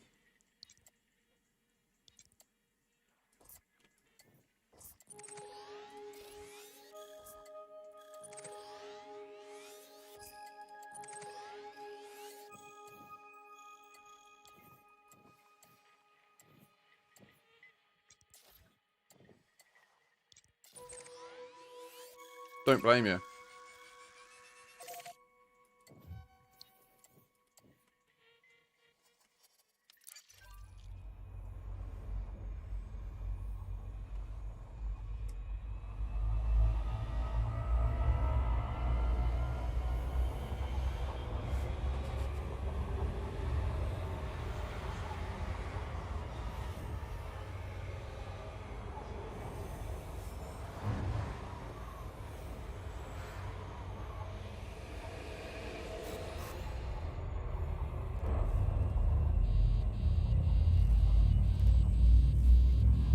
Can't find me. I'm in the Sanguinous Rim. I'm in open.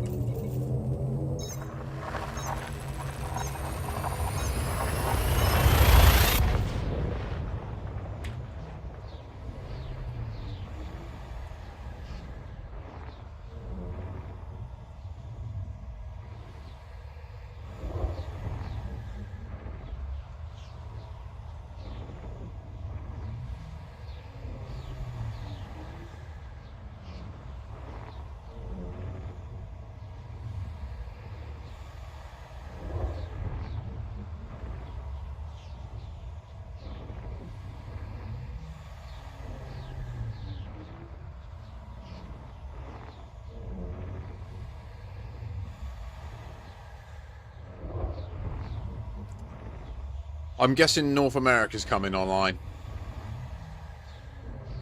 Yeah.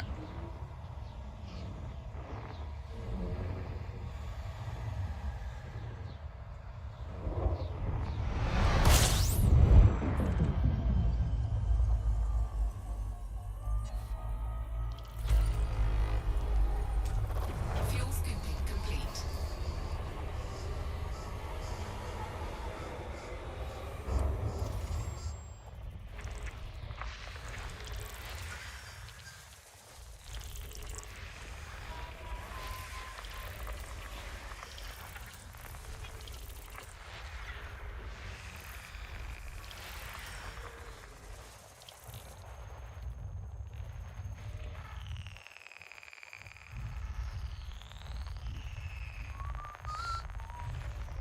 System scan complete.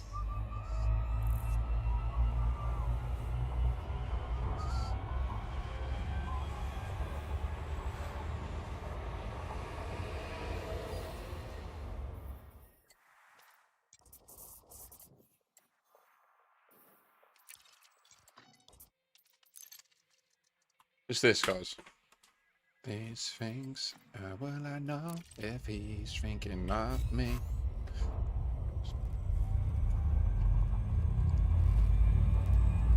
It's all bittersweet.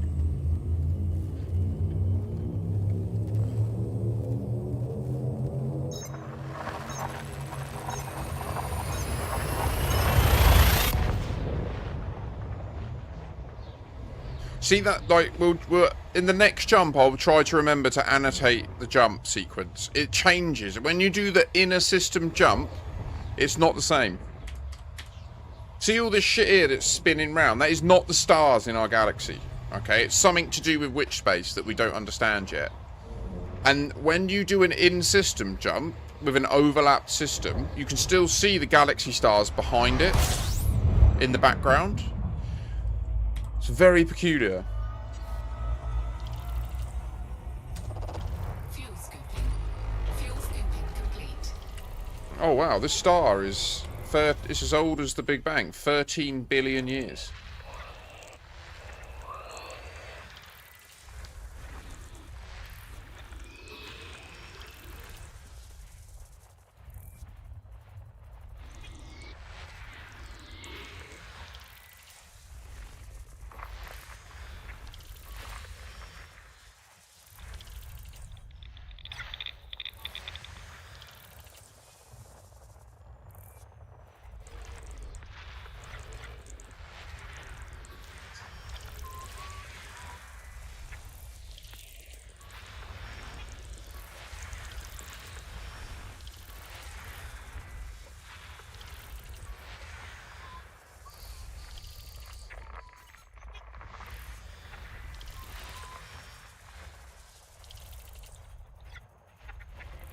System scan complete.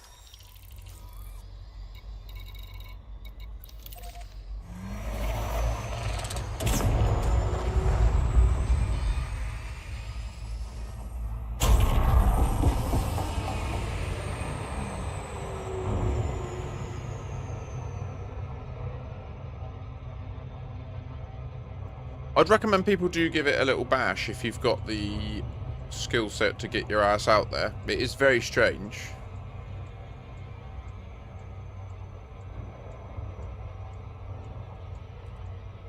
Also, I heard your comment, and I think I agree fully with you, Mac. My belief at this stage of what Raxxla is it's like a place that's 0 light years from everywhere. Very similar to what we're experiencing, where in that system there, when you target it and jump and it says 0 light years, I think that when you get to Raxxla, you'll be able to jump from Raxxla to anywhere else with 0 light years. And I think the whole point of it is that it will allow you to just get anywhere in the galaxy. When you know how to do it, I think it will... Do you know what I mean? Like, that's what I think it will be. Because that would allow you to, like, go to Beagle Point in a Vulture or something. Do you know what I mean? Like a 0 light year Kestrel or something like that. Exactly, Cyber. Yeah, it would technically be everywhere as well.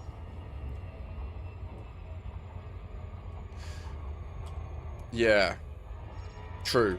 You could well be correct there. Certainly the parents' woe would indicate that, wouldn't it?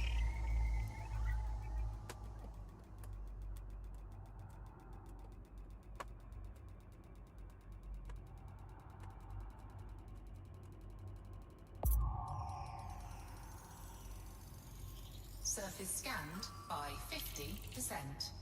Surface scan complete.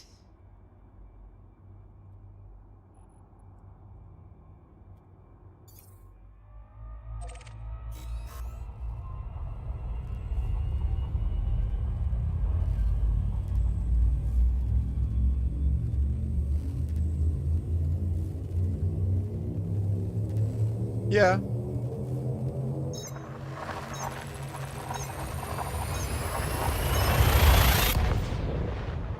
Like, if you look, the last letter will be all skew if, and if you change the A to a B, it will target another system that's in the same place.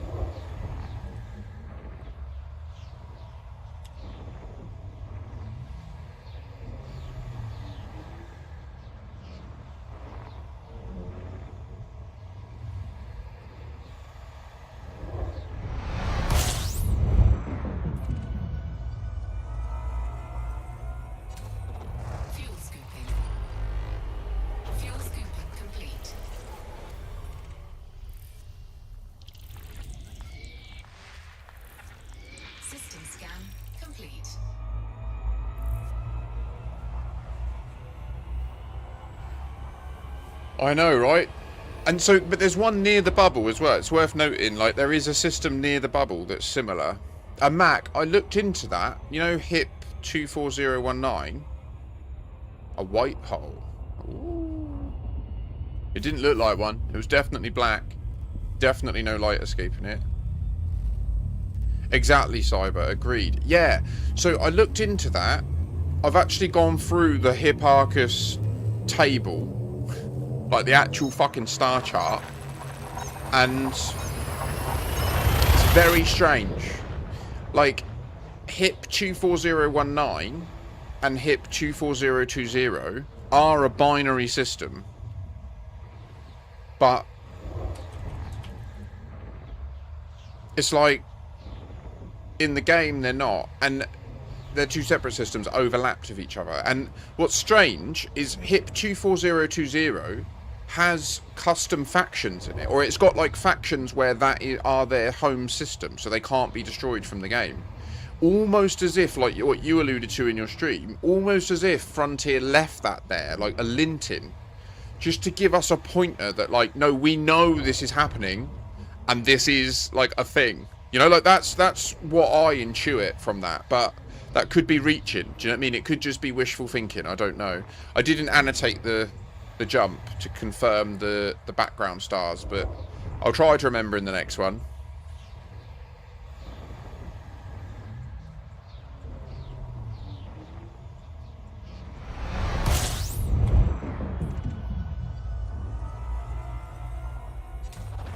Fuel scooping. Fuel scooping complete. System scan complete.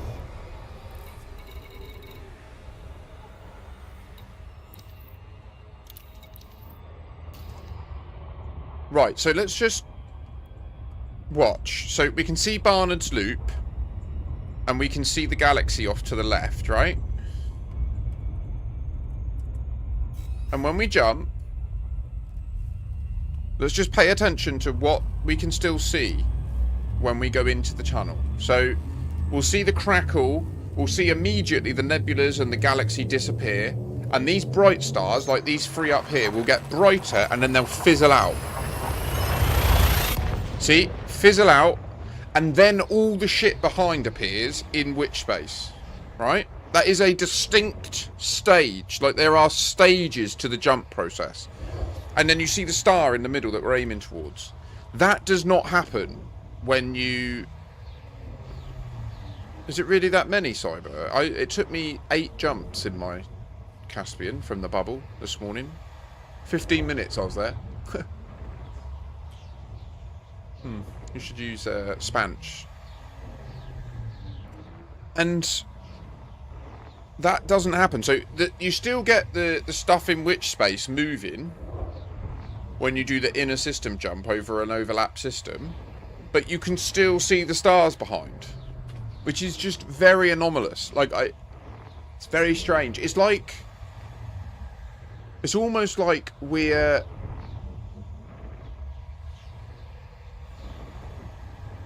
Could it be linked to the Fargoid star map?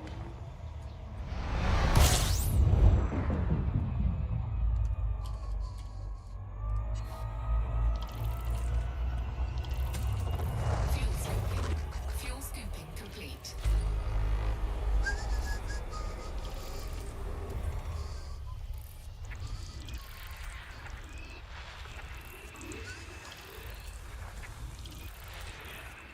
Tell me when it's time to leave. I don't wanna know. There's a voice inside me.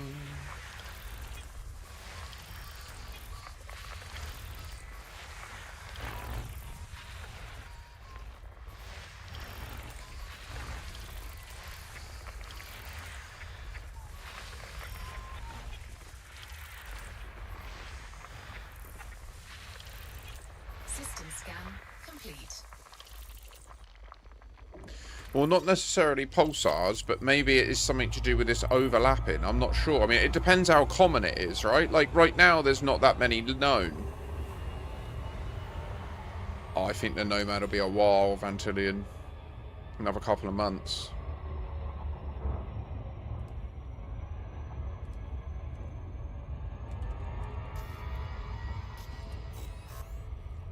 Easily.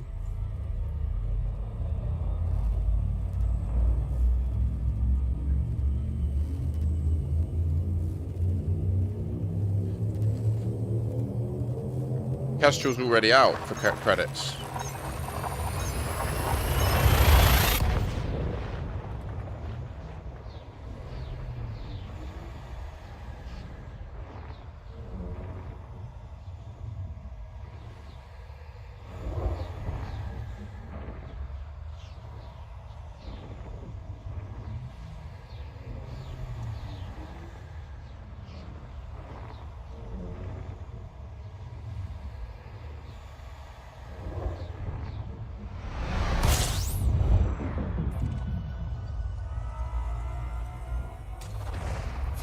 Right, no more biscuits until after dinner.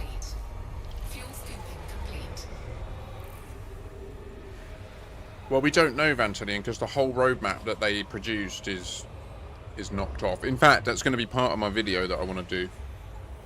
I'm going to record for it in a minute. If we actually find a system with Exo Bio signals in it, I'll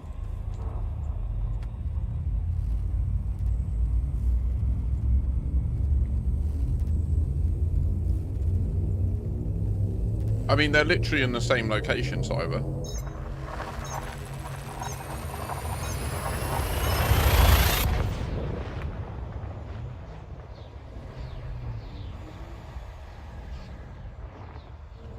And it's meant to be 2 vessels coming out together.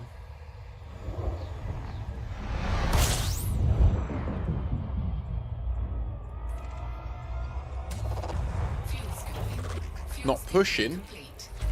You're good, you're good. Not pushing? You weren't pushing me.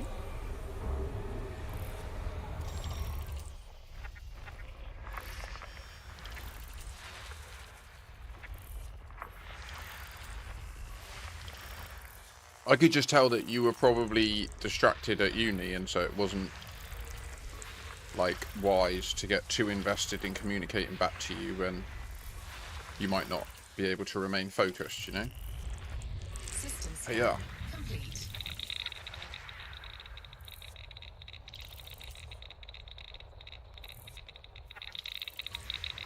We didn't find anything, mate.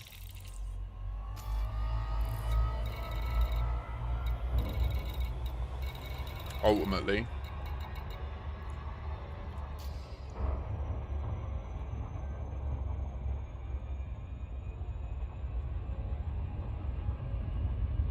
But I encourage anyone in chat who's curious about it, do go. Do have a punt, because who knows, maybe you'll try something that I think's crazy. And Alduin 07.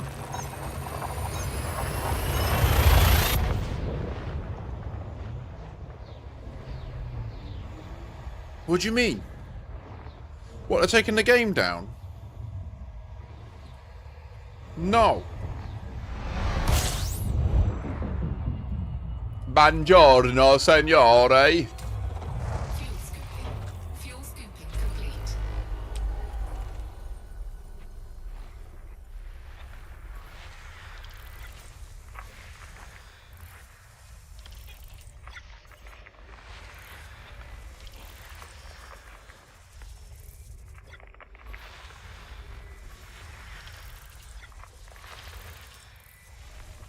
System scan complete.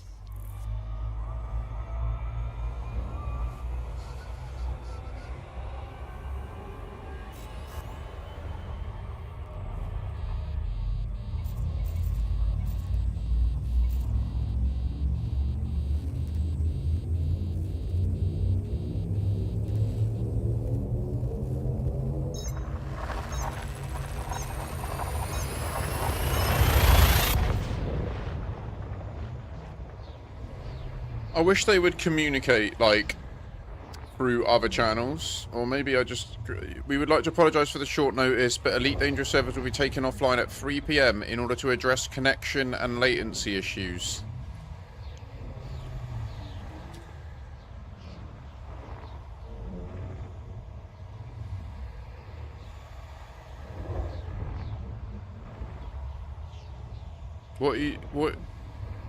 What's that, Cyber? What's this link? Please don't share long links like that.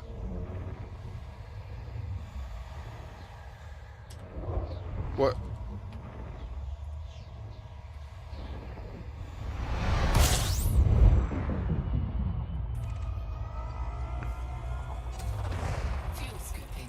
Oh, that's cool. Fuel scoping complete. Is this brain trees? It's fine, mate. It just crowds out the chat, doesn't it? But I'm a bit baffled, mate. Like, the ops give shitloads of mats. Or do they not give raws?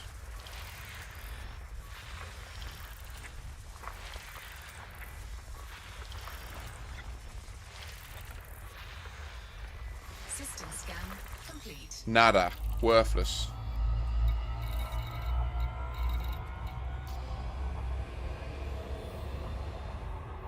That is really cool, though. That's good to know. Hit 29560. How far out is it?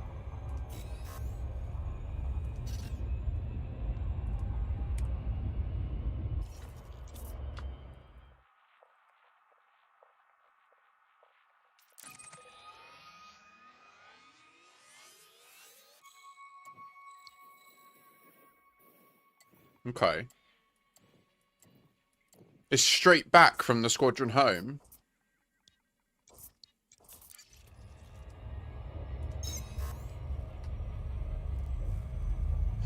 I guarantee you that whatever they do also involves whatever's going on at Colonia. I am almost certain that this restart is not just to address connection and latency issues myself, personally.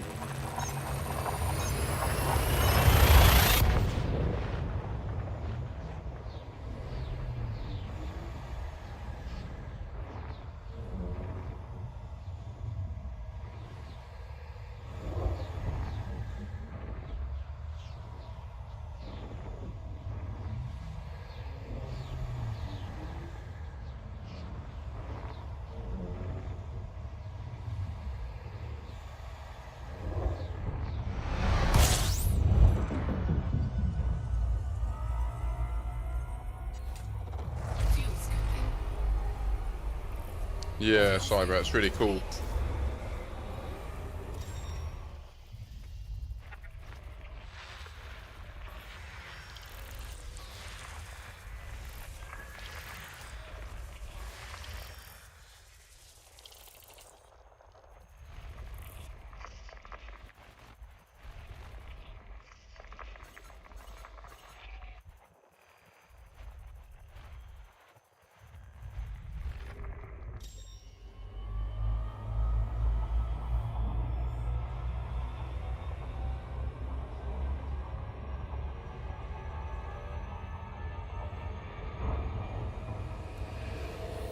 It'll be in 3 minutes. Yeah, they'll be turning the servers off at 3 o'clock. You're right, Cajun. At least you didn't type anything like a... Nothing too dodgy. System scan complete.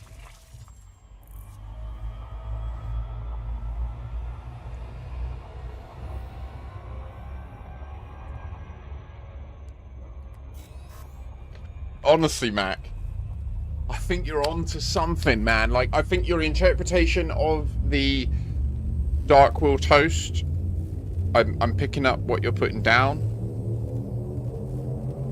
I think this overlap thing is interesting.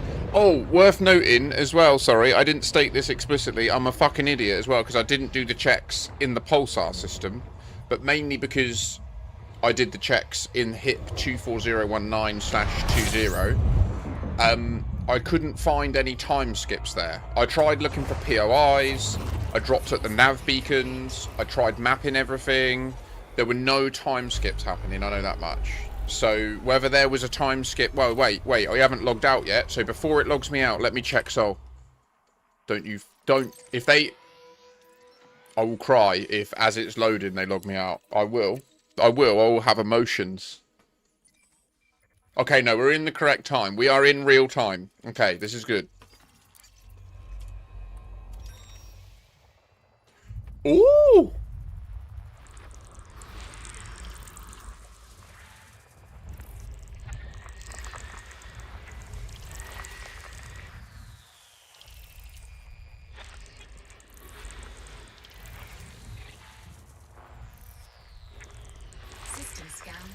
complete.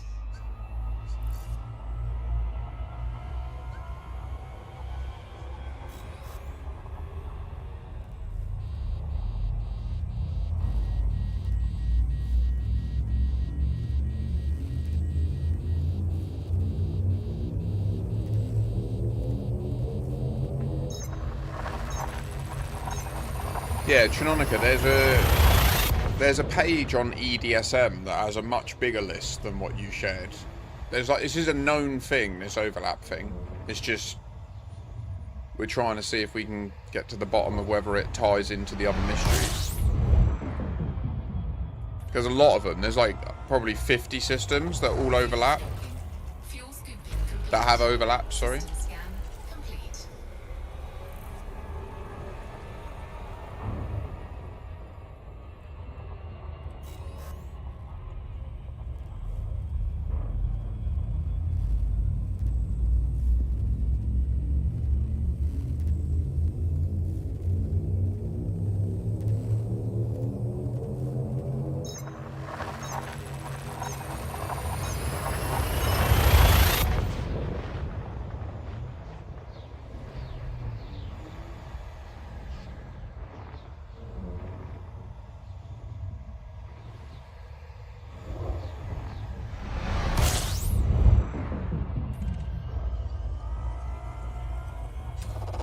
Fuel scooping. Fuel scooping complete. No, cyber.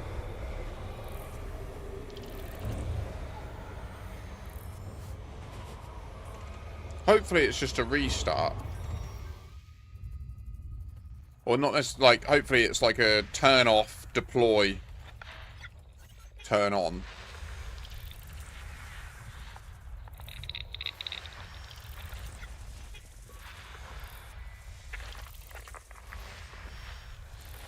System scan complete.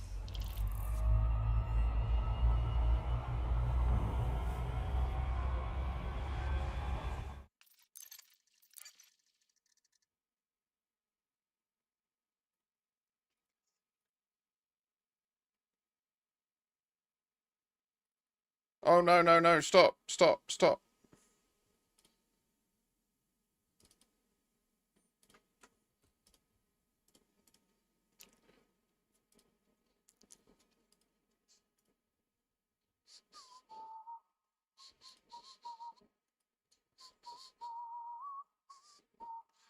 So it's worth just revisiting this. This, I think a lot of people have forgotten about this. So this was the intended plan.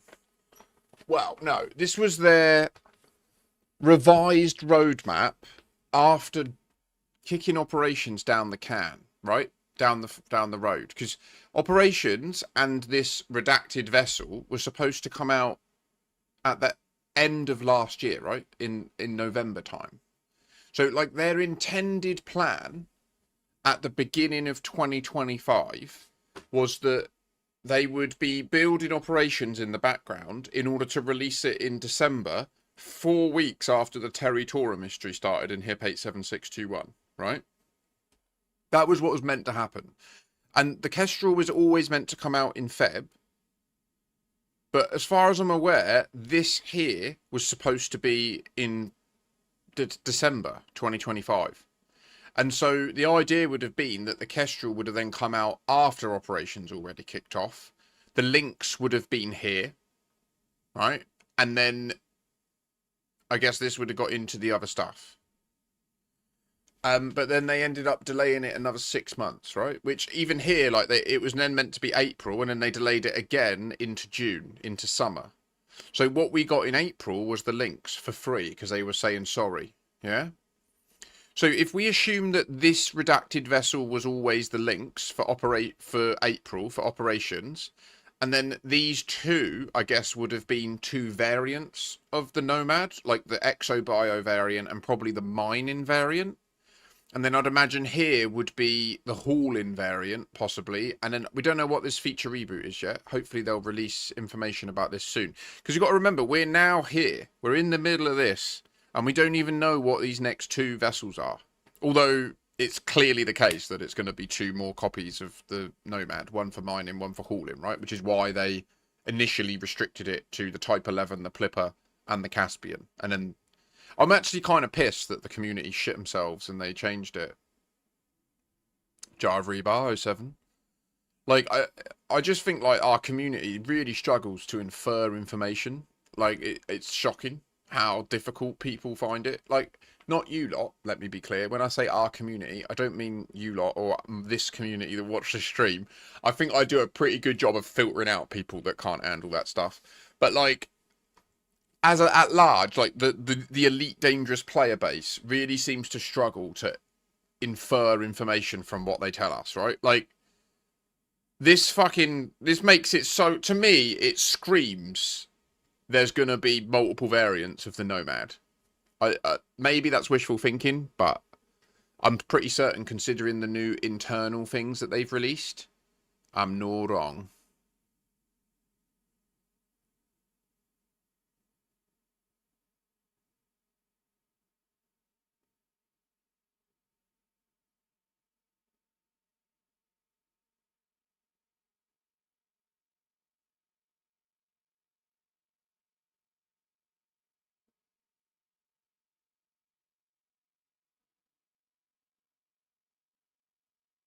Sorry, I've got some notifications to deal with while we're waiting for this restart.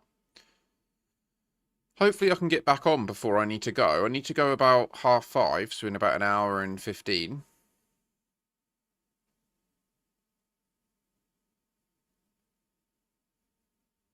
Can't wait for tomorrow. Tomorrow is Twitch payday, which is also order medication day.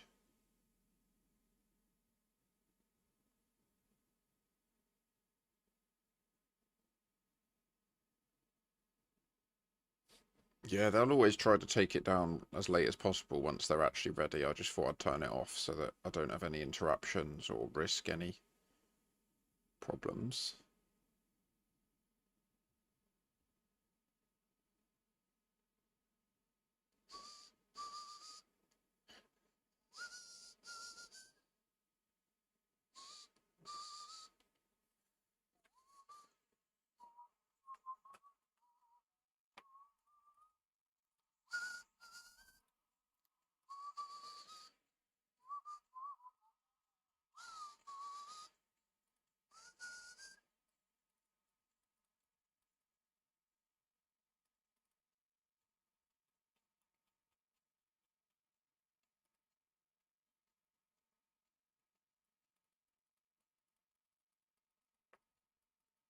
Oh, take around 1 hour. Great. Okay, well, that kind of kills my intentions. Oh, well.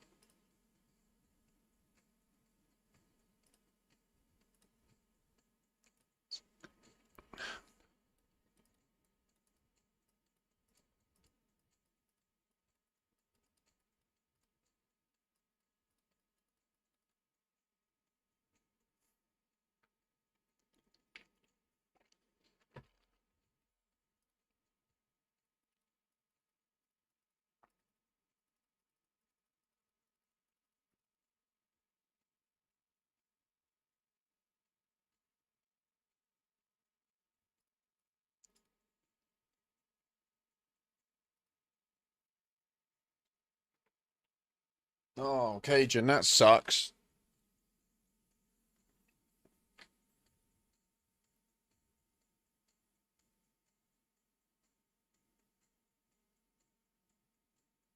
Noisebringer, do you not have a fleet carrier?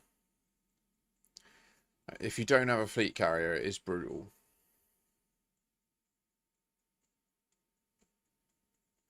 I don't know, though. It is a tricky one. It's only the experimentals, isn't it? Like, what I often do is, I'll put stuff on my Mandalay and then just take my Mandalay there and engineer it, and then, like, fly the Mandalay back.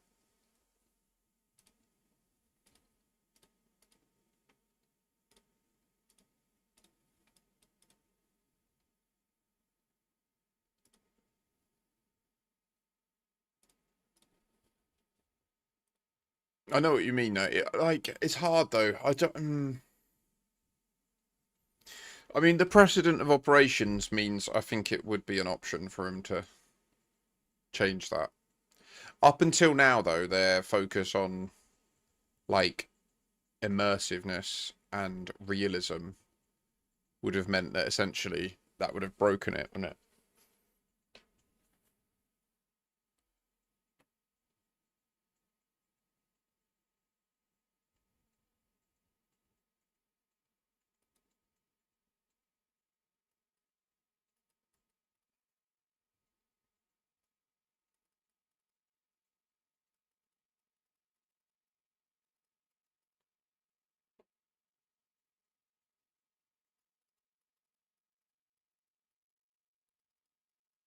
I'm sorry, you should be able to sit on the chairs in your Nomad.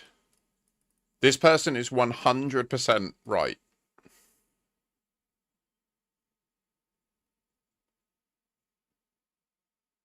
Yeah, exactly, Mac. So that's what I was thinking, was like you can pin one blueprint per engineer, and then you can remote, like, I don't often need to go to him. So yeah, I've got a mad spread. And so I can basically engineer a combat ship from nothing to fully grade 5, just sat in a station. But then it's adding all the bells and whistles with the experimentals that needs to go round.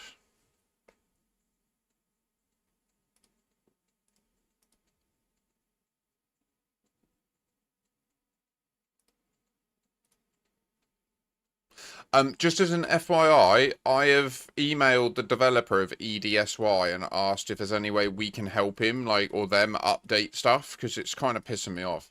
It's never up to, like, it takes months and months for it to get new information in it. None of the new blueprints are in, none of the new modules are in. The Lynx Highliner still has no thermal data, so you can't do builds and know how hot or cold the ship is. And it's bullshit that it's all on one person's shoulders. Like, we just need to work together.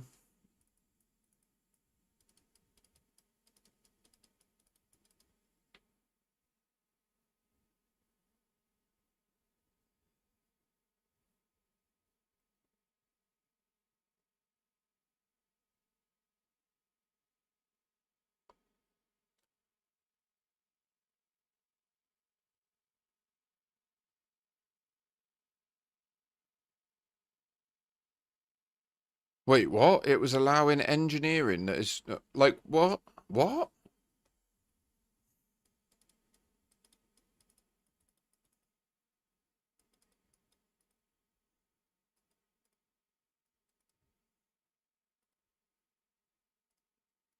Maybe one.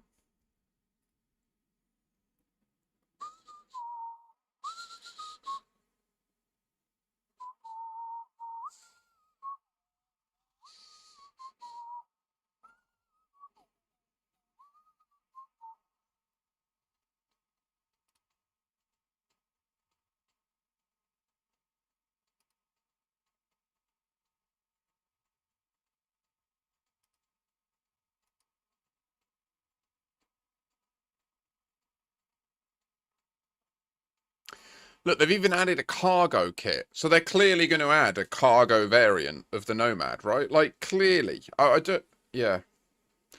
I'm so gutted that they were forced or pushed by the community to add that new Mark 1 vessel hangar.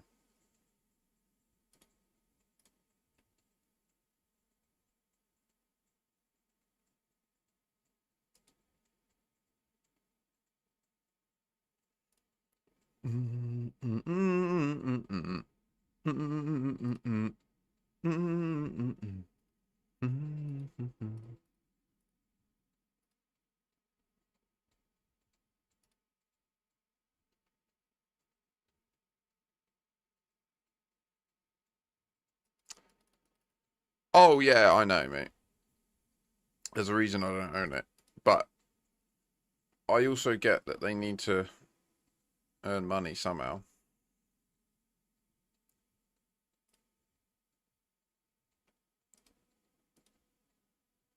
But 16,000 arcs for a holographic paint job?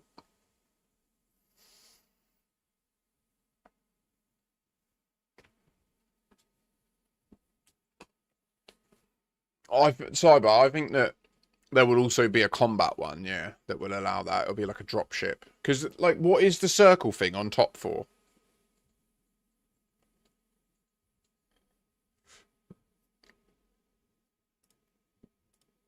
Like, what's this for? Doesn't do anything currently.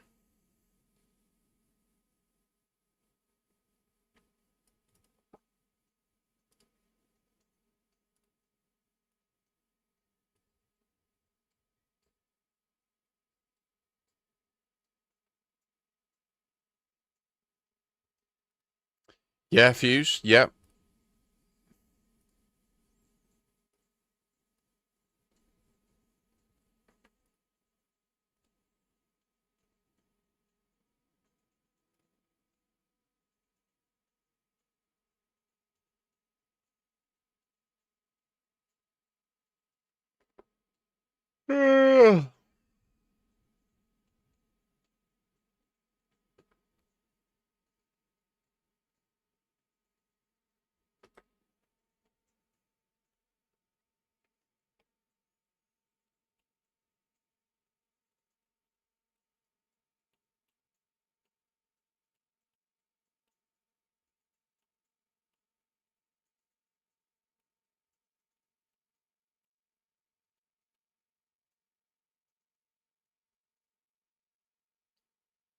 They're pretty cool.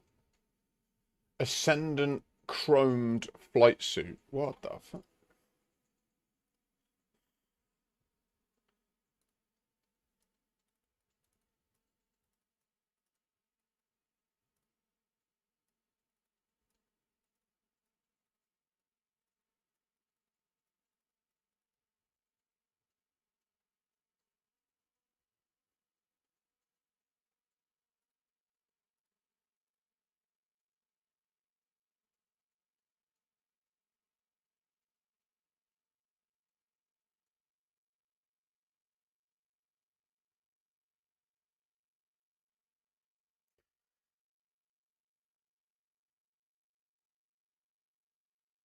I need that.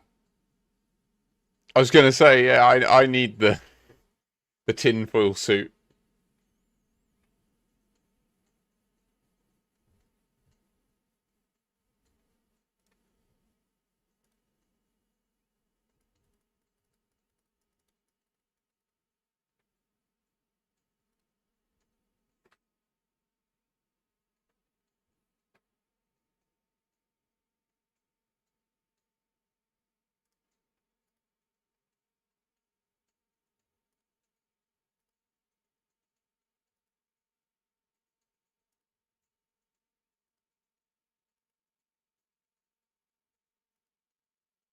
It's quite funny that they insist on using the female model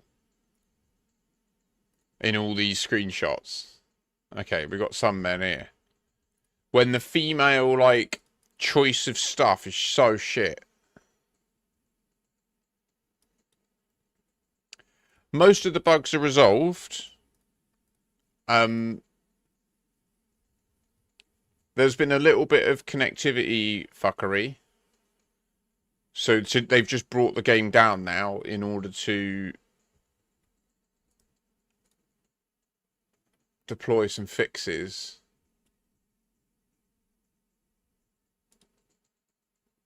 Yeah, but then why isn't there, like, hair and stuff? Like, honestly, the choice for women is so atrocious. Really, Cajun? Oh, I've had loads. I'm owed so many thousands of Merc coins, it's kind of unreal.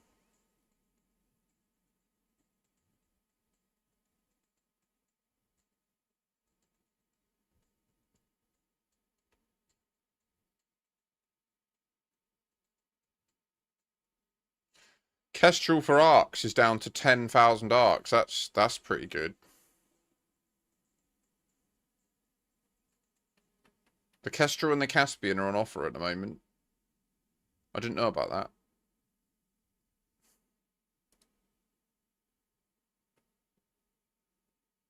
I already own them, so I'm not interested, but... Yeah. They're taking it down, allegedly for the next hour. I have had that problem, Noisebringer, yeah.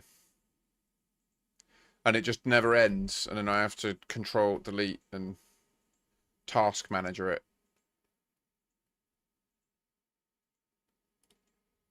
I yawn! Oh!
Well, it does happen. Although, I must admit, pirates and that are pretty tame.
Commander Ragged Shinobi here. I'm on PS5 Legacy version and have started again. And I'm still in the Pilots Federation Administration District. A couple of days ago I was jumping from the Matet system to the Dromi system and heard an audible chime in the middle of the jump. This was at the game clock's time of 9:07. Yesterday, the same chime happened on the same jump route at 23:07. I think there might be a way to drop out of the jump into possibly witch space at that chime.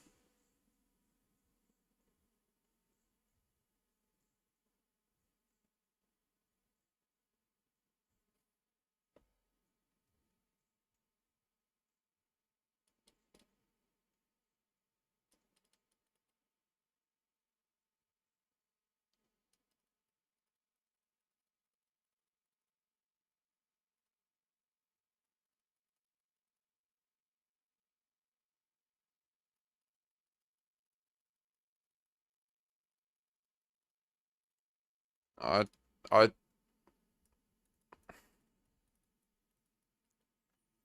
I don't agree that the jump is just a loading screen. I just patently don't agree with it. I don't think we should shut down too many. Like, it is a loading screen, but it's not just a loading screen, because there are variants of it.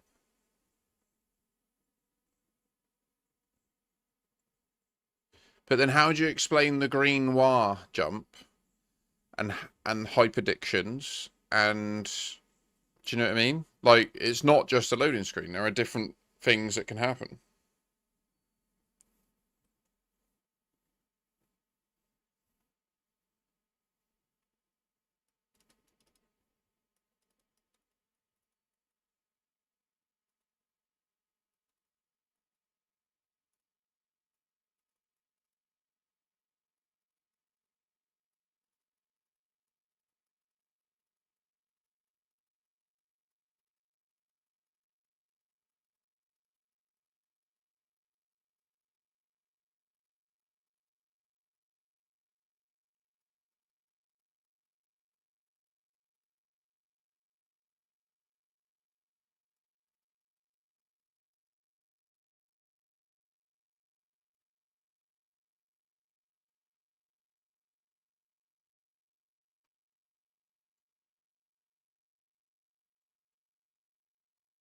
What this makes me think of is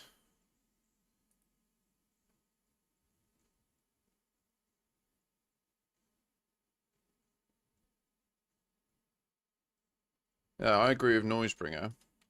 Like, I get the point, like, that it is a loading screen in the sense that, but I don't think people misunderstand, like, what it needs to load. Like, it's not that hard. A lot of the time, like, a lot of the delays in loading a new system are down to what mode you're running the game in, it trying to connect to loads of other people, and then, like, waiting. Or the game server, the Galaxy server, being delayed in responding with the information that you need, like who discovered what stations are attached to what. Um.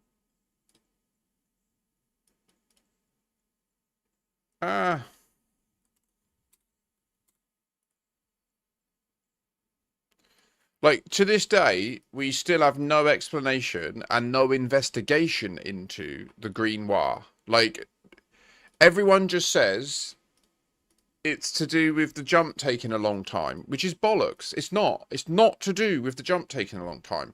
Because sometimes you can be in a jump and it can take 3 minutes and you don't get the Green Noir. Other times you can be in a jump for 1 minute and you get kicked to the desktop, or you get kicked to the main menu with like a mauve adder.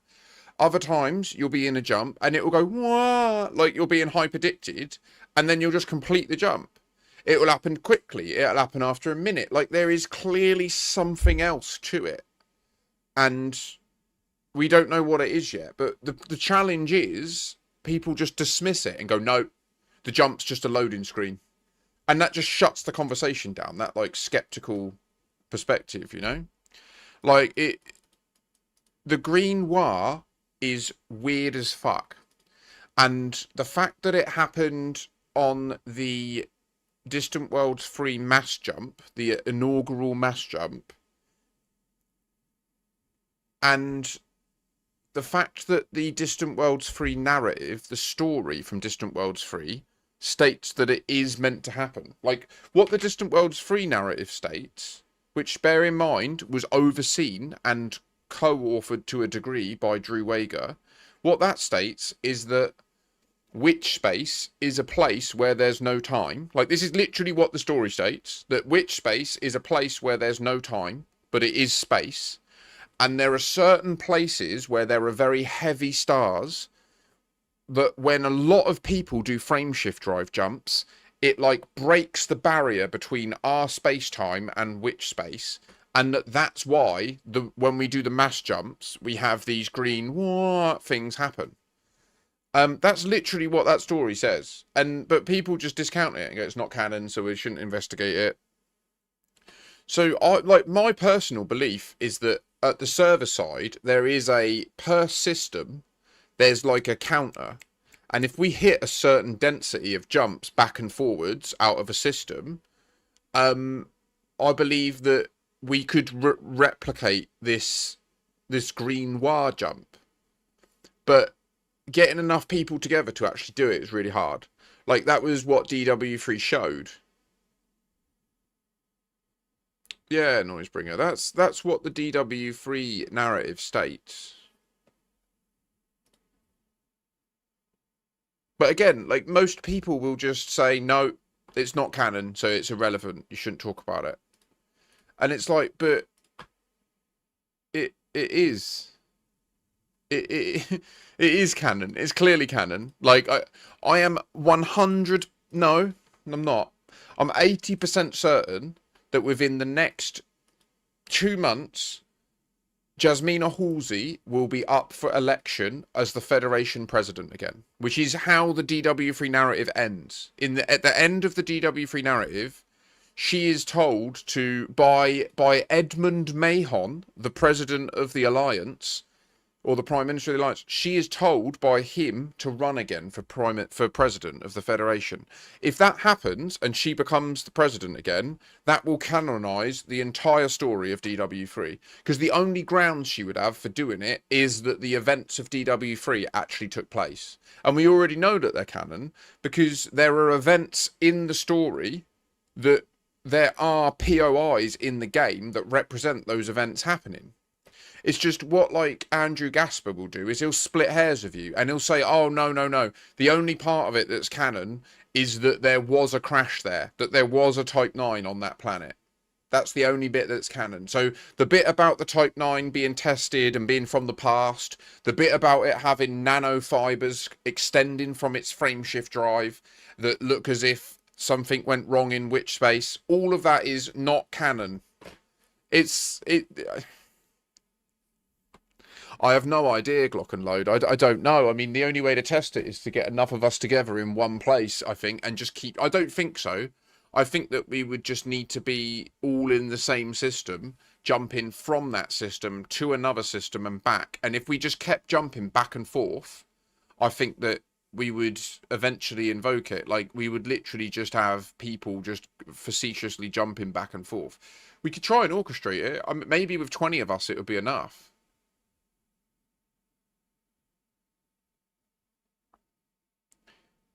It could crash the servers. It could. Although...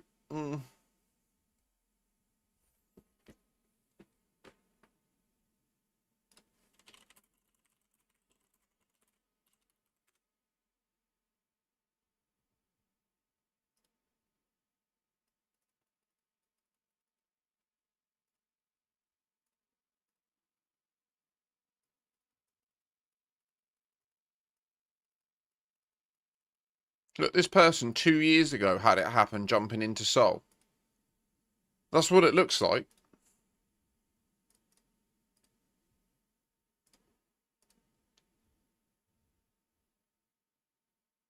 Well, if we want to test it, I'd be up for. Let's do it this weekend, yeah? Should we test it on Saturday? We'll just pick a system and all meet there.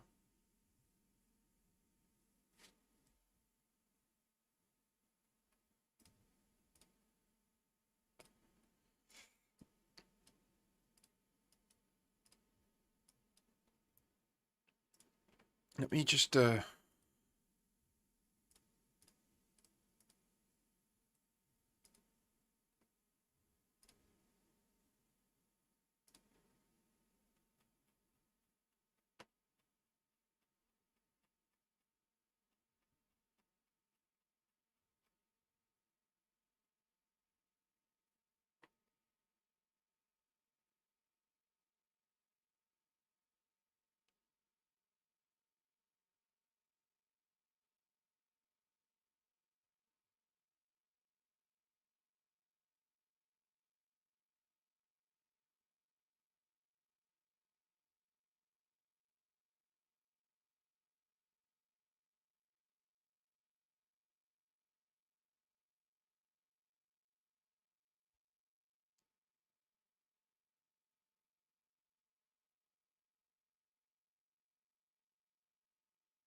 I'm going to show you it.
Sorry, Jix. No, I'm trying to evidence something.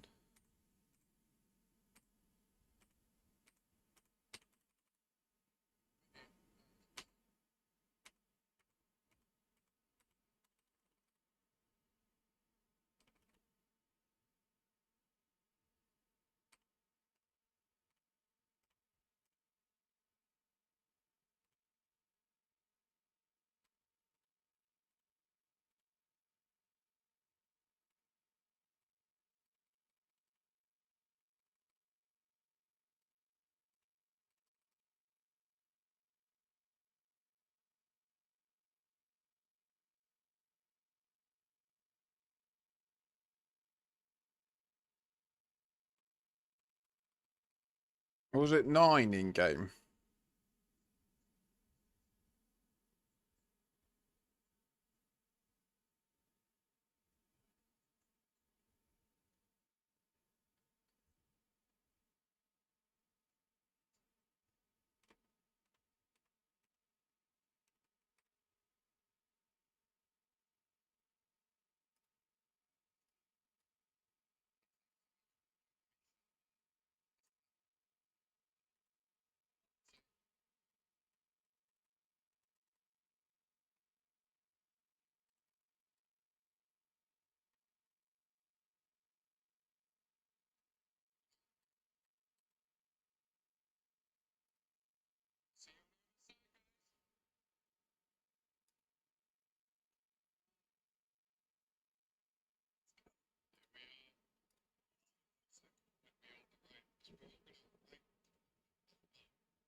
See?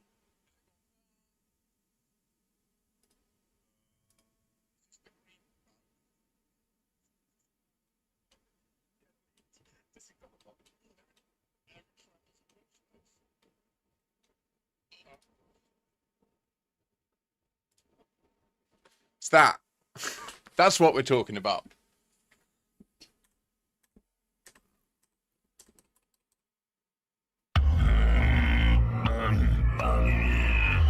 Fucking right. Can I clip this? Is there a way to take that bit and...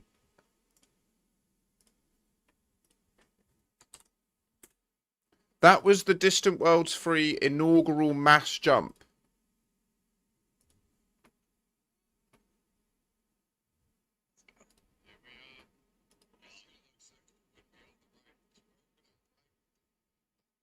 Stimming my tits off.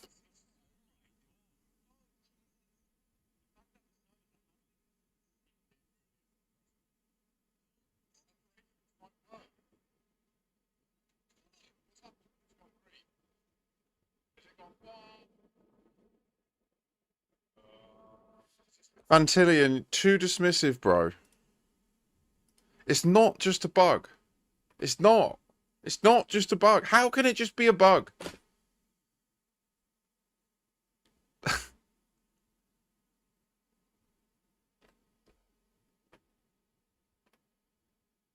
Oh, yeah, we can...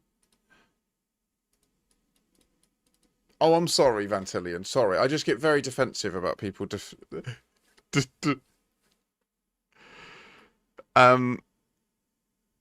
Okay, right, yeah. What we'll do, we'll run it back.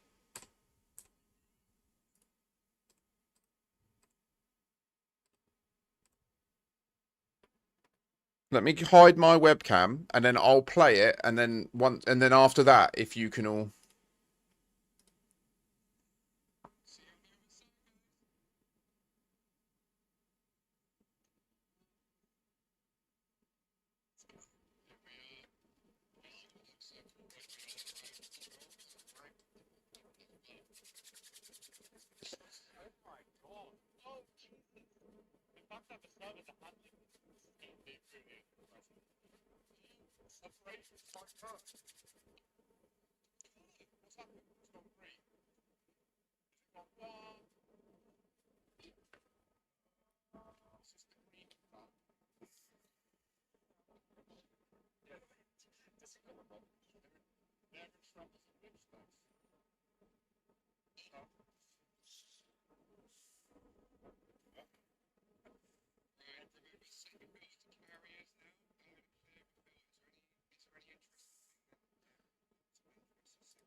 No, don't, Jix. Okay, look, I was being facetious. Okay, that.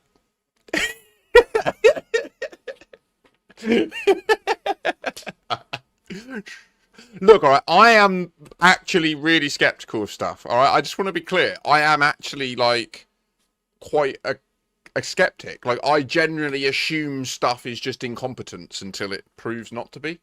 So that's where, like, in this moment, I hadn't yet processed everything, because the bit that we're missing from this chain of events, right? Like, this is a 9-hour long VOD, and about an hour and 40 minutes before this, I saw Jasmina Halsey's video for the first time, which, to those of you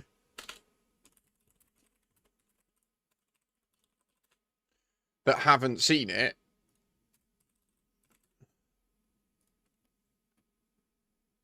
is this. If you're on YouTube, I'm sorry. I want to be clear that this is another thing that many people will say this is not canon when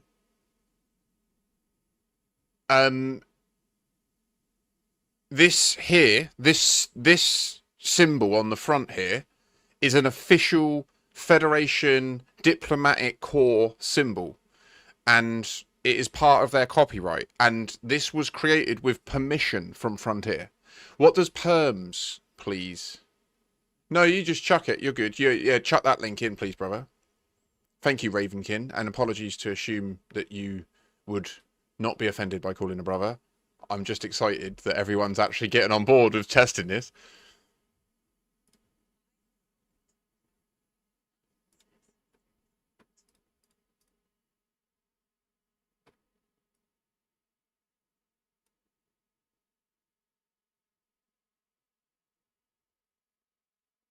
There's no audio.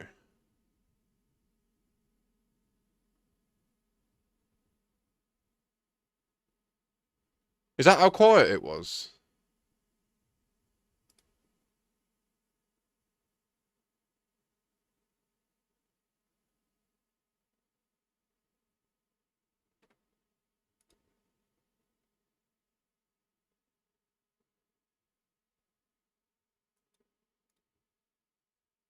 What, that's how quiet it was when I was listening to it just now?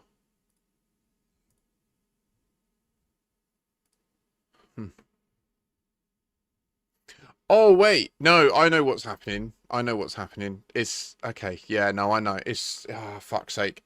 It's because Twitch is configured to not record the audio of anything that I'm playing, so that... So what you're hearing on the clip is actually my mic picking it up from my headphones.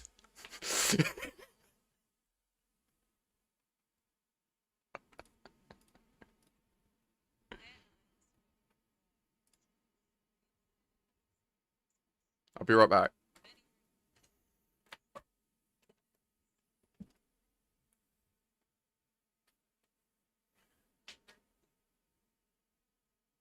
You follow, I follow, we all follow my Geshi.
I agree, Raven.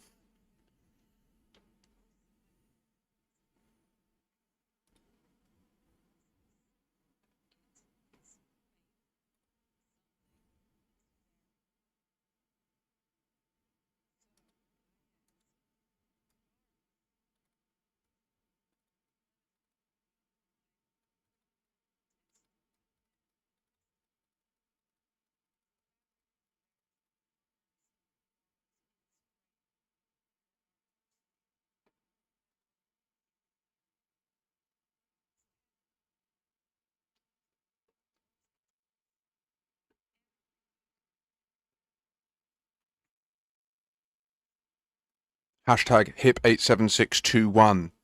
There is a place where the old meets the new. It is there, in the timeless bellies of ancient vessels.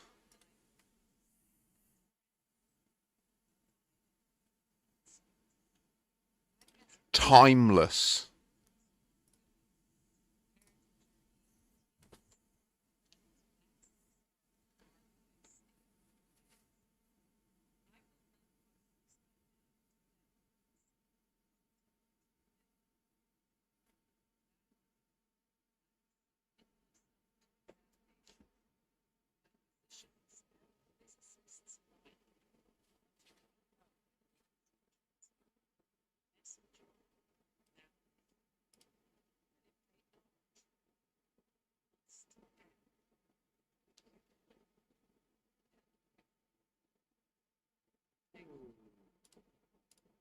Right, sorry, I just didn't want to keep speaking over it. This was from the Distant Worlds 3 team. But no one watched it. Like, literally, I've tried to bring coverage of it. I've tried to bring videos out about it all. But it's hard. People really struggle to take any of the lore in this game seriously.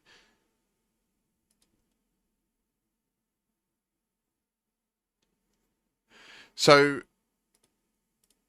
yeah, I mean, so you got to understand, like, the chain of events that I experienced was I discovered that the Radicoides cause you to time travel to the 14th of August 3301. And what the Grim Sage, don't just dismiss it because FDev didn't post it. FDev gave complete, like, the Distant Worlds 3 expedition happened not just with the permission of Frontier, but with the direct development support of it. So, like, they were allowed to use official copyrighted Frontier Development assets as part of it. They were allowed to get decals put into the game. They had points of interest added into the galaxy to support the story that they were telling. And so, like, in November, when HIP 87621 was opened, we went down, we noticed that it was all a bit weird. And then a month later, we noticed that, the, sorry, lots of chats. Exo Bio, how'd the tritium fuel station finish? I don't know what you mean, Stephen, sorry.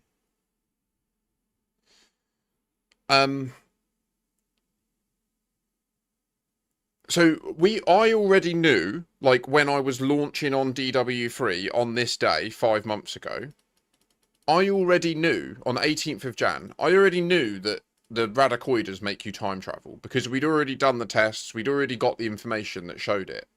But I'd not seen that video, right? Like, I hadn't seen this video on the first time I saw this, which it was launched on the 11th of December, and then a month and a week, so 5 weeks later, I saw it for the first time. Yeah, Stephen, yeah, sorry, yeah. We just, there's a lot going on my account, mate. I got a lot of things moving at once. So there's people helping with the tritium system, and it's still developing. But there's a bug with it where I can only designate one construction project at a time. So it's not really worth loads of people piling into it because you can't, like, everything just gets instantly completed and I can't keep up with designating stuff. So we've had to just, like, slow down a bit, unfortunately. But, so chain of events. HIP 87621 opens. Everyone sees the fucky light stuff happen when you land there. No one investigates it. Everyone just goes, game's buggy, devs are retarded. It's all a bug. 4 weeks later, or 2 weeks later, because I was so pissed off at how stupidly bad the lighting bugs were at the Radicoides, I literally logged out of the game and didn't play it for weeks. Like, because I was just pissed off at Frontier that they built up this big mystery to go to HIP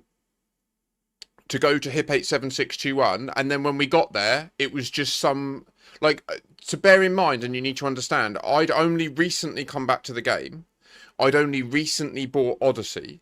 I'd only recently started doing Exo Bio. So for me, they were just giant fonticulars. Like, I was so underwhelmed, it was unbelievable. It literally, like, I'd only recently done the Spire site Exo Bio loop. Like, literally in that week, for the first time ever, I'd gone and done the Exo Bio at a Spire site where you jump up and then you can do multiple scans. And in, like, the 2 weeks before, I'd recently discovered the fonticular, like the big mushroom-like things.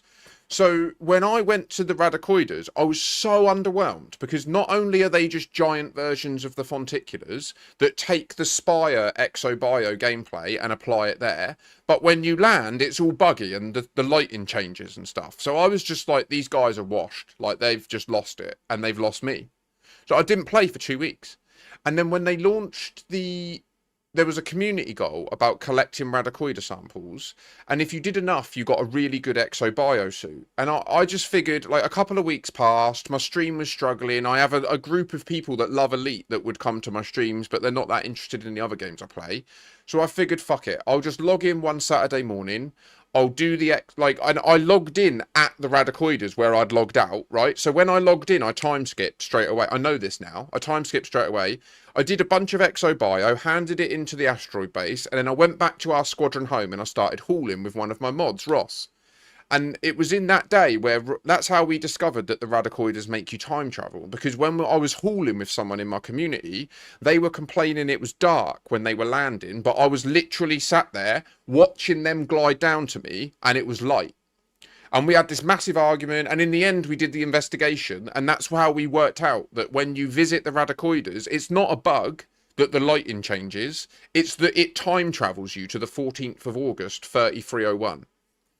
So we'd worked this out literally at the end of November, let it sit, like I raised it as a bug on the issue tracker, and then we just got on with our lives, carried on playing the game, carried on doing colonization, just ignored it because we just thought it was a bug. And then on this day, on the 18th of Jan, I was waiting to do the inaugural mass jump for Distant Worlds 3. I remember this. Then you explained gravity wells. My first experience of Ross o'clock. Touche. Touche. And so when I was waiting to do the mass jump for Distant Worlds 3, I went on their Discord. I went on their YouTube and I found this video and I read it. I watched it. And she says about timeless vessels, the ancient bellies of timeless vessels. And she mentions time. Like, if we go back, like, it's literally in here somewhere that this happens, where I'm watching the video and I'm like, wait.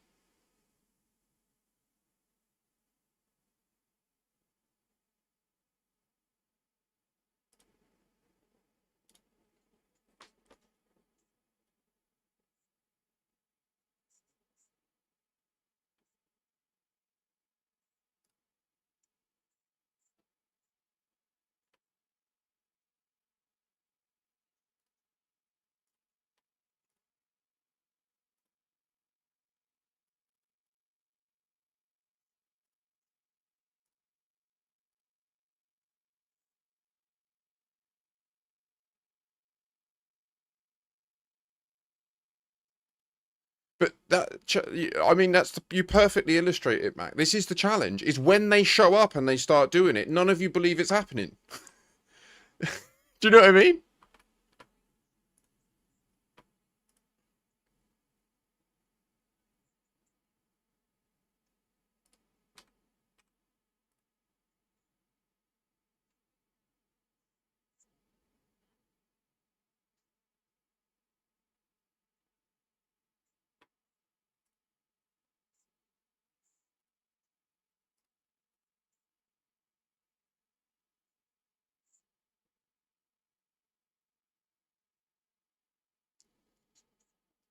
Yes, Reba.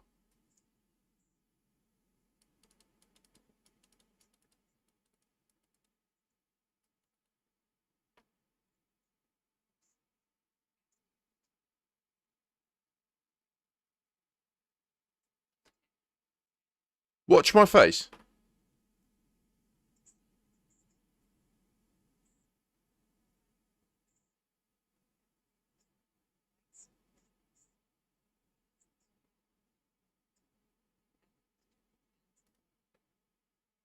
And that there, hollow tone.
So, like, that was where the penny dropped for me. Like, I was literally waiting to do Distant Worlds 3 mass jump. I watched this video, and then the cogs started to turn. Like, I went to the Radicoides. They released the Radicoides. No one asked for a fucking secret story with a challenge, with a mystery, with a permit lock system and these stupid mushrooms. No one asked for that. Everyone's asking for more AX combat. Everyone's asking for the Titans to come back. Everyone's saying they want better Exo Bio. They want mining stuff. They want new ships. Like, everyone wants ship interiors. No one's saying, give us a storyline about magical mushrooms, right? Like, it... But that's what they're doing. And they're trying to deliver us a mysterious story. But 95% of the player base of this game just pew-pew it and say, nah, it's all bugs. It's all broken. They're just retards. It's crazy. Like, I can't understand. I get it. I do get... Like, I was in the Children of Raxxla. Like, there are a few people that have searched as much as me for Raxxla. Like, believe me, I do get it. Like, I was very fortunate, I think, that when Odyssey came out, I just had a baby. And I was like, do you know what? I don't have fucking time for this. If they're going to mess me around, I'm not playing it anymore. And I had a 4.5-year break from the game. So I think that's where I can just come back with it with fresh eyes, because I haven't been burnt out by searching for those 4 years. But, like... There's clearly something deeper. There are, yeah, Vantillion, there are a number of people that have signed NDAs that I think mean they have to tell us we're wrong, even if we're right.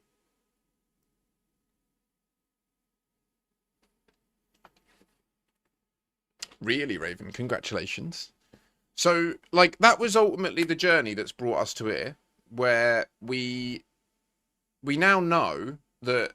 So from our investigations into the FSD and the effect that the Radicoides have on the FSD, I at least now know that the frameshift drive is not an engine that makes your ship go fast. It is a time travel device. And how it works is when you first enter the tunnel, the Witch Space Tunnel, it time travels you to a time when the space you were just in was in that other system. Because the whole galaxy is rotating, right? But it doesn't in the simulation of the game, but it is physically. Like, so any space that you occupy, if you're static, eventually the stuff will be near you. And that's essentially what it does. It time travels you once to the time when the space you were in was near the destination star. And then when you leave, it time travels you again to the moment after you entered. So that from your perspective, you've just gone through in normal continuity and you've arrived at the new place. But, like, that is seemingly how it works. And that's based on, like, the investigations we've done into the Radicoides. And that ties into what the Distant Worlds 3 story states.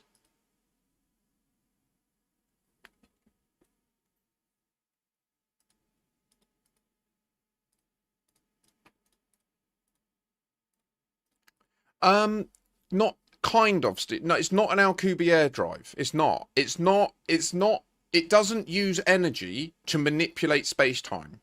Witch space is a place where there is no time. So it exists outside of our universe. Like, when we go to Witch space, we are leaving our universe and we are going into a separate, like, meta layer of just space where there's no time. And from there, you can go anywhere in space at any time. No, you can go to the space that's within reach at any time. So what I suppose is going to happen at some point is we will have the ability to sit stationary in a system and fast forward or rewind time. We'll be able to watch the planets go backwards or forwards quicker than what we currently do. I believe that that is an eventual skill that we'll be able to develop as, like, a component of our ship in part of this story. And right now we only use it to traverse space-time, but I think that we'll be able to be time travelers, basically. And this is literally, like, I'm not making this up. Like, this is literally part of... Can I just search for the distant...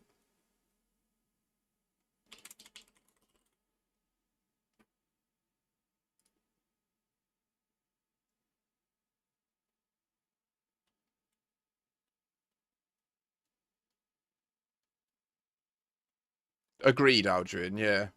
You're not wrong there, mate. I totally feel that. Oh, have they taken the forums down as well?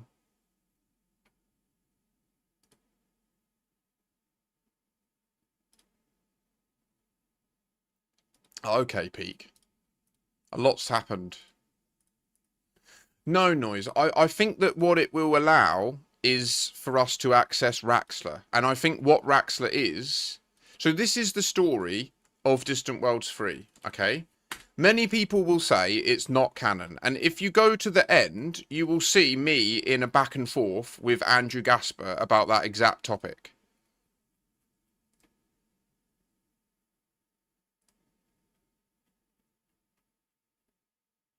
Unless they've deleted my posts.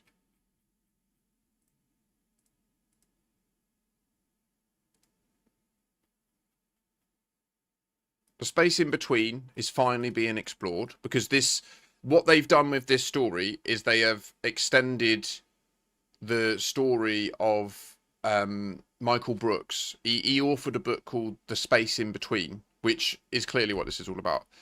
And then I said, so in all seriousness, is Frontier ever going to confirm if this is canon or not? Here you go, look. This is Osric's statement. I've already explained to you months ago that this is fan fiction and therefore not canon. The stuff that, he said, he means is the stuff that is physically in the game without the use of any third-party tools or apps is canon. And Frontier won't make anything outside of that canon. Simple as that. If you want to discuss things you found in game, then I'm all for that in the appropriate place. This is the thread for following the player-made story, so let's keep it to that, please. And a reminder to everyone in general to discuss the post and not the poster. Let's not have name-calling. Which is all bollocks. Like, they're literally full of shit. They're full of shit. Why are they full of shit? Because in the same breath, right...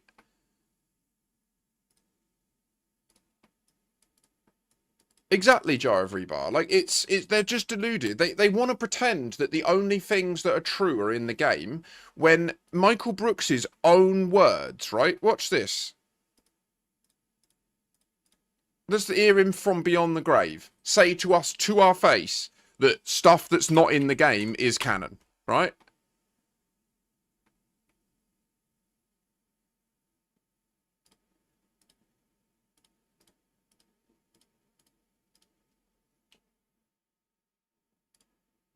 Where's the channel?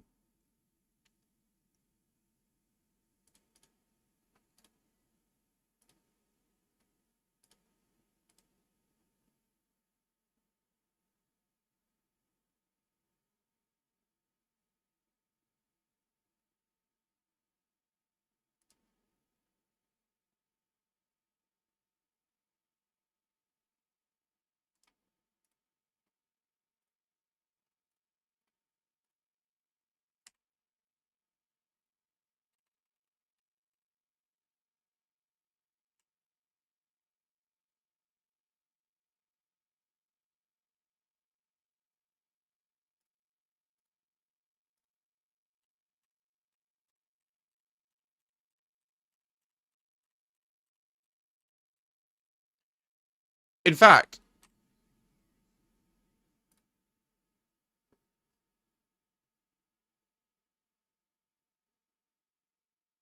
I agree with you, Rebar. Yeah, 100% I agree with you there. This community is incapable of understanding the story that Frontier... seemingly... And I need to stop saying that because it's well pointed at you lot, and I don't mean that at all. I don't mean... If you're sat watching this and you can stomach me going off on this stuff, then you are not part of that group that I'm describing. But we are a minority in the grand scheme of the amount of people that play Elite. We are the minority. The ones that are willing to actually meet them where they're at and to play the game in the way that they're indicating, right? Which is that we look for fucking images in the audio of the game. We're willing to read the books around the game and then consider how that impacts our time in the game.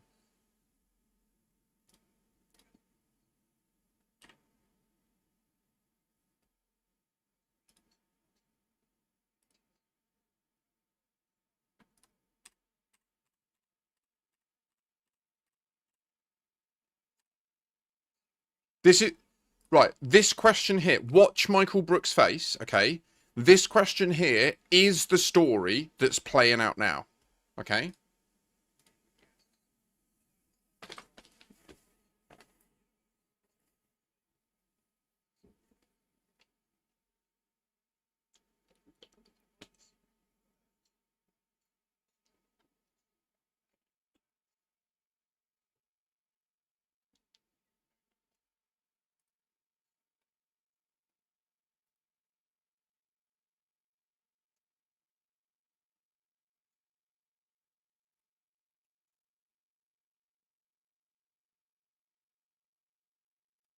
What did Halsey ask us to do? What did Halsey say? Set your allegiances aside and come together to face this threat. Why? Because the story, the Distant Worlds 3 story, makes it perfectly clear the threat is a rogue human AI that escaped into witch space and is attempting to kill us all and destroy our ability to use witch space.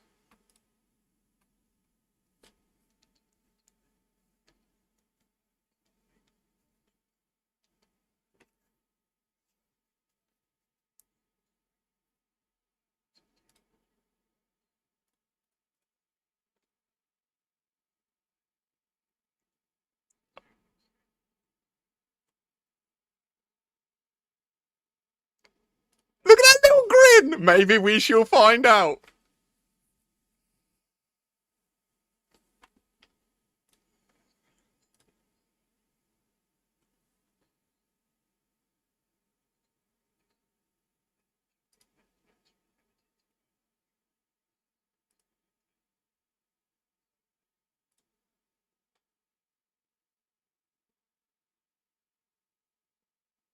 Yeah, Raven, it is very inspired.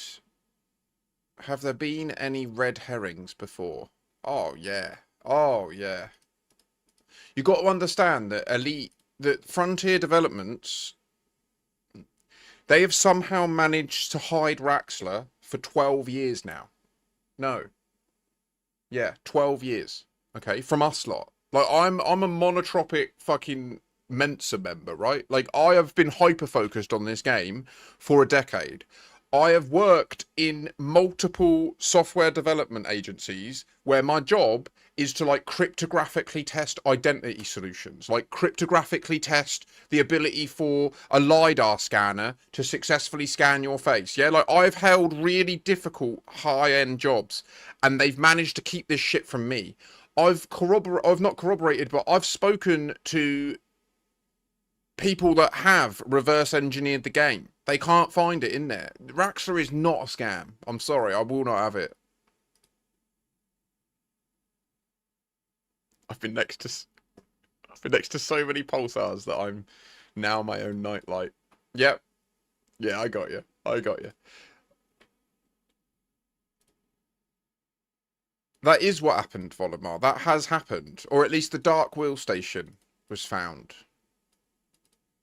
Allegedly. I mean, I believed Commander Draxter.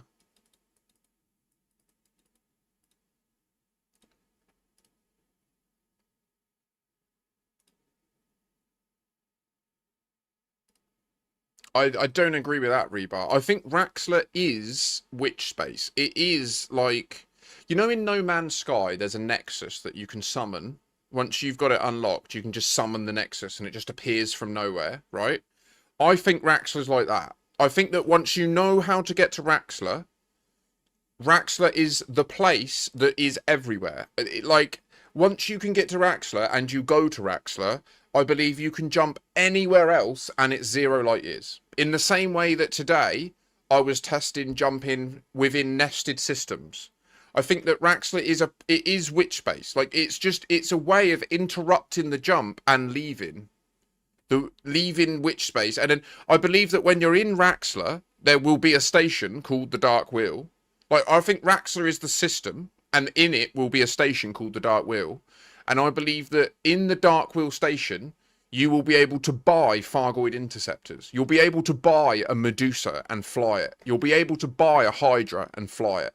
Because the Fargoids are created by humanity to fight the Guardians in witch space. Like, and it's a giant bootstrap paradox, right? So the whole concept of it, the whole narrative concept of it is they've got a mechanism where at some future point they're going to be able to make all of our player decisions part of the lore and the canon of the game. They're going to be able to say that we create the Fargoids outside of time, and then the Fargoids go back in time in order to fight the Guardians, in order to make the Guardians create an AI, which then extincts them, which makes a small subset of the Guardians flee, like Battlestar Galactica. They come to Sol, they seed the Earth with humanity, they seed Mars with ancient relics that allow us to have access to the Guardian knowledge network, the Monolith network. And that's why there is the club. The club are the people that have access to the Guardian Monolith network, and they understand the true big picture. They understand that if they tell humanity the truth, then we won't cooperate with it. We won't fight the Fargoids. We won't do any of it. And it's essentially like a giant sacred timeline device from like Marvel, from like Loki. So, but we're in the middle of it right now. And there'll be a point at the end of Elite Dangerous when it's realized that we create the Fargoids, and then that will like close the loop. That will be the dark wheel. That's like, from everything I've investigated, that's my take on what the overall story is.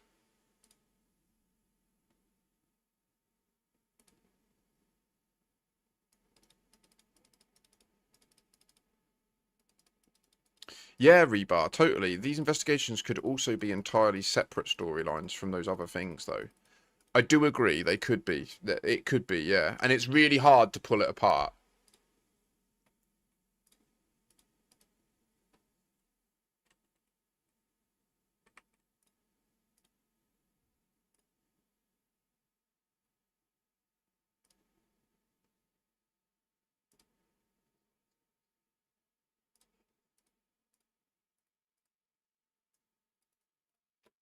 I haven't memorized them.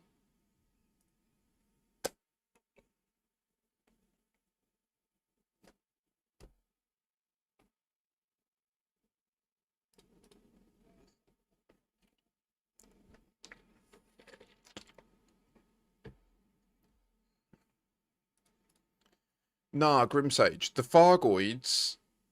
Yeah, the Fargoids exist whenever they need to exist, because they live in witch space, which is outside of time. Like, they can just come to any moment in time. So every time you drop into a conflict zone, an AX conflict zone, the people, the club that run Raxler know that you therefore, like, they're in the future, right? They're outside of time. They can see the timeline. You have no free will. They know what you're going to do.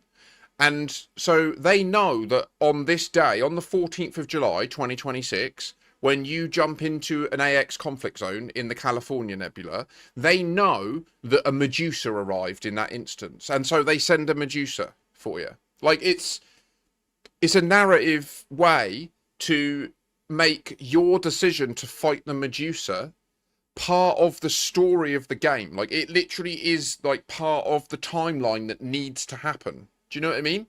Like, it's genius. It's fucking genius. I'm so chuffed of it. I'm convinced this is it.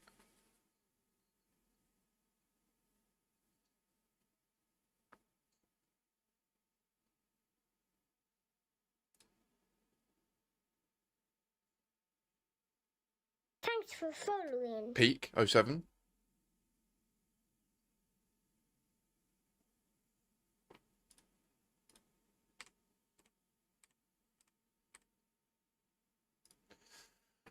I can't remember where it is. Thanks, Pixie. Thus, you shall live long and prosper. Whoop, whoop.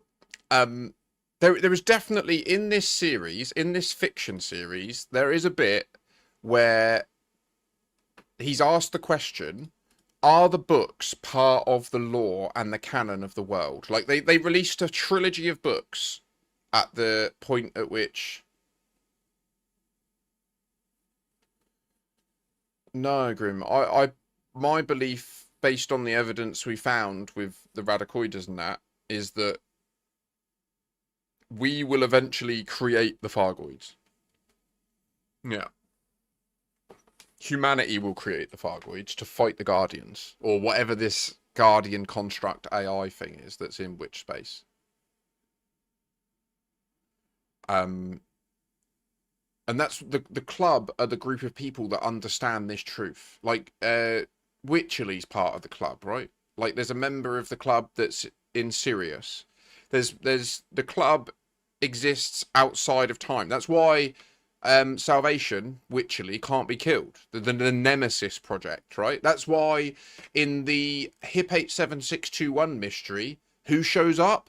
Alex and Alicia from like 60 years ago, or maybe even longer. Like, it's...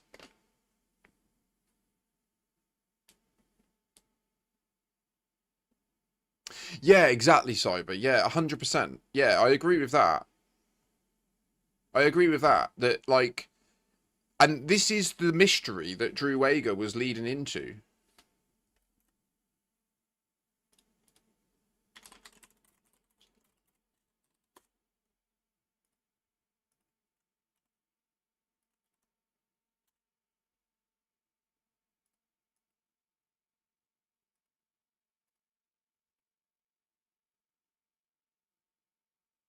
Wait, Dusty?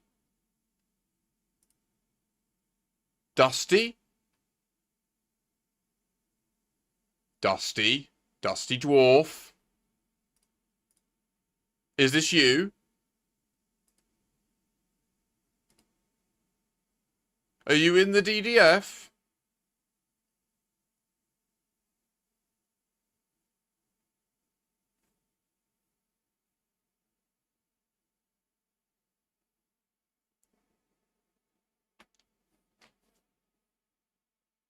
Yeah?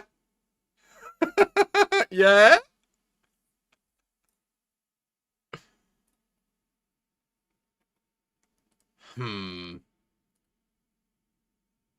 It's exactly what Dusty would say.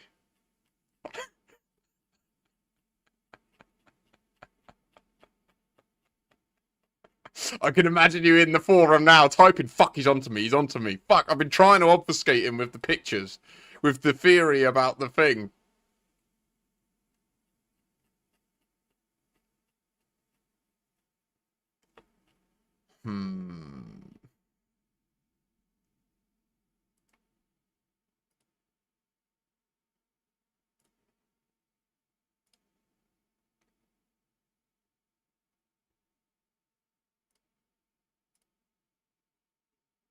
He's for a bit.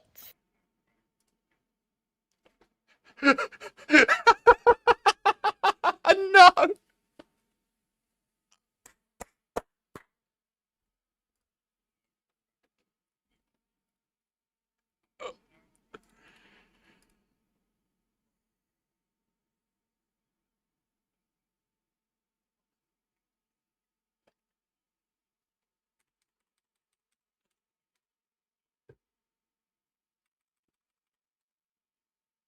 Yeah. So, just to be clear, I don't know as a matter of fact that Andrew Gasper is in the DDF. But that's a lie. I do know it, but I only know it through the Children of Wrexham Discord server, and I'm meant to not talk about that, but yeah, I know it. He's one of the console of Children of Wrexham. He was one of the senior leaders of the Children of Wrexham, just like Drew Wager. And I know that he's in the DDF.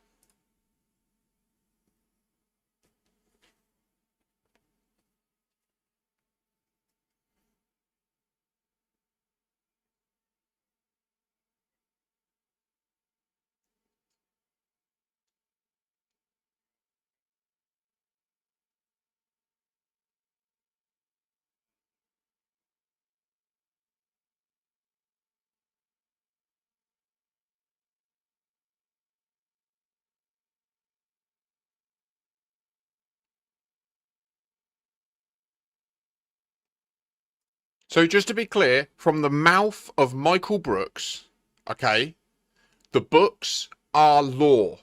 They are true. They happened in the Elite Dangerous world. Nemorensis, yeah? Have you read that? Has anyone read this? Read this book, all right? Because what this book, I'm gonna spoil it for you. So if you don't want to know the spoiler, don't listen. Right? Mute the stream for 5 seconds. This book ends explaining that there are forms of life in Elite Dangerous that are non-physical. right?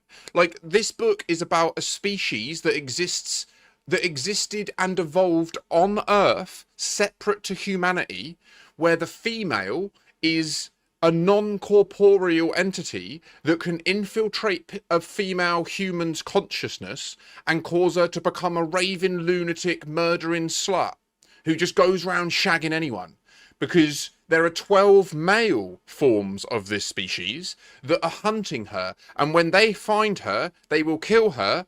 That will then become the female, and the other 12 men will die. And that's how their species reproduces. That's the story in this book. That is canon. That is in the game world. Like, that's just the tip of the iceberg. I think I know her. Oh, I'm popping off. I'm popping off. I've got to go and cook a chow mein soon. You got me going mad.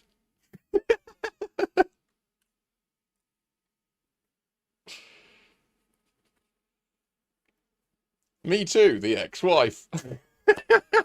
I didn't know my ex was this famous.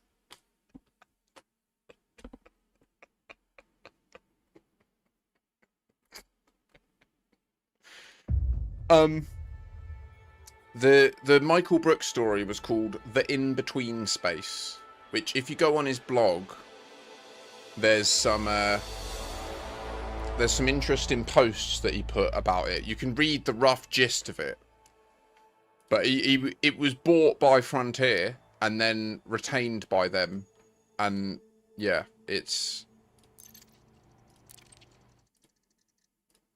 Right, should we see what the new community goal's about then? I nearly died laughing. Good. At the end of the day, if we can't have a laugh, what's it all for, eh? Like, oh, what a game. What sort of evolutionary conditions would produce such a life cycle? I thought the Prometheus aliens were convoluted. I know, Stephen. I don't know. There's no answers. Like, I don't have any answers for that. I don't know. I don't know why. That's just one of the books that they allowed to be in the canon of this game.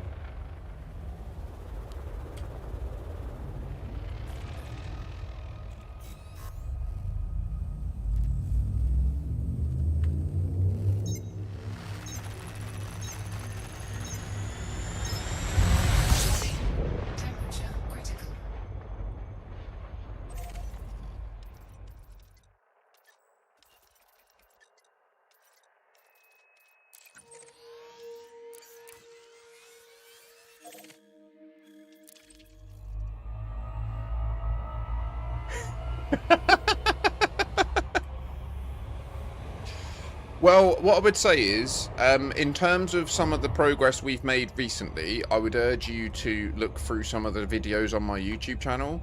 In particular, there's a playlist called Elite Dangerous Radicoid Time Skip, and that's got like the whole series of events about us reverse engineering the... I haven't got my owed Merc coin back, but yeah, I've got all my materials back now.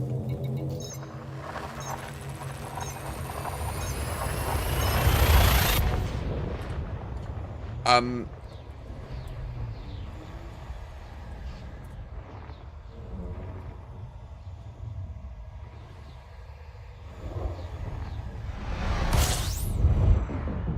I want to be clear, I'm not just trying to farm you for views. Like, I try my best to make my videos as short and succinct as possible, just to give you the information you need.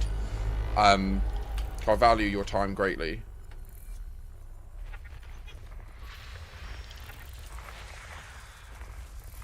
There's no more precious a resource than a person's time. So if they are a few minutes long, it's because it's complicated. Yeah, sorry, but I think that will be dealt with soon.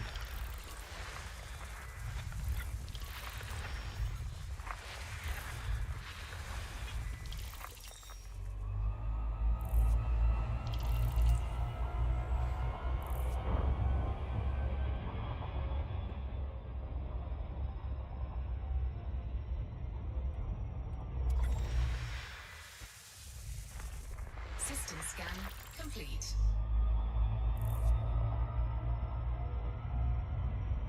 Yeah, you get me. Why is it not? Oh no, don't do that.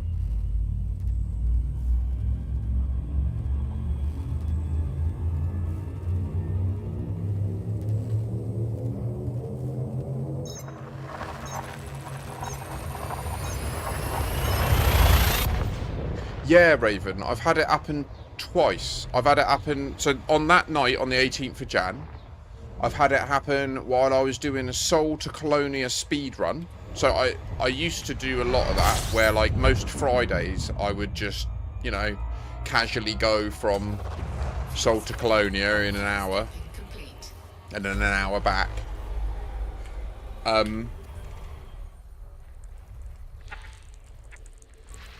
And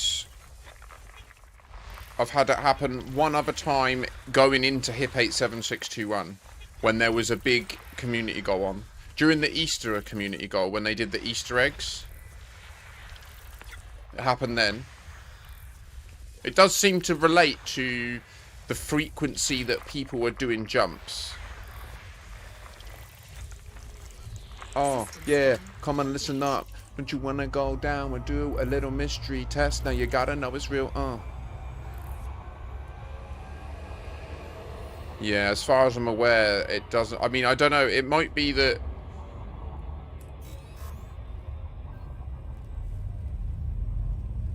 Yeah, so... Oh, it might have been then, actually. You're right, because I helped Commander Ellen Jameson, didn't I?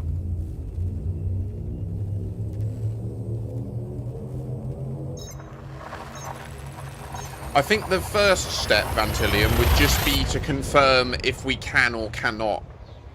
Like, if we can prove there's causality to it, that's a huge step. Do you know what I mean? The next, like, in the same way with the time skip. Oh, you mean the speed run back to the bubble, like when I left Distant Worlds 3 to continue the Radicoider science?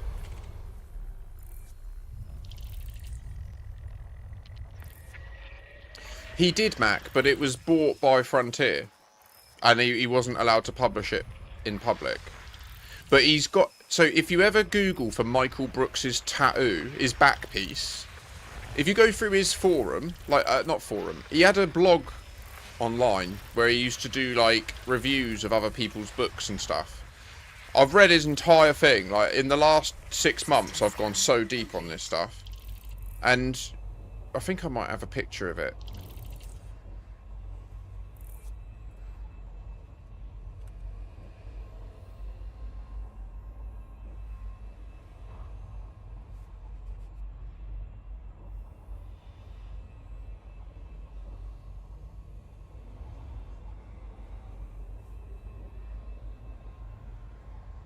Yeah, I did a few back and forth, Cyber.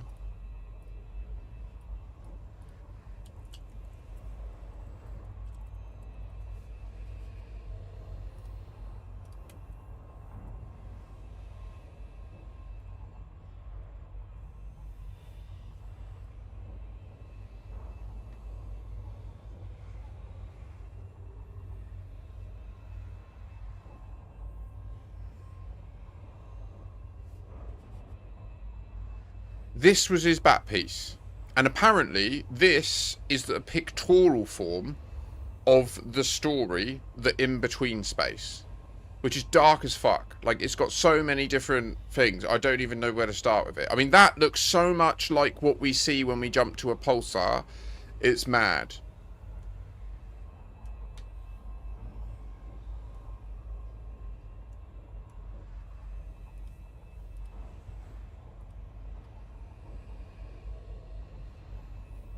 And there it is, actually, on his back.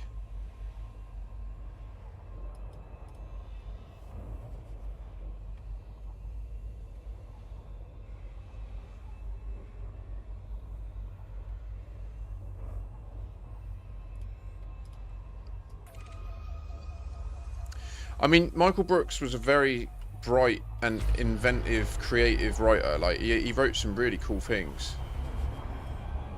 Yeah, it was his swan song. Absolutely. It was his... And don't get me wrong, like, he's managed to encode a decade-long mystery into this game. And do you know what? We haven't even gotten into the fact that I'm fairly certain that the ARG Cicada 3301 was created by them as well. We ain't even got into that. But the investigation into the Radicoides led us down that path. And I personally believe that Cicada 3301 was created by David Braben, Michael Brooks, Drew Wager, and a group of others in the DDF. Between 2012 and 2014.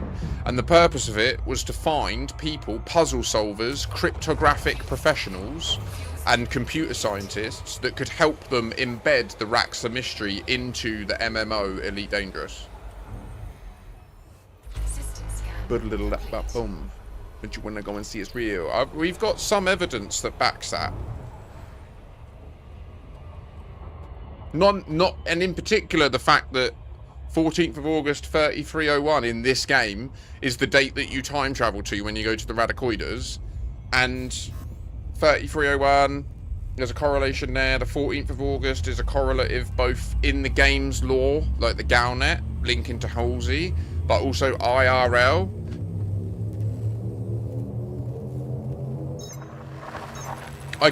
Fair, Cyber. Yeah, fair. But the timing of it all is...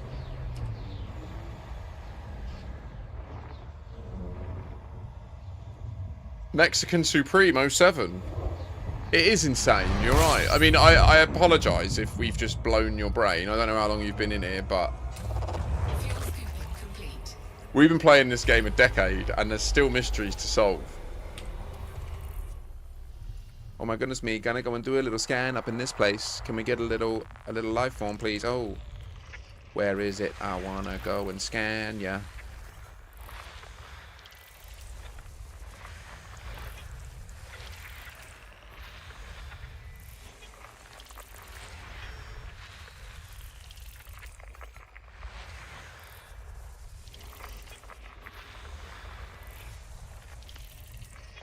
System scan complete.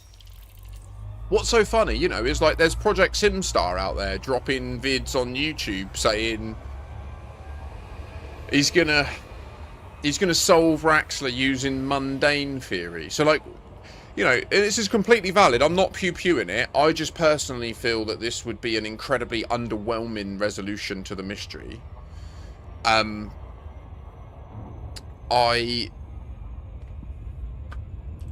Project SimStar believes that the way they did Raxxla was they had a picture of the Milky Way, they threw a dart at the wall, wherever that dart hit, they went there on the game map, selected one planet and just renamed it Raxxla, and that's the limit of the mystery. Audio shouldn't be cutting out. Yeah, that's strange.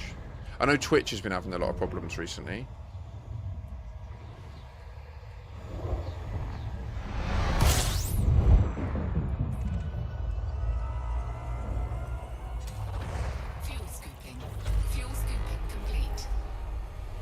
Oh, now we gotta do a scan. A cheeky little bump and an FSS. Whoop whoop.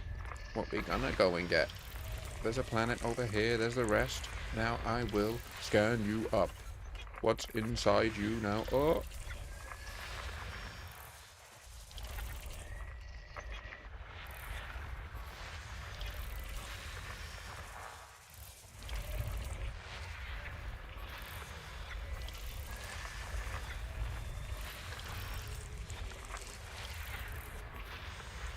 System scan complete. Nothing. Mexican, if you have any questions, feel free to ask. I'll be live for probably another 20 odd minutes or so.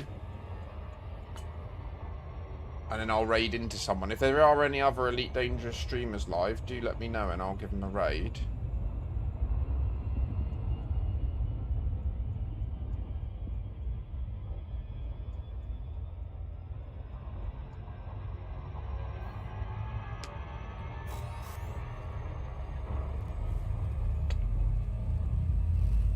There's obviously an open suggestion to anyone in chat, by the way, that's a newer player. If you have any... There's no silly questions. Every time I have to re-explain something, it helps me learn how to simplify it.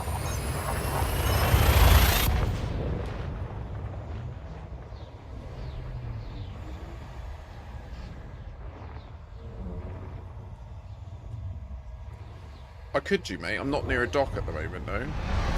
I could have a look nearby. It'll be in the Discord, though. I won't go live again.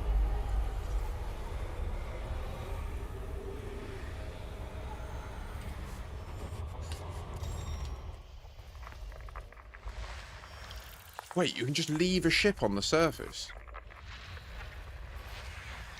And then call a cab and leave?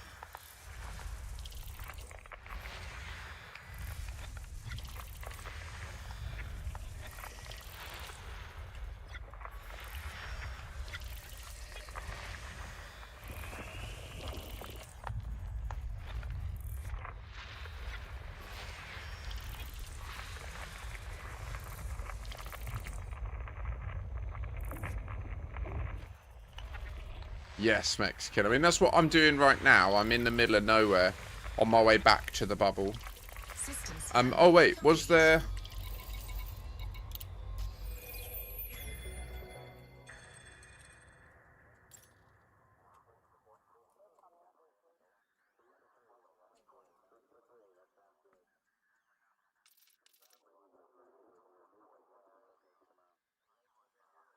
Is this new?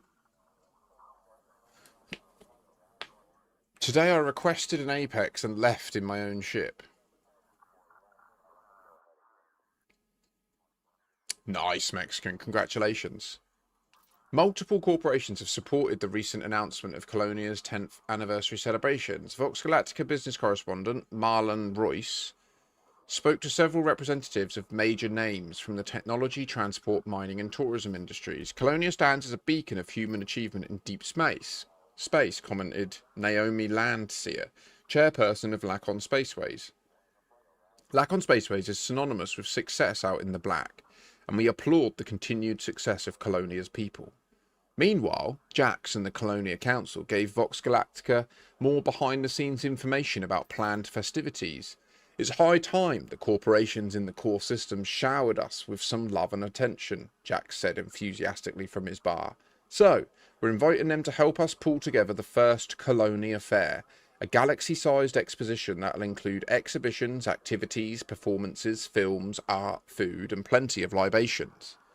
Vox Galactica understands that preparations are underway for a massive transportation effort of commodities and rare goods from across the core systems to Colonia, with details of the logistics to be announced soon.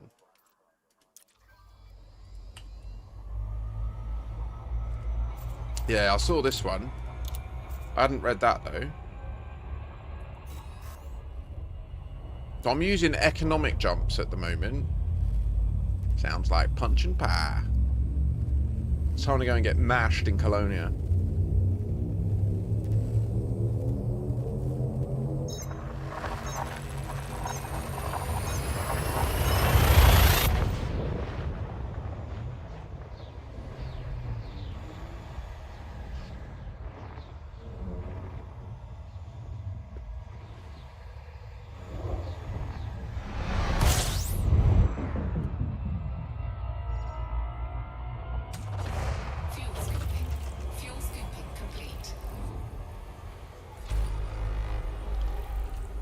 I mean, Potter, if you've got billions, mate, you're already laughing.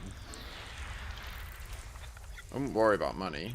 Second you crack a bill, there's not much you can't do. Obviously, it's engineering is the real.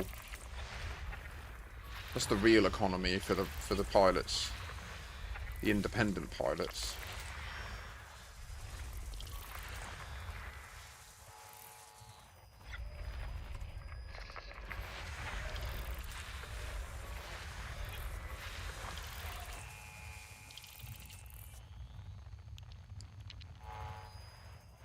Oh, back in the day, Mac. So if the expanse is a square on a paper, is Elite Dangerous a tesseract? I like that. I like that, Woo-Roo-Boo. I like that a lot. I like that analogy. I really do.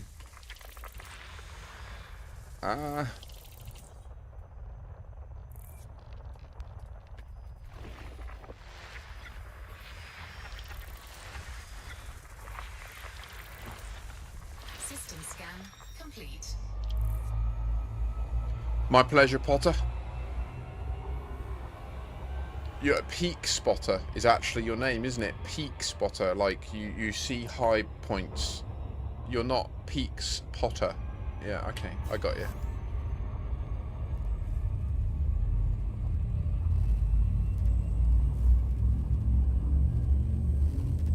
I don't have one immediately to hand, Mac 10.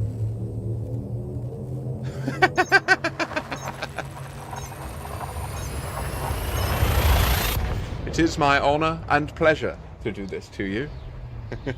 Although I blame David Braben, it's not me. It's his master plan, alright? Don't blame David Braben, Alan Stroud, Drew Wager, Michael Brooks. They are the people, alright? They are the people. Also, I'm just going to say it. I've said it a few times. People wildly underestimate, and including myself, we have wildly underestimated Drew Wager. Did you know that he retired as the Chief Information Security Officer of Lloyds Bank? I didn't know that until recently. Yep. He was very high up in computer programming and in cryptography.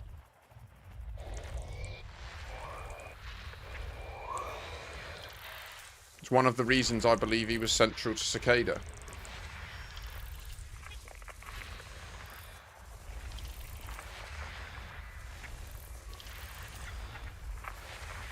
Now, we'll ignore the fact that on his watch, Lloyd's got hacked.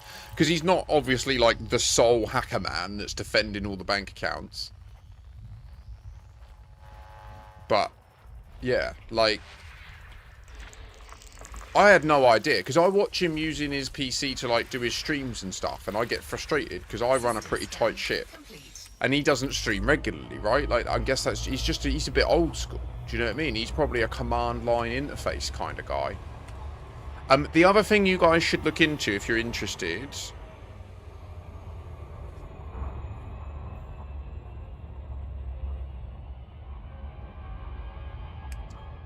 One really important one that I'd suggest, Mexican, is going into your controls, ship controls, flight landing overrides, and then depending on your control input scheme, making it so that thrust forward and thrust backwards override your throttle input. Now, if you've got a HOTAS, like a throttle and a stick, then this won't make sense. But like I use keyboard and mouse. So what this means is, as it says on the right, like when my landing gear's out, when I press W, it doesn't just increase the throttle, it just thrusts me forward. So that way I can make micro adjustments. It's one of the only main ones I would say, like, urgently change as a matter of quality of life. And agreed, Mac. Yeah, exactly. It is rough to stop that, isn't it?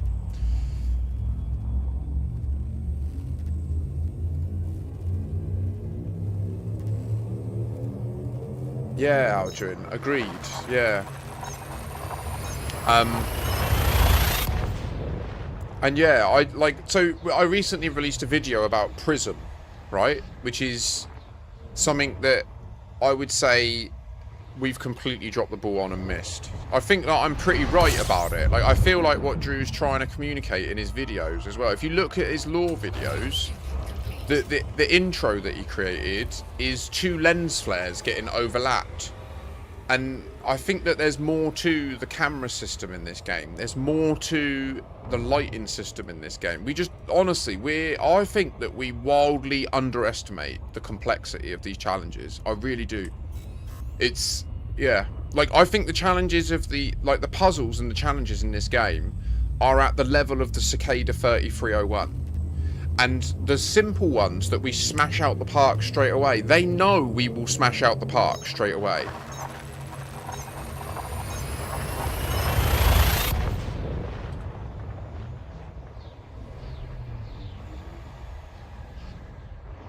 Fair, Stephen. That's fascinating.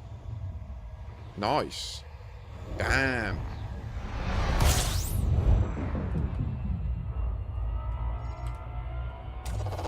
Fuel scooping. Fuel scooping complete. What, you mean this?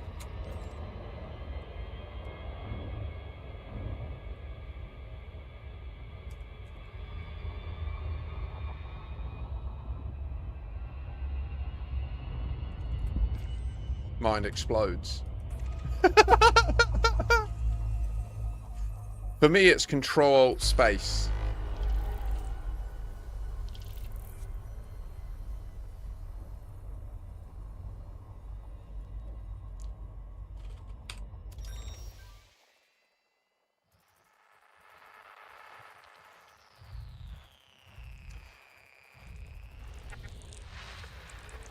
System scan complete.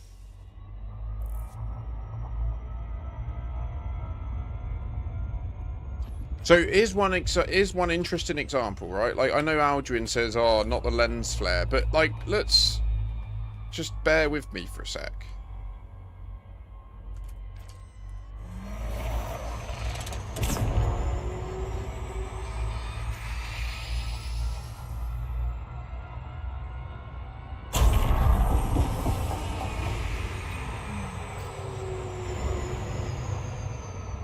Really, Mexican? Thank you, you legend. There are so many people coming back right now. Where is it? Oh.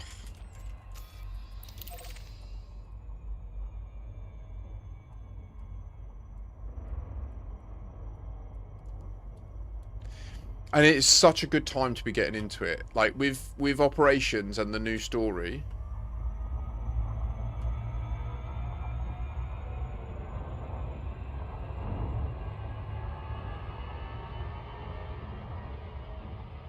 Oh, yeah, did you not see my comment, Aldrin? Have you not? Did you not see? I'm a man of my word.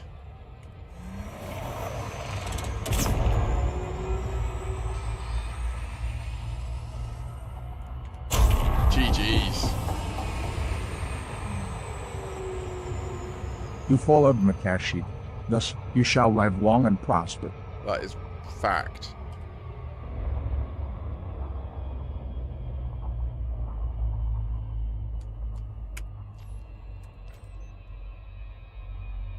Right, so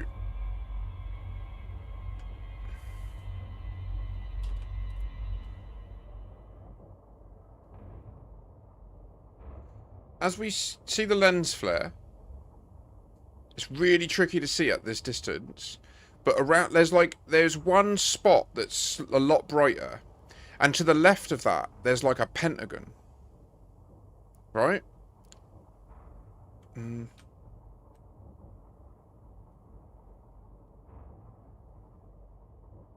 Can you see it there? There's like a... It's so hard to... There's a pentagon, right? Now, the research we've done into this... in X, Aldrin. I found your post. I've watched it. I'm well aware. So how this works... What this is telling us is that this lens that we're using is a... it's five-sided. 1, 2, 3, 4, 5. I think that's pent. Or is it hex? I get confused. I think it's pentagon. What it's telling us is... Well, it's literally... It's showing... I'll show you what it's showing us, right? It's this. It's this. You ready?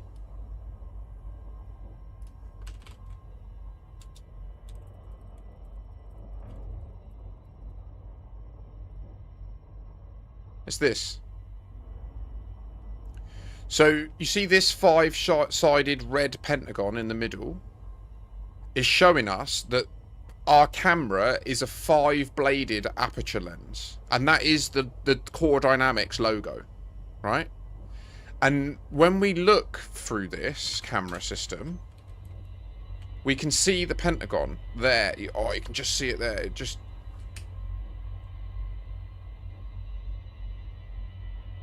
It's not easy to see. Like, you need to do it yourself on your own monitor. It's much easier to see. And it's really clear in Sol. I think it's a matter of range and distance.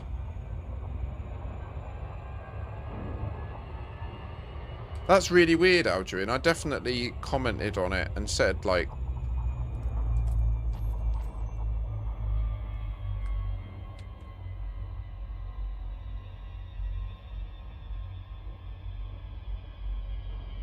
Do you know what? I'm retracting my statement. It's not here, is it?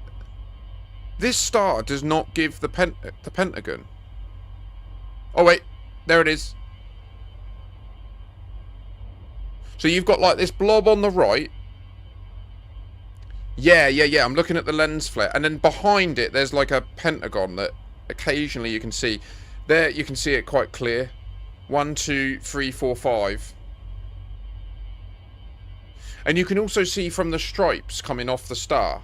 Like, we are using a 5 aperture lens on this. Now, I don't know what that means. I don't know what the value of this information is. Like, these are just pieces that we're putting together.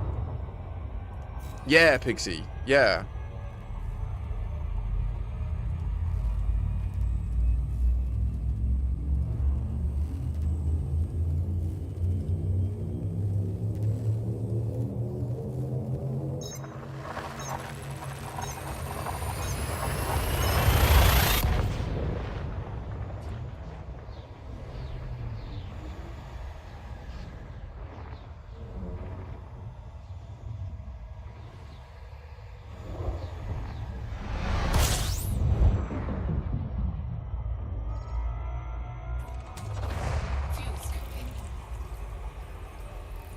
Just click on your notifications, mate.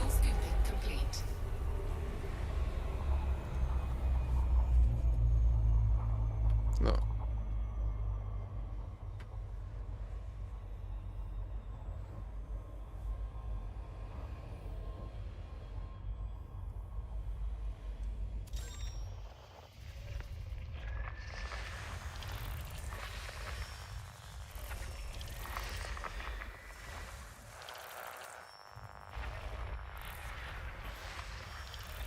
System scan complete.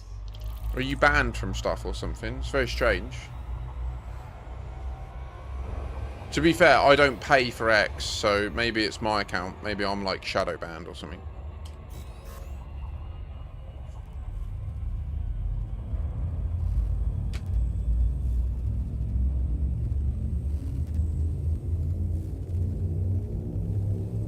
Can we build like bases or outposts in this? I know you can stations like ships in orbit. Mexican, you can do colonization, so you can build out your own star systems. You can't build bases in the sense of like putting up a wall and doing the floor and stuff. It's not like No Man's Sky like that, but you can build like whole star systems. You can designate the location of settlements and yeah, stuff like that. That's quite new though.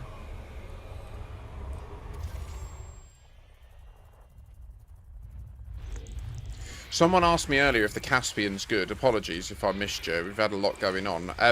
It's absolutely outstanding, especially if you like traveling the galaxy quick.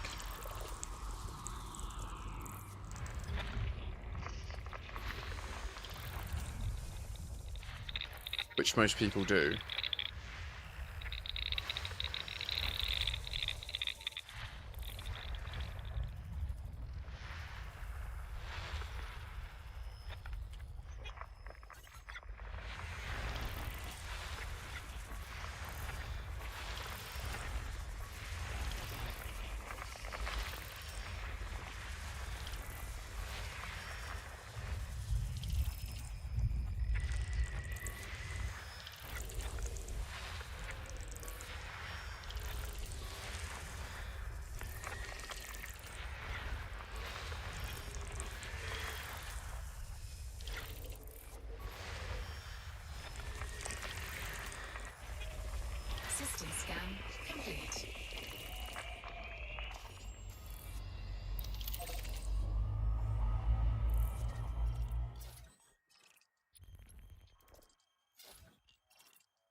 Yeah, the Caspian is outrageous. This build is not designed to be a big jumper, though, to be clear. Like, this doesn't have a massive jump range. It's named the Temporal Rift because it is my, like, science vessel. So it's designed to have, like, all the bells and whistles on it. It's got every single, like, tool you could imagine. Like, for example, this stuff, don't ever follow this build. Like, you shouldn't have a Guardian hull reinforcement, a Guardian module reinforcement, and a meta-alloy hull reinforcement on a Discovery ship. Like, that... yeah, this is not a good example of... Like, I've got to build the USS Vauxhall, which is my speed-running ship. That can do Sol to Colonia in 39 minutes. It's ridiculous.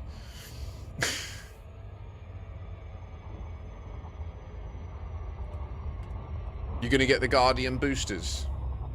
They're really useful.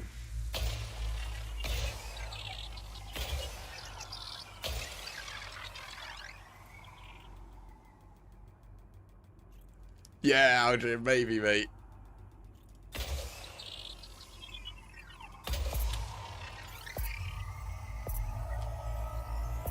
Surface scanned by 50%. Surface scan complete.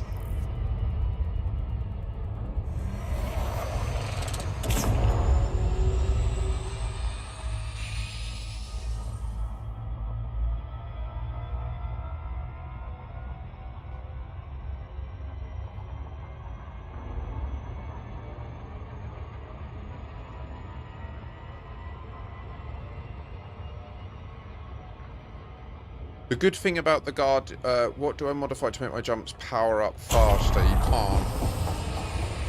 There's no way to make the time it takes to do a jump quicker.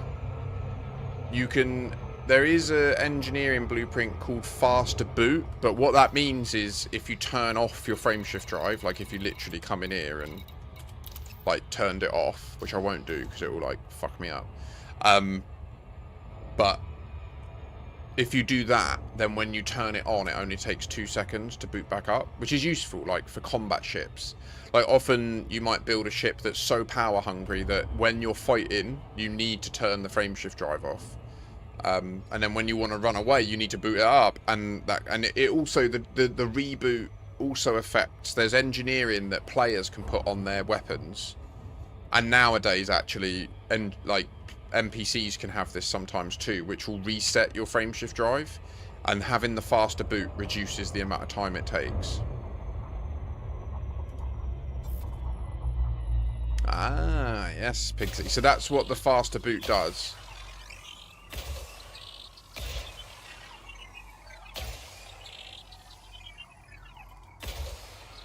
Damn, that looks cool. It looks like purple, doesn't it?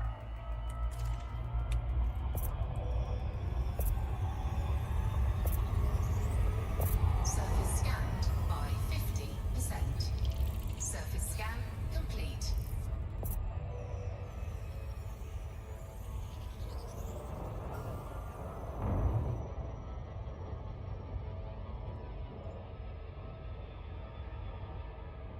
Faster boot. It does also increase your jump range as well.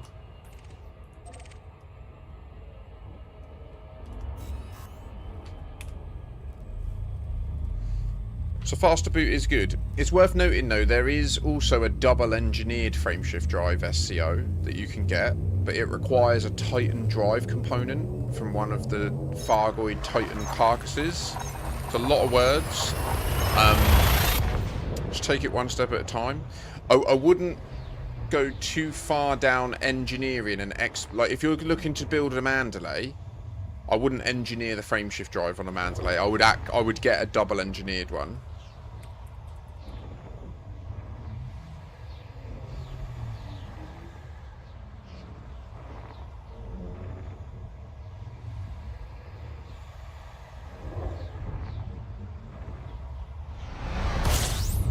Oh, what, you can't boost? You mean like you can't boost in normal... Fuel scooping. Yeah, I agree, Dr. Evil. The double engineered frameshift drive, which has both... It has the grade 5 increased range and grade 5 faster boot. And then when you add Mass Manager to it, it just goes mad. So if anyone needs help with Titan Drive components, I don't mind assisting people. I have 13 in storage, so I can help people. Maybe more, actually. So you've either... If you've engineered your thrusters, they can just use more power to do a boost. But likewise, if you've downgraded... well, yeah, that's going to happen. Yeah. You got to pay up, brother.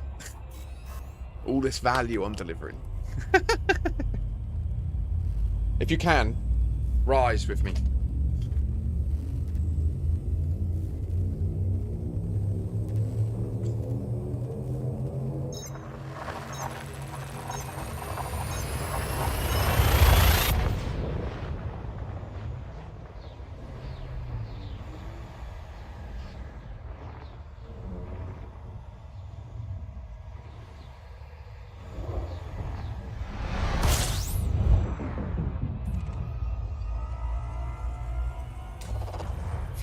Let me know when you're back. I know you can't hear that, so. This is problem with advertisements.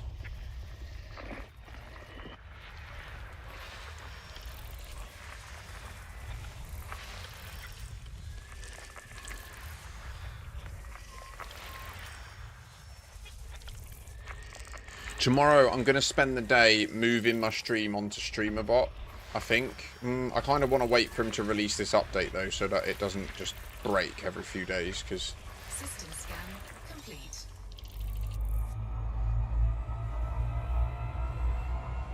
Nice!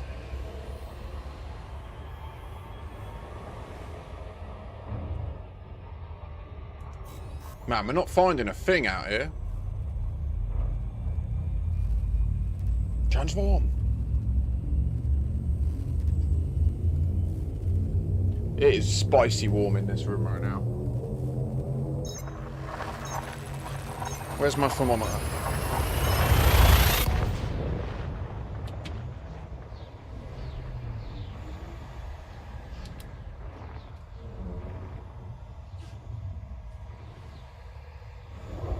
The wall is 29. The desk is 29. Ugh. Fuel scooping complete. It marked my comment as spam. That's fascinating. I wonder why.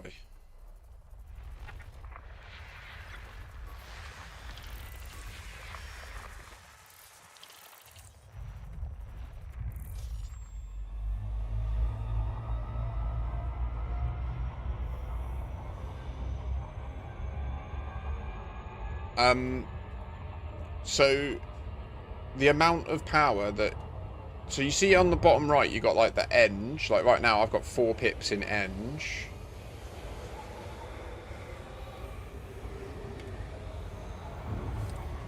Well, like your power distributor is what that's showing. System scan complete. Yeah, Adrian, sorry, I was going back in time just to watch them all, and then when I saw that one where you really show it and you zoom in, I was like, what?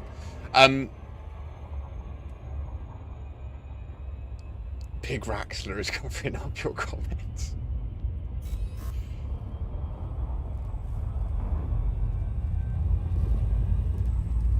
So when you hit tab to boost, it will consume a chunk of it, right? And the situation you're in right now is it doesn't have enough. Like, the amount of charge that your power distributor holds in engines exceeds the amount of power that your thrusters need in order to boost. So you've probably engineered your thrusters to be more powerful, or you've engineered your power distributor to be weaker. One of the two.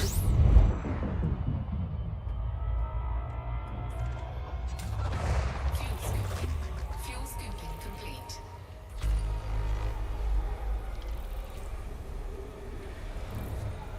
So if that's an exploration build, then yeah, it will assume you don't need to boost, because you only need to boost when you're flying around normally.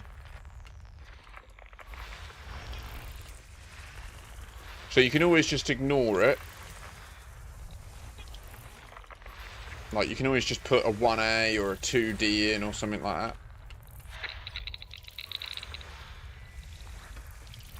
Or just not boosting that ship. But, fuck that. Like,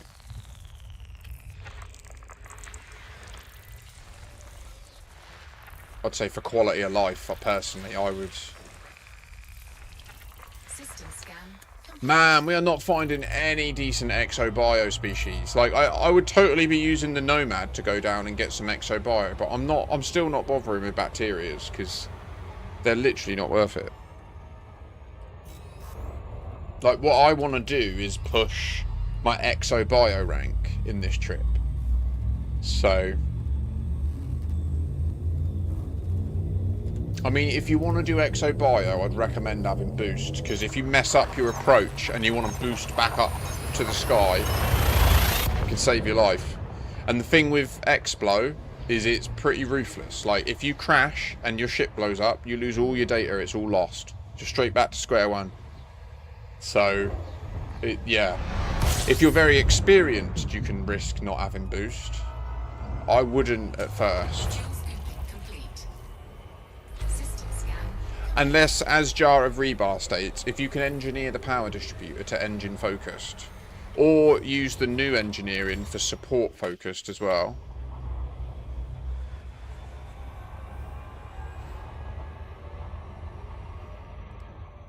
Yeah, Pigsy. I've got, I'm running a tool called SRV Survey. I'm also running a tool called ED Observatory. You don't see any of this on the stream. Yeah, I know, mate. That's what I've got. Well, I'm only doing F. I think I've got F, G, and M.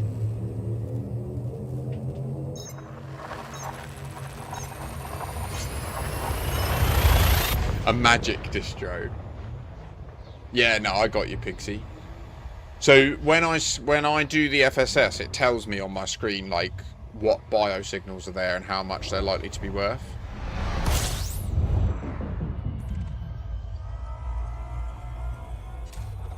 Fuel scooping complete. System scan complete. Legend, Mac. Yeah, take care. Let me know if you see anything, and like vice versa, I'll keep my ear to the ground, and if any other cogs turn, we'll see where we meet in the middle, I guess. Am I using F-type? I can't remember.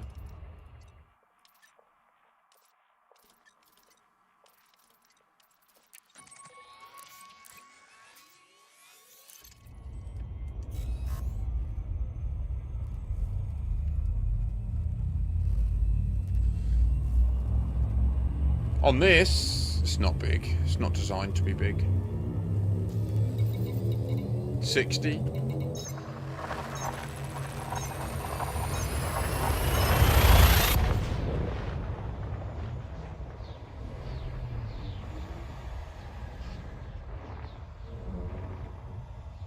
Yeah, Mac, that would be a good. And if you pop that out as a video for posterity as well, that will help people come along on it. I need to do the same as well.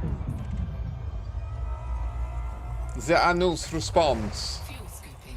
Fuel scooping complete.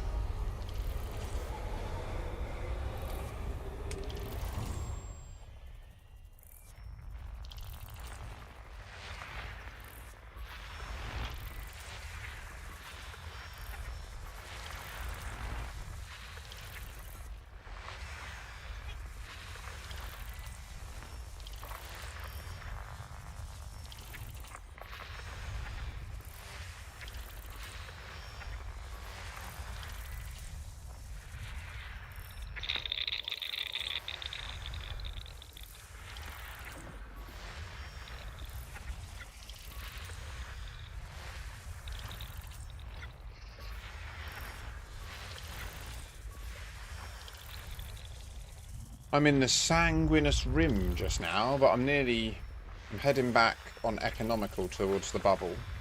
just to pick up some extra Exo Bio data and try and push my rank to Elite.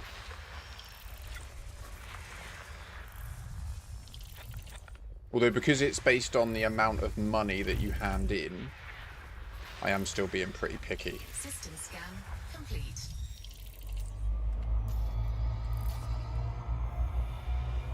I'm pretty sure I did have the filter on me. Oh, for fuck's sake. Why does it deselect it?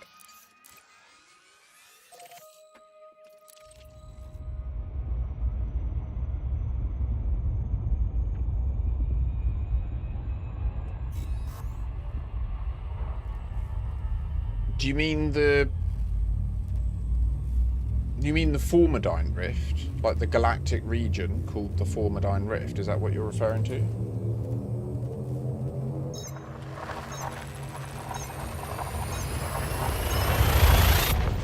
I mean, there's a lot of names. There's a lot of names of galactic regions that are weird. One's called Temple. What the fuck's that mean? One's called Riker's Hope. Riker is a character from Star Trek, as far as I'm aware. Fuel scooping. Fuel scooping complete.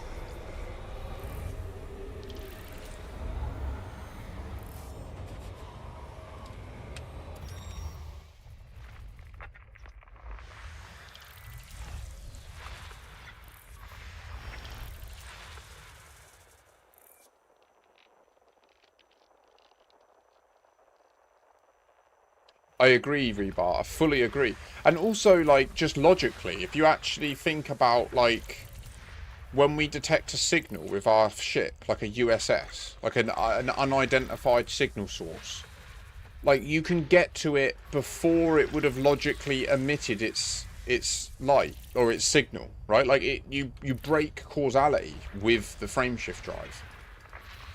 So the idea that it just makes you travel fast is clearly not true. Like, if, say, for example, there's a degraded emissions, yeah? What does that mean? It means a ship just exploded and a pirate got away. And say that USS is 200,000 light seconds away, but then you SCO over to it and you drop out at it 10 seconds later or like a minute later. You have literally just broken causality. Like, you've got there before the event happened. Or at least you've got there before the signal of the event could have possibly got to where you were just now. Do you know what I mean? And people just go, oh, but it's just a game. But yeah, it is just a game. But it is a game created by David Braben.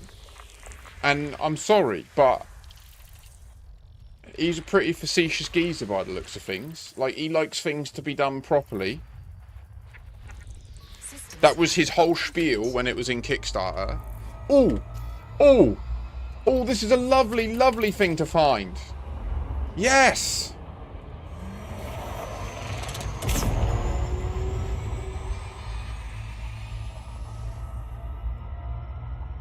I'm alright, Tronica. I'm using SRV Survey. It takes longer to go into that menu and look through all the UI than it just look on my screen and it says.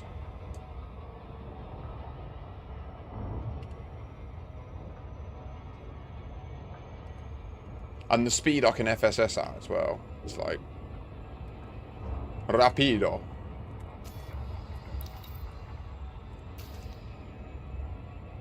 We get to use the Nomad.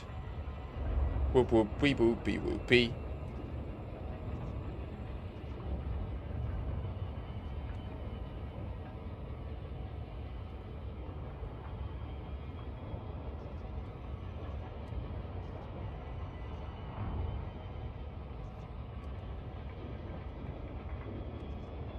Power!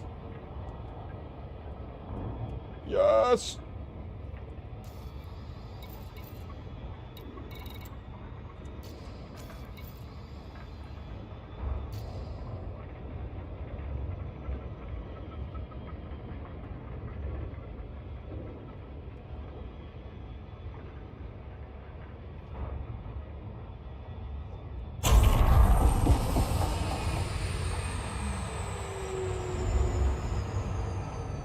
Nailed it. Nailed it!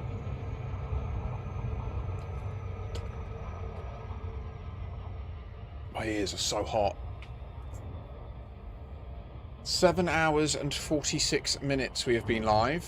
We exceeded the follower goal today, 1,400. That has been a goal for a long time.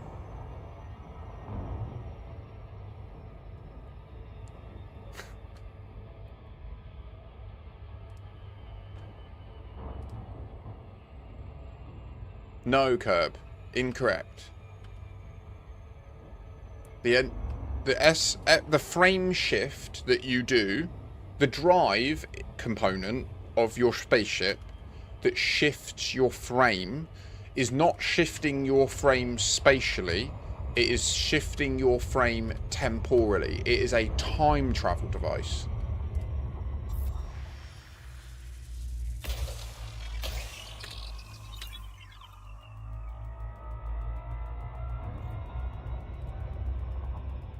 And we've proven it with the radicoiders. Like, that's why when you go to a radicoider and you drop out at them, the mist they release interferes with the ability of your frameshift drive. And,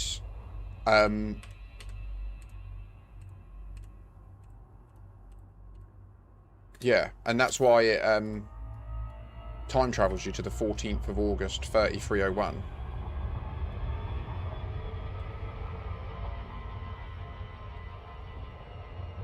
No one knew this until very recently, though. Like, I also believed it was an Alcubierre drive until very recently. Like, it's only when we've done the science to validate how the radicoid, like, what the radicoider means. Yeah, I'd be down for a link as long as it's pertinent.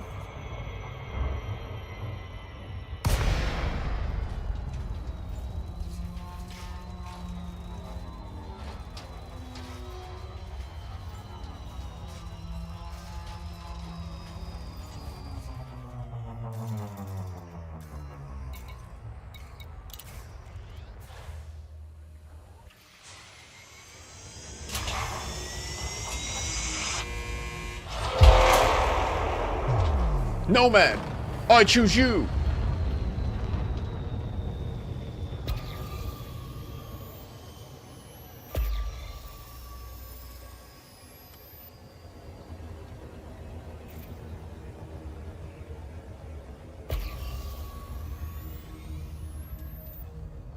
Landing gear deployed.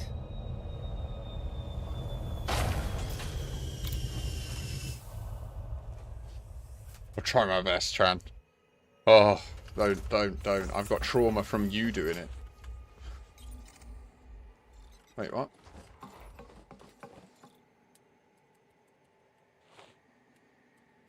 Why isn't my 5 key working? What the fuck's going on? Are you serious?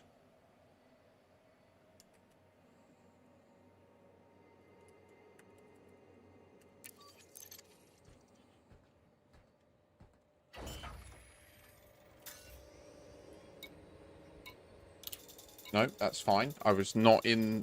Yep. Combat doesn't have a 5. That would explain that. The game is functioning fine. The keyboard is fine. It's the user.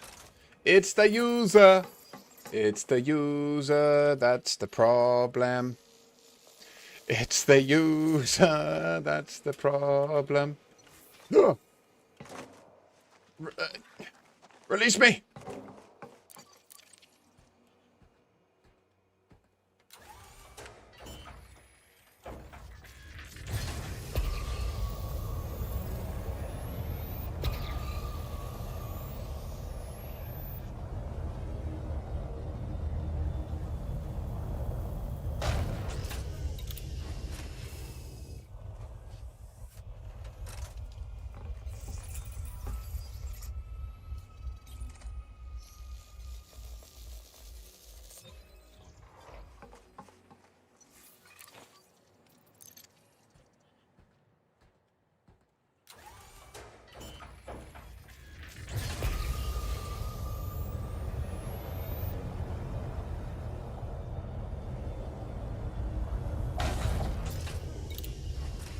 Boom.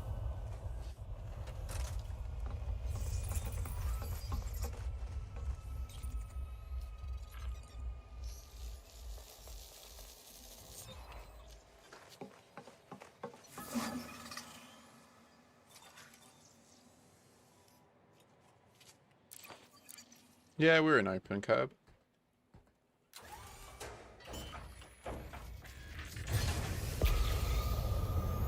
Where is next? Aha! Oh!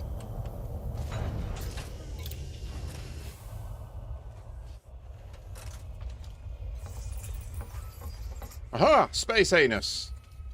Hello! Fish found the sphincter. Much pleasing. How much time did it take now with the Nomad? 100%. Thank you indeed, Curb. Sincerely appreciated.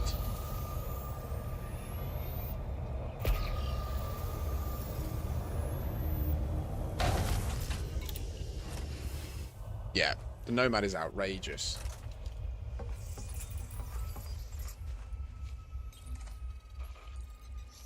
Oh, Rebar, bloody Chinooks. So unquestionably, like there is definitely going to be a mining and a cargo haul in Nomad variant coming soon. 100%. No question. Like, yeah, I cannot hear a debate about it. It's so obviously happening. That's why they initially tried to restrict it to just the Type 11, the Plipper, and the Caspian, right? Like, clearly. And it's going to be sick. Like, it'll be so sick to have the mining one with Type 11s out. And then you can have this off doing... because the Type 11 accepts another pilot, right? So in theory, I imagine you'll be able to have a friend in your Type 11. They will go off and find the asteroids while you're mining. And then you'll always have somewhere else to head to. Loading gear retracted.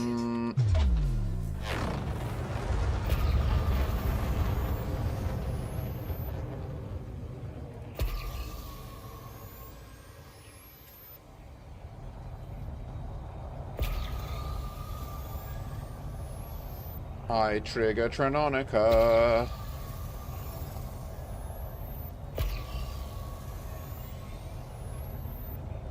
Woo!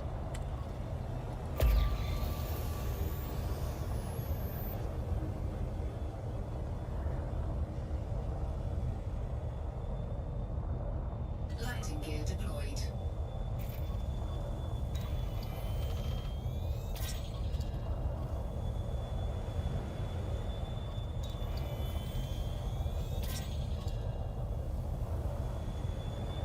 Yeah, Curb, this is the Nomad. But I think we need to go up to a different place to get the rest of the Exo Bio.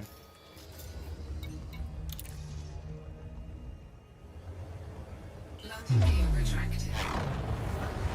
Doesn't it sound like it cuts like a really dodgy fart? Like a probably is a follow through, isn't it? That sound. Ready? Oh, like you know you need to wipe after that. Cool.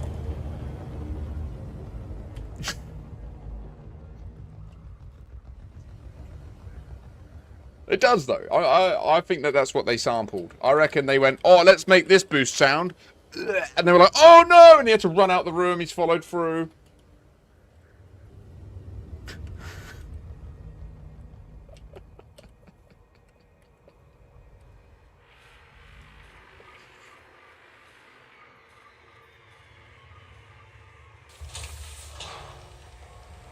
The Nomad docking to the same command system. I don't know what you mean.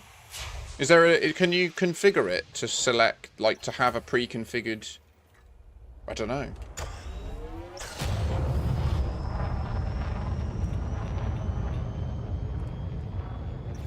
Cannot comply.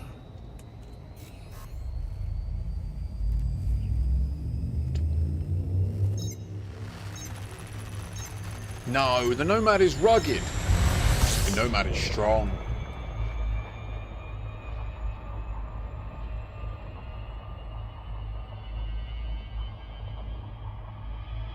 Oh, really? I had no idea.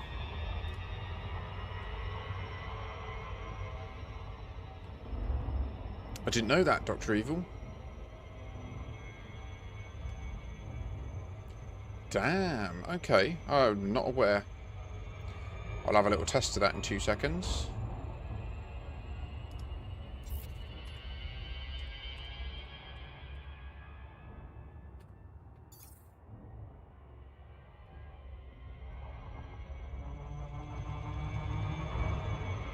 Oh, right, okay. That sounds like a no, then. I don't see why it would be different for me, but I'll try.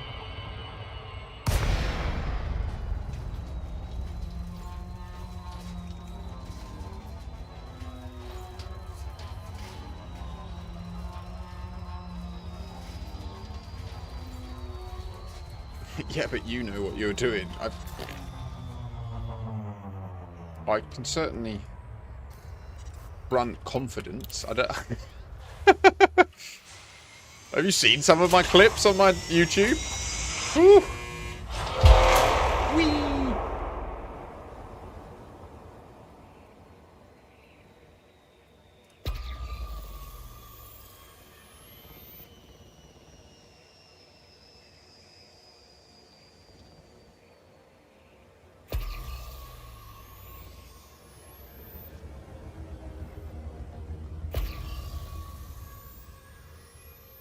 Landing gear deployed.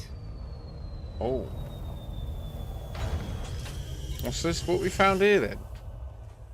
Nothing yet, my team. We found a decent planet to do the Exo Bio on, so just having a little go at that right now. But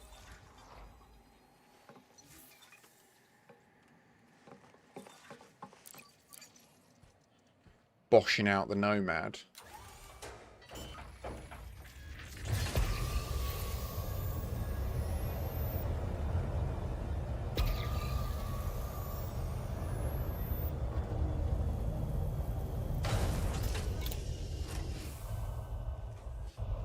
We've had a good chat, though. We've gone deep on the lore stuff after the DW3. Well, honestly, I didn't imagine that 1 hour break would be so awesome and productive, to be honest. Yeah, that's sick. We nailed it. Like, at least we found a good use for the time, you know? We revisited all of the lore stuff that we've been investigating on this stream over the last, like, 8 months or so.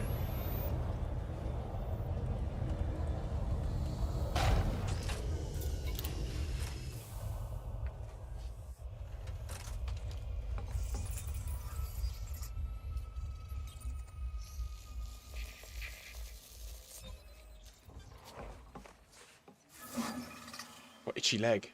It's getting warm in here. We're at that time of the day where the sun is absolutely smashing on this part of the house.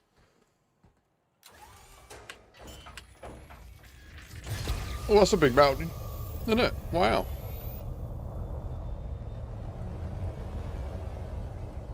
Thank you, Royal Jamaica. I think that ultimately they have built a really cool long-term story. Like David Braben stated at the beginning of the Kickstarter that they have a 10-year plan for the story. And I think that if we had 2 years on, accepting that Odyssey completely fucked them, and they had to just go back to the drawing board, I think that that's what's happening now. I think we're in the midst of this story all coming together.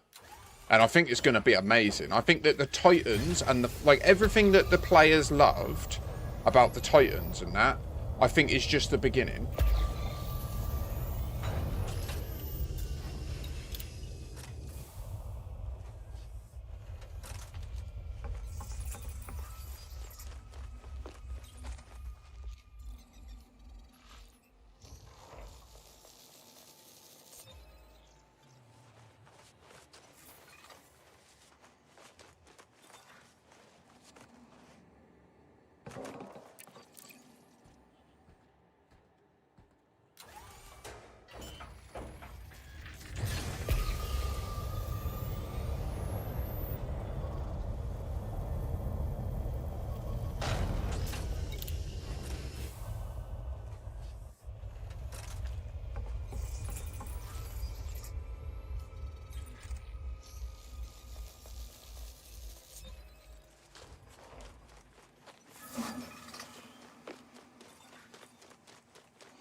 What's this then? Fungoid gelata. Mmm. I've heard of gelato, never gelata. I like a gelato. Mmm.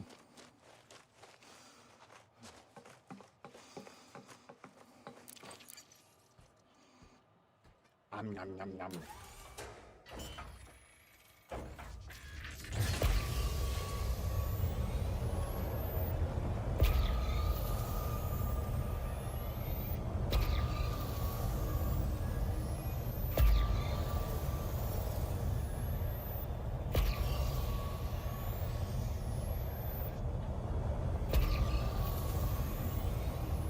Where are they?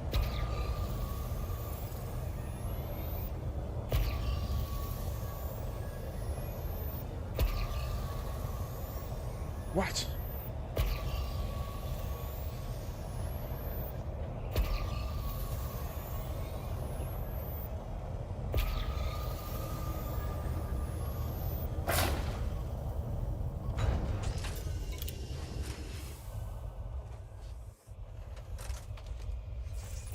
Oh, I know why it's getting hot.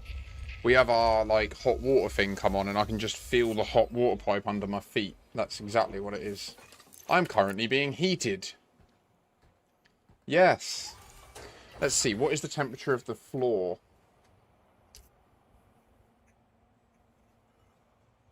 Okay, at least it's colder than the desk.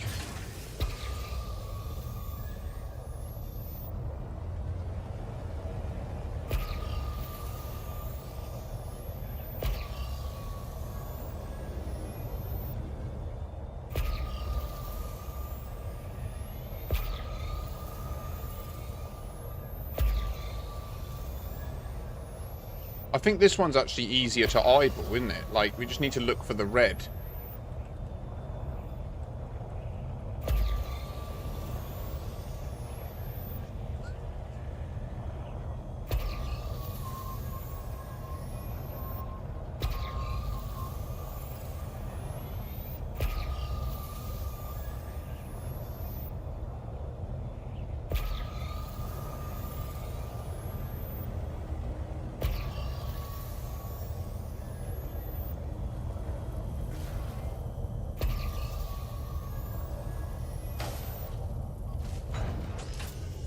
Perfect.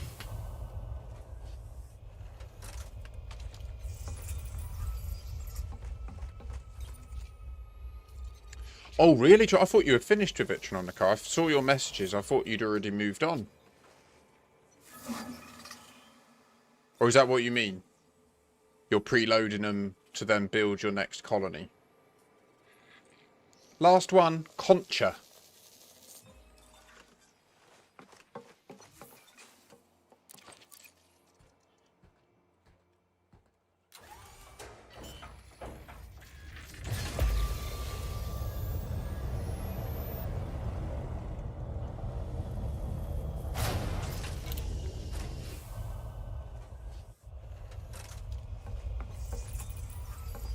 Honestly, guys, this speed is outrageous. I've just done 1, 2, 3, 4, 5. This is my 6th species.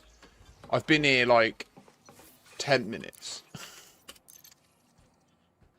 One of them included a bacteria. I just boshed out the bacteria, which is why not. I'm here, you know?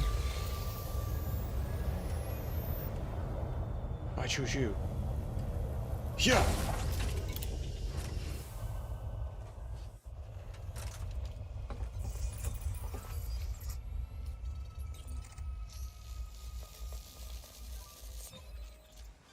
Sick. Nailed it. I mean, how much is that worth?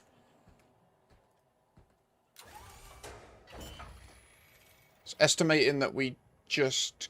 No, it doesn't tell me the predictions. Okay, I don't know. That looks fucked. Oh well. Loading gear retracted. Oh, I didn't do it. Hang on.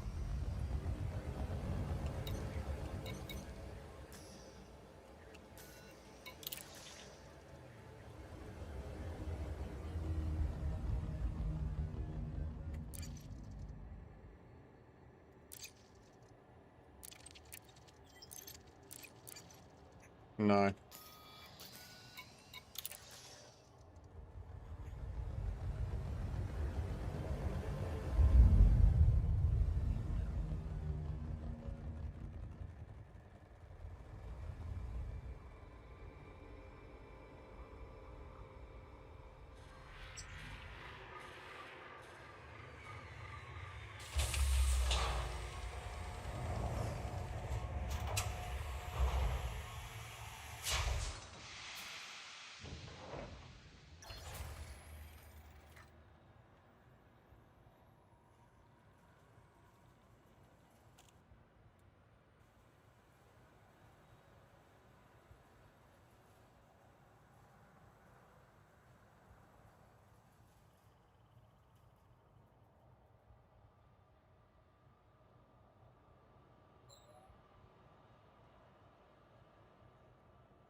Hmm.